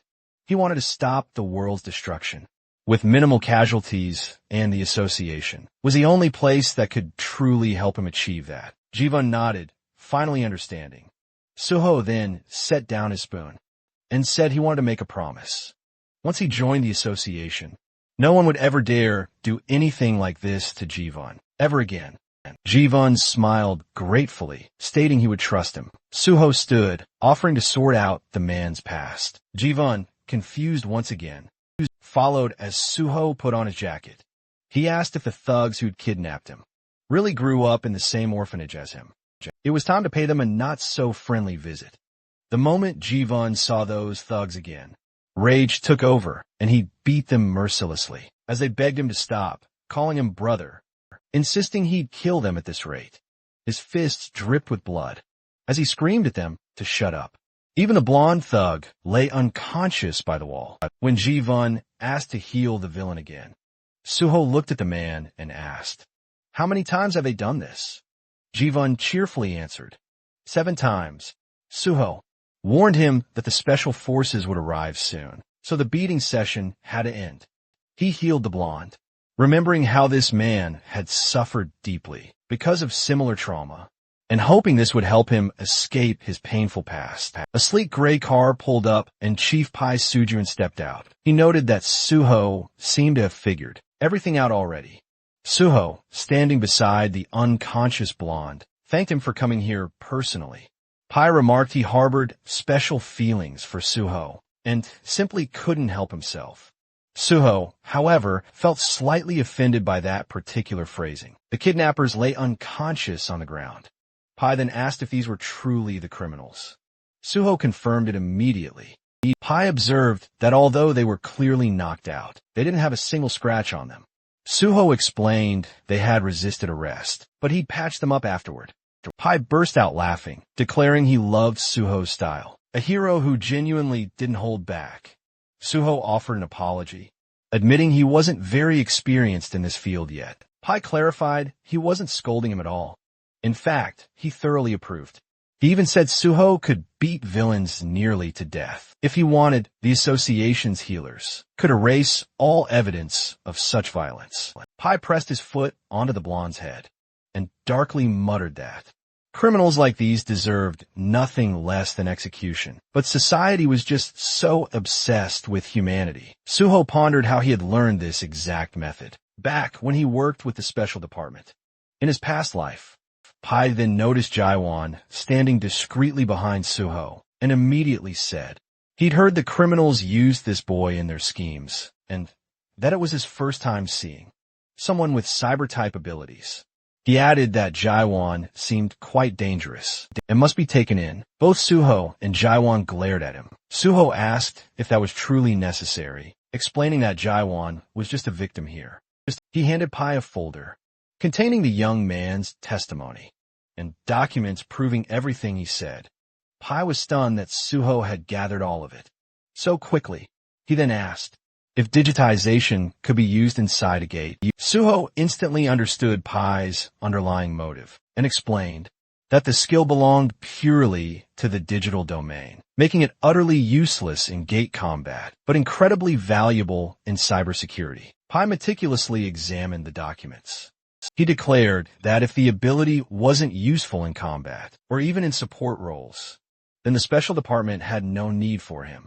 Suho softly pleaded, asking them not to punish Jaiwan. Pai commented that Suho was getting soft, looking out for the guy, but after hearing everything, he admitted Jaiwan had suffered a horrific ordeal. Then, turning to his subordinates, Pai declared that Suho was absolutely right. The victim shouldn't be punished. They would close the case immediately and help Jaiwan receive proper compensation. Suho bowed deeply, offering his heartfelt thanks. Pai stated that justice was always his ultimate goal. Then he questioned how Suho even knew about this case. Suho had been meticulously waiting for this moment. Raising a finger, he explained that CEO Jaiwan had sent a digital distress signal using his incredible skill. Suho checked its validity and organized the rescue. Pai questioned if that was truly how it all unfolded. Suho thought, of course not, but remained silent. Pai handed the folder over to his subordinate Praising Suho for always finding a perfect solution, Suho humbly replied that it was just sheer luck. Pai retorted that luck always favors the capable. With a firm hand on Suho's shoulder, he promised to arrange the special recruitment. As agreed, Jaiwan finally stepped closer, asking what he was supposed to do now. Suho pointed behind him, stating that Jaiwan would be coming with him. Jaiwan stared around the opulent apartment in shock, while Suho casually grabbed a drink from the fridge. The place was luxurious, almost too perfect, and Jaiwan couldn't help but say it out loud. Suho casually replied that it wasn't his home at all. This belonged to Jo Jin-woo, the PBS reporter. As he poured the drink into a glass, he mentioned that the owner was currently away, on a business trip. So the two of them had the whole place to themselves. Jaiwan nervously accepted the glass, asking if the owner wouldn't be furious about him bringing someone over without permission. Suho brushed it off, saying it was no big deal, but warned Jaiwan not to talk too much. Jivon slapped his own chest dramatically and promised to stay silent like a fish, then quickly asked what Suho wanted him to do next. Suho lifted the glass to his mouth and clarified. Jaiwan had been kidnapped right after hitting level 50 and awakening his ability right. Jaiwan confirmed it. Suho said that meant he would soon have to face overload, and for that he needed to grow stronger fast, strong enough to reach a level close to Suho's own, if they wanted to prevent the end of the world together. Shocked Gi-1 asked if that meant he had to clear gates with him, but Suho shook his head while typing on a laptop. They wouldn't level him up the traditional gate clearing way. Instead, Jivon needed to learn how to use his cyber-type ability with maximum efficiency, turning the laptop toward him. Suho asked how he felt about going online together. Jivon hesitated. Was that even possible? Suho told him to read his own skill description, but pointed out something the system didn't mention openly. Although Jivon transferred his own consciousness into the network, nothing said. He couldn't pull someone else inside with him. Jivon stared at him in disbelief, but agreed to try. He placed his hand over the laptop and activated digitization. A glowing digital circle formed above his palm as the system notified Suho that player. So G1 was attempting to transfer his consciousness into the digital world and requesting permission. Suho approved. The system then announced the transition process, and Suho's expression tightened in surprise. A moment later, he found himself standing in the middle of a massive vineyard, under a bright sky, realizing he had literally entered the laptop's home screen, the Windows wallpaper he'd always seen, but never imagined he'd experience firsthand. G1, running from behind, called out to him in excitement. He said it felt bizarre seeing someone else here, because until now, he'd always been alone in this digital world. Suho admitted this was his first time too, and it felt amazing. Jaiwan gazed out at the endless, sprawling fields, then wondered aloud if they were truly inside the wallpaper photo's digital world. Suho confirmed it was an actual winery image, complete with vibrant, sprawling grapevines. He even plucked a grape and chewed it, out of pure curiosity, earning a laugh from Jaiwan. She reminded him that the digital world only had visuals, but no taste or smell. Suho spit out the illusion, admitting he just had to test it anyway. As they walked through the vineyard, Jaiwan asked him how they were meant to increase his level here. Suho seemed surprised. Didn't he know levels rose based on experience points, and that the system didn't care whether actions happened in the physical world or not? He even reminded Jaiwan that he had increased his sword proficiency during his virtual reality hunter exam. Jaiwan then asked if leveling up in a virtual environment was truly possible. Suho clarified that while skills could be trained there, character levels usually could not. However, this particular digital world was different. Here, nothing resets after death. Here, everything was real enough to actually kill you, and that's precisely what made it capable of affecting their system. They stopped before a pair of closed digital doors, labeled File Cleaner. Jaiwan asked what this folder was. Opening it revealed a cheerfully deceptive computer window, claiming it would organize devices easily. Suho explained it wasn't an antivirus at all. It was malware. When Jaiwan asked If he really planned to level up using a virus, Suho confirmed it. Malware behaved like monsters, attacking and destroying systems. Therefore, Jaiwan needed to risk his life and defeat them to gain experience. He warned him again. Dying here meant dying for real.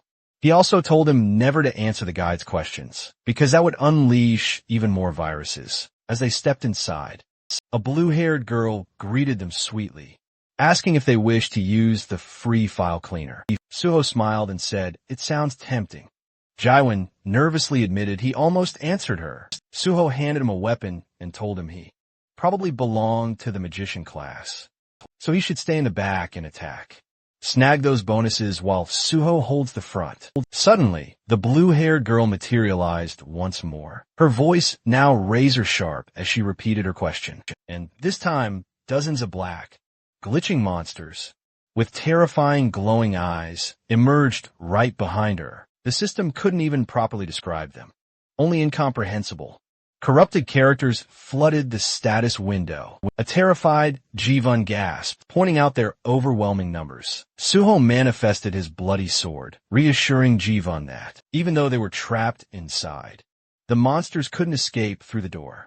If Jivan couldn't escape either, he'd die, so he needed to unleash his magic. Suddenly, a massive black skull monster lunged forward, but Suho decapitated it in an instant. He reminded Jivan to prepare his spell. A digital circle glowed brightly around Jivan's hand as he confirmed his readiness, and Suho charged headlong into the horde, cutting down wave after wave of corrupted entities. Eventually, after a tense battle, the monsters scattered into pixels. As Suho finished them all off, Jivan collapsed onto one knee, exhausted and shaking, admitting he truly thought he was going to die. Suho told him he was still alive and now level 59. He then asked Jivan about his progress. Jivan replied that he had reached level 55. Suho suddenly realized this guy was far more talented than he'd expected. With the right guidance, he could work exceptionally well alongside the Banshee group. He helped Jivan to his feet and suggested they log out and get some rest. Jivan agreed eagerly. Back in the real world, Suho chugged a Coke on the couch, relieved that there was a safe way to level up, without ever entering actual gates. He then checked the public reaction to the news article about him, clearing the swamp of despair. The internet was flooded with admiration. People demanded the government give him a medal. Fans clamored for souvenirs and endless praise. Suho rubbed his nose proudly. As long as he kept clearing gates, the world would treat him like a true hero. And honestly, that kind of respect truly made life worth living. Seeing everything proceed exactly as he'd planned, he decided it was time for the next big step. Suho ended up on a late-night call with guild leader Bei. He went straight to the point, wanting permission to clear the S-rank gate. Under the Nexus Guild's name, throwing in the promise that every single piece of loot would go straight into the guild's pockets. No strings, no conditions. Just pure grind value. The gate in question is the infamous Mole Mine, an S-rank dungeon packed with mana stones, and crawling with those freaky mole monsters that move like they were speed, running through the dark. Suho eyed the place, already picturing how annoying it was going to be.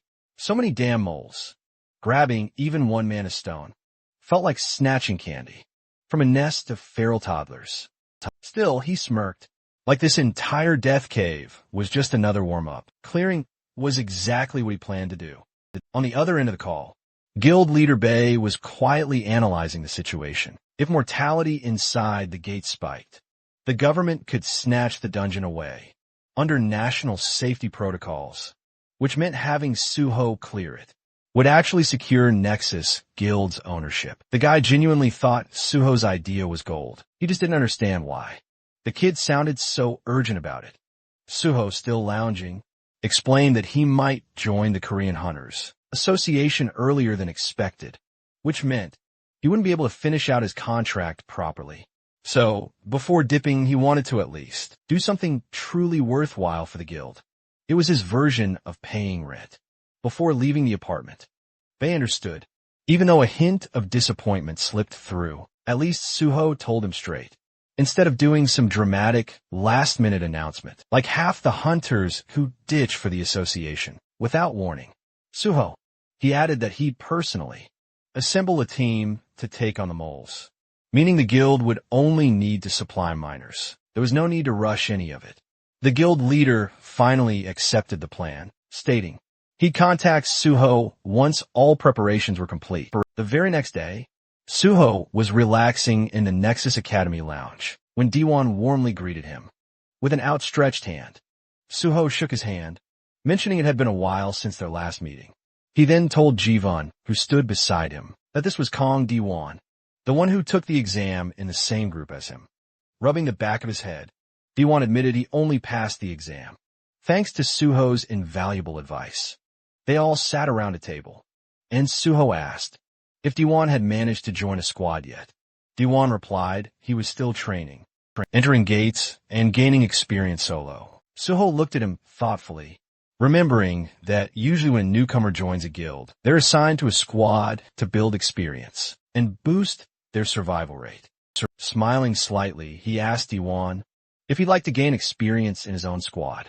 He explained he planned to clear gates soon, and his help would be invaluable.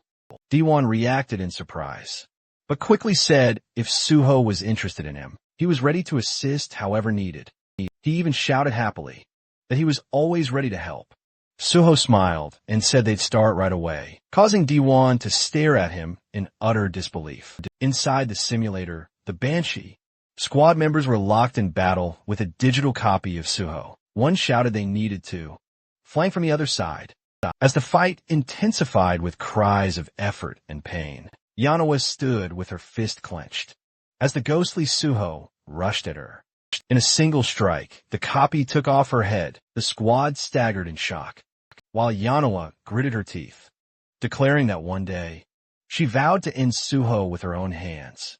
The real Suho, standing behind her, told her she was already doing so much better.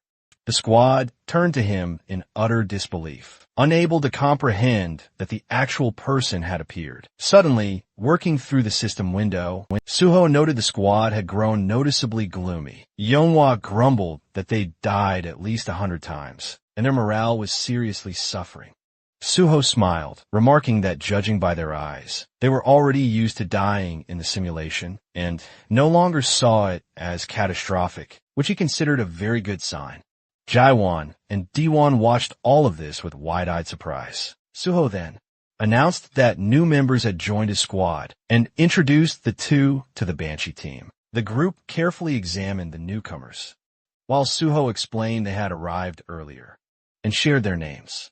Diwan smiled, while Jivan looked visibly nervous. Suho then asked the Banshee squad if they were tired of this place yet. Yunhwa clenched her fist and declared they were nowhere near bored. Burning with fury, she warned she wouldn't rest until she managed to take Suho's head off, and the entire Banshee group was fueled with pure killing intent. Suho smiled, saying he liked that attitude, and advised the newcomers to develop the same instinct. Yun asked why that was necessary, and Suho replied gently, saying it was essential if they wanted to survive inside real gates. He then declared that from today onward, they would all train to clear gates together. Yunhwa stepped closer, and Suho told her that one of the newcomers was a mage, and the other a tank, so if they didn't need sword training, she would need to organize the squad properly, use the clones well, and train everyone hard. Yunhwa agreed, but asked him to at least explain more about the gate. Suho adjusted the system window and said he would have to change the clones settings, but soon they would understand everything themselves, so they should be ready. When she asked him again about the type of gate, Suho simply said it would be a very ordinary one. He elaborated that shouting meaningless names would be impractical. In the heat of real combat, they needed proper forms of address instead. Yanawa confessed she had no idea what to call him, but declared she'd rather die than call him Appa. Suho, still busy with the Windows system, suggested that since they were a team now, she could just call him team leader. She begrudgingly accepted, Suho then announced he had other matters to attend to, and told them to notify him once preparations were complete. Daehan and Jaiwan watched, utterly bewildered, as the digital Suho dramatically pulled his sword from the ground. When they tentatively asked what to do, Yanhwa coolly told them they'd soon find out. The virtual Suho then pointed his sword at them, calling them trash, and demanding why they were standing around like ducks. He snarled, demanding they attack instead of just staring. Daehan was utterly stunned, claiming he never imagined Suho acting like that, while Yunho calmly remarked that he was always like this. She then warned the newcomers to brace themselves if they didn't want their heads rolling. Meanwhile, the real Suho stepped out of a taxi outside. The driver explained that cars weren't allowed any farther, so Suho would have to walk the rest of the way. Suho calmly agreed and continued on foot, arriving before a cluster of tall buildings. He then activated his ring, triggering first Mumu, and the system confirmed that the skill, Monochrome Solitude, had been activated to completely erase his presence. As he walked down the sidewalk, he observed the once thriving neighborhood of Payu, once famously known as the Golden Land. Noticing the beggars nearby, he sadly remembered how prosperous the place used to be, but with the appearance of countless gates and too few hunters to clear them out, the area had become utterly desolate. If not for these infernal gates, this place would never have devolved into such a ruined district. Passing by the impoverished residents, he mused on how the area was now riddled with crime, gangs, drugs, and rampant hunger.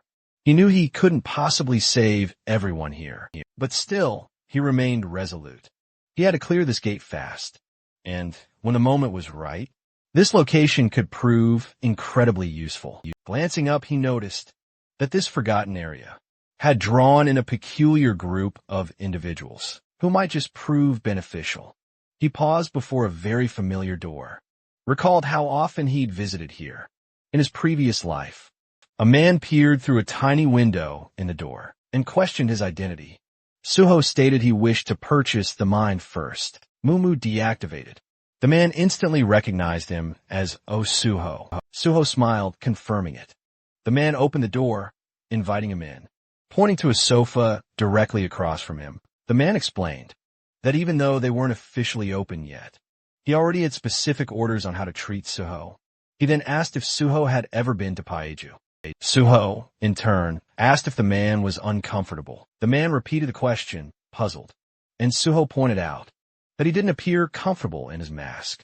He was wearing, surprised. The man then asked how Suho had noticed that. Suho told him not to fret. Since they were alone, the man removed his mask, revealing a stunning red-haired woman underneath. She commented that she'd expected someone capable of solo clearing 2 portals to possess abilities like this. Suho instantly recognized her, Choi Yun, one of the country's most renowned gate brokers. In his past life, he had accessed numerous portals through her. But now, in this timeline, she was barely known. Choi Yun crossed her legs, then asked how Suho knew about this particular location, adding she found it rather interesting. He used the slang term mine instead of the official term gate. Suho mused to himself that Choi Yun only found fame later, after joining the Union, Korea's largest underground guild. Placing his briefcase on the table, he simply said that he always learned. He cut straight to what he wanted to know and steered the conversation towards gates. She asked which specific ones he was after. He directly asked if she had access to the Twisted Forest. Choi Yun stiffened, clearly surprised. Suho then slid the briefcase across the table to her, declaring he wanted to buy a pass, and that he'd be entering it completely alone. She pointed out that the Twisted Forest had only just hit the market, less than 3 days prior, and very few people knew about it yet. She probed, asking how he even knew she had access, and what the price was. Suho's reply was clear, explaining such intricate details on the black market wasn't necessary. He then reminded her that when dealing with gates, people didn't speak more than absolutely needed. There were 2 types of gate deals: buying the gate itself or a single entry pass. Owning a gate, of course, cost far more. Even so, A single entry into a popular gate could be quite expensive. Choi Yun quickly apologized, looking flustered, adding that a single entry into the Twisted Forest would run him 100 million won, and clearing it solo was incredibly difficult. She asked if he was truly certain he wanted to attempt it. Suho calmly held up a thick stack of cash, assuring her there was no need to worry, as the responsibility was entirely his. He offered a deposit right then, and the rest, he added, would be paid upon reaching the gate. A smiling Choi Yun confessed he had truly surprised her, which explained all her questions. She then agreed to take him. Soon, their car was crossing a bridge. Suho's eyes caught an emblem on the dashboard. From that, he realized Choi Yun had already become a union member. He inwardly acknowledged this as a good sign. Their influence would certainly help prevent trouble. Gazing out the window, he listened intently as she questioned if he was surprised to find himself crossing into North Korea. He conceded it was indeed unusual. He recalled that after the gate's emergence, North Korea had plunged into chaos.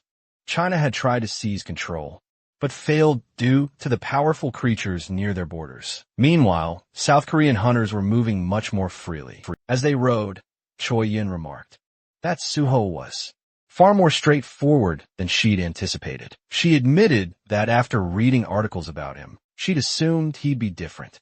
Suho simply replied that he just wanted to leave a good impression. They then stepped out of the car to find themselves facing a group of armed men. Choi Yun announced she'd brought a guest who wished to enter the Twisted Forest, confirming the payment had already been made. A scarred man grumbled, expecting a nobody, but Suho's presence clearly surprised him. Choi Yun sharply told him to mind his manners, then demanded to know where his boss was. A bald man emerged from a tent, introducing himself as their leader, and stating it was an honor to meet Suho. Suho quietly observed him, recognizing him as Bang-dok, also infamously known as the Woodsman. This notorious human trafficker had once kidnapped people, cruelly calling them logs and selling them like merchandise. In his past life, the man had been captured and sentenced to life imprisonment. Suho didn't recall him ever working with the Union or owning a gate. They stood before a white vehicle, and Choi Yun asked if they could enter the gate. Immediately, Bang-dok replied that she could, but a hunter who'd cleared 2 portals alone shouldn't be allowed in. Confused, she asked why. Bang-dok removed his glasses, brazenly claiming that they only sold tickets to those who absolutely couldn't clear the portal themselves.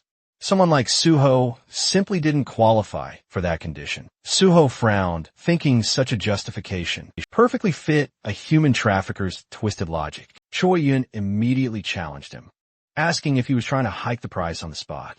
She folded her arms, warning him not to expect her to accept such treatment. Bang-dok quickly forced a smile, turning away and claiming it had only been a joke. Suho knew that even the woodsman wouldn't dare argue too much with a union broker. Bang-dok grumbled that no one let him joke anymore, then told them to follow him. Choi Yun graciously waved Suho forward, vowing to personally ensure his safety.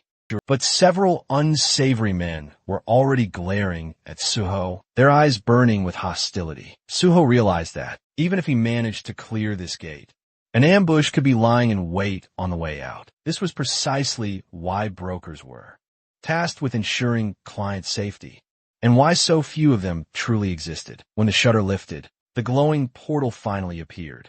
Bang-dok then questioned Suho if he truly meant to enter alone, and if he believed himself invincible.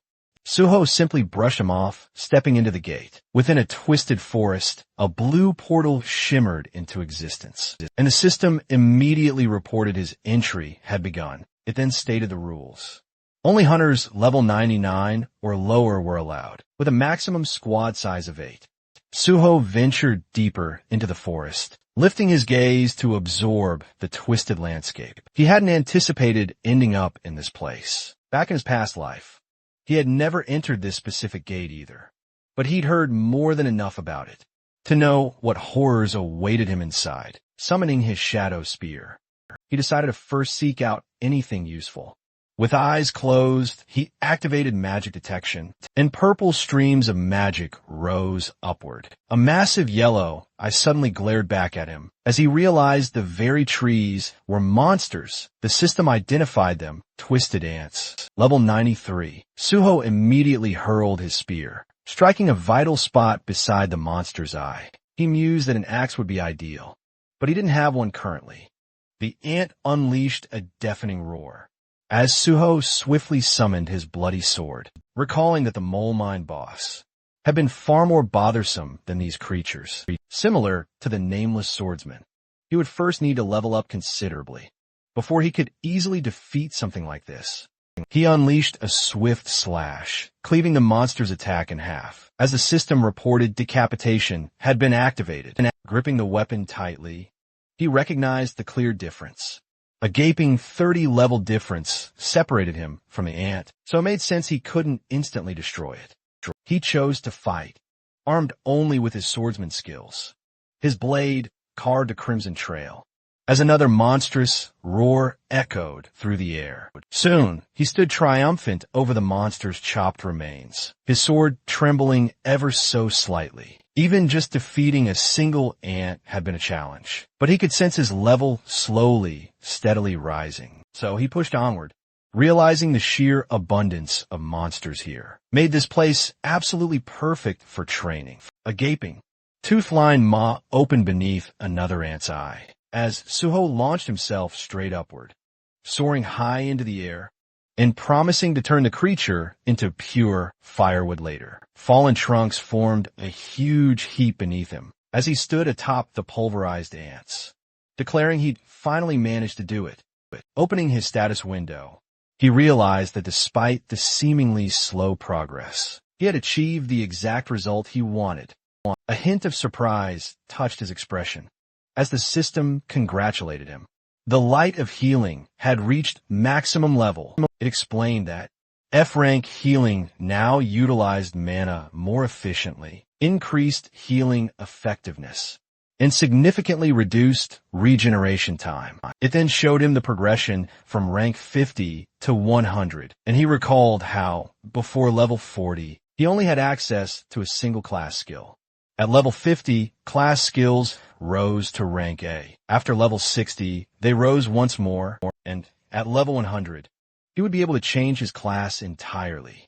Jumping down from the broken trunks, Suho walked forward, hands casually in his pockets, thinking the boss should be appearing soon. Meanwhile, in the middle of a quiet pond, sat a mysterious, horned creature. Its eyes were closed until they snapped open. The system identified it as Malayan, ruler of the Twisted Forest, a level 100 monster boss. Suho stopped dead in front of the horned figure, finally encountering his first one-star monster. He reflected that monsters below level 99 were usually not specially classified, but from level 100 onward, they were awarded 1 star for every 100 levels. Melion declared an uninvited guest had arrived. Suho retorted that he himself hadn't been invited to anything in this world, since the monsters had opened the portals first, yet they dared call others uninvited. In his eyes, it was almost comical, summoning his shadow spear. He declared Malion simply didn't understand a thing. The system reported divine power activated. He rushed forward, hurling the spear. Malion effortlessly caught it with one hand, sensing divine energy, and asked if Suho was a servant of the gods. Suho formed a crimson sphere of blood in his palm and conceded the boss's guess. The projectile rocketed forward, striking the spear and forcing it to stab through Malion's chest. Suho remarked that he expected more from a one-star boss. Malion tore out the spearhead, a predatory smile creeping across his face as he declared that Suho had made an unforgivable mistake. The system warned that the forest trembled with Malion's fury, and his terrifying killing aura washed over Suho until the dragon blood inside him responded, activating the dragon's armor and shielding him from the intense aura. Suho noted that Malion's aura was indeed powerful, but the fight now was essentially between a deer and a true dragon. Malion demanded to know What kind of dark magic was protecting him? Suho replied it wasn't magic, but simply a reward for effort. He summoned the shadow spear again.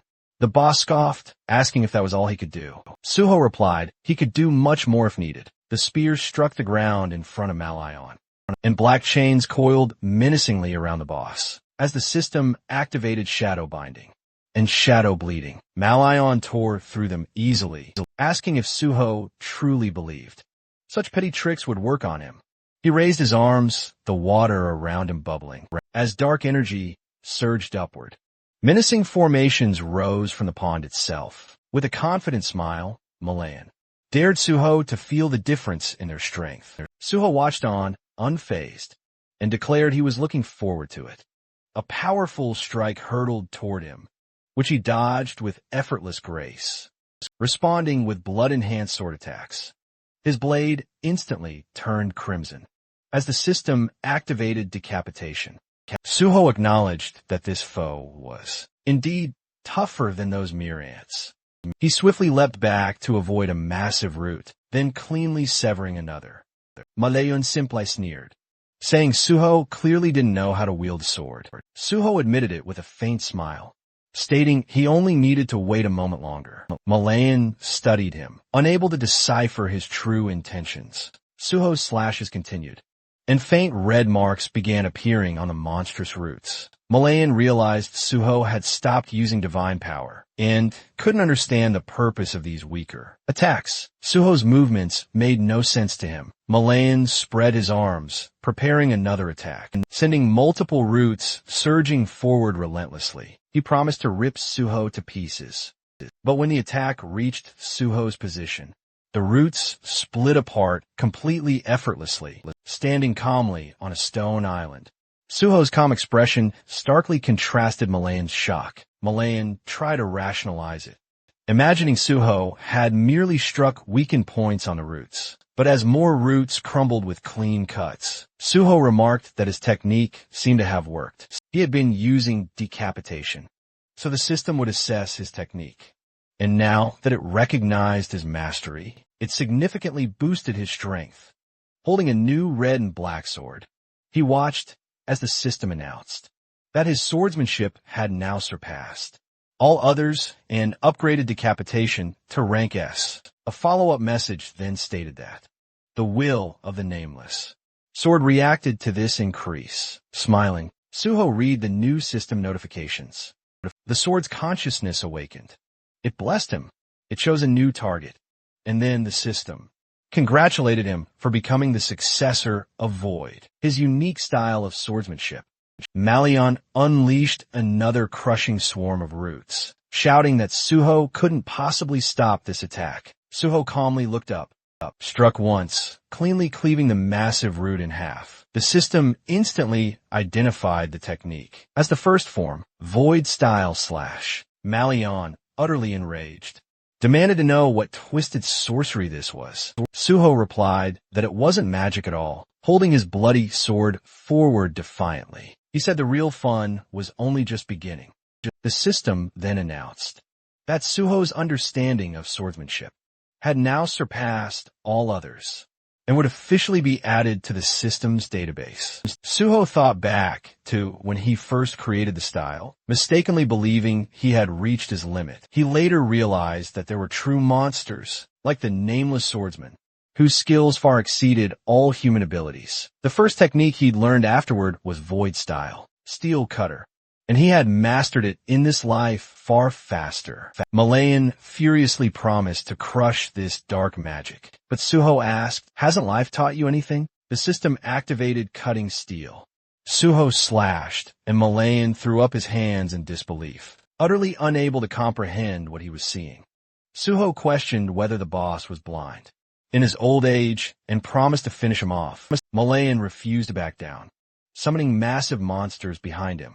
The system identified them as twisted forest golems, levels 96 to 98. Suho scoffed, declaring Malayan had summoned pathetic creatures. Malayan smirked, ordering the golems to kill him.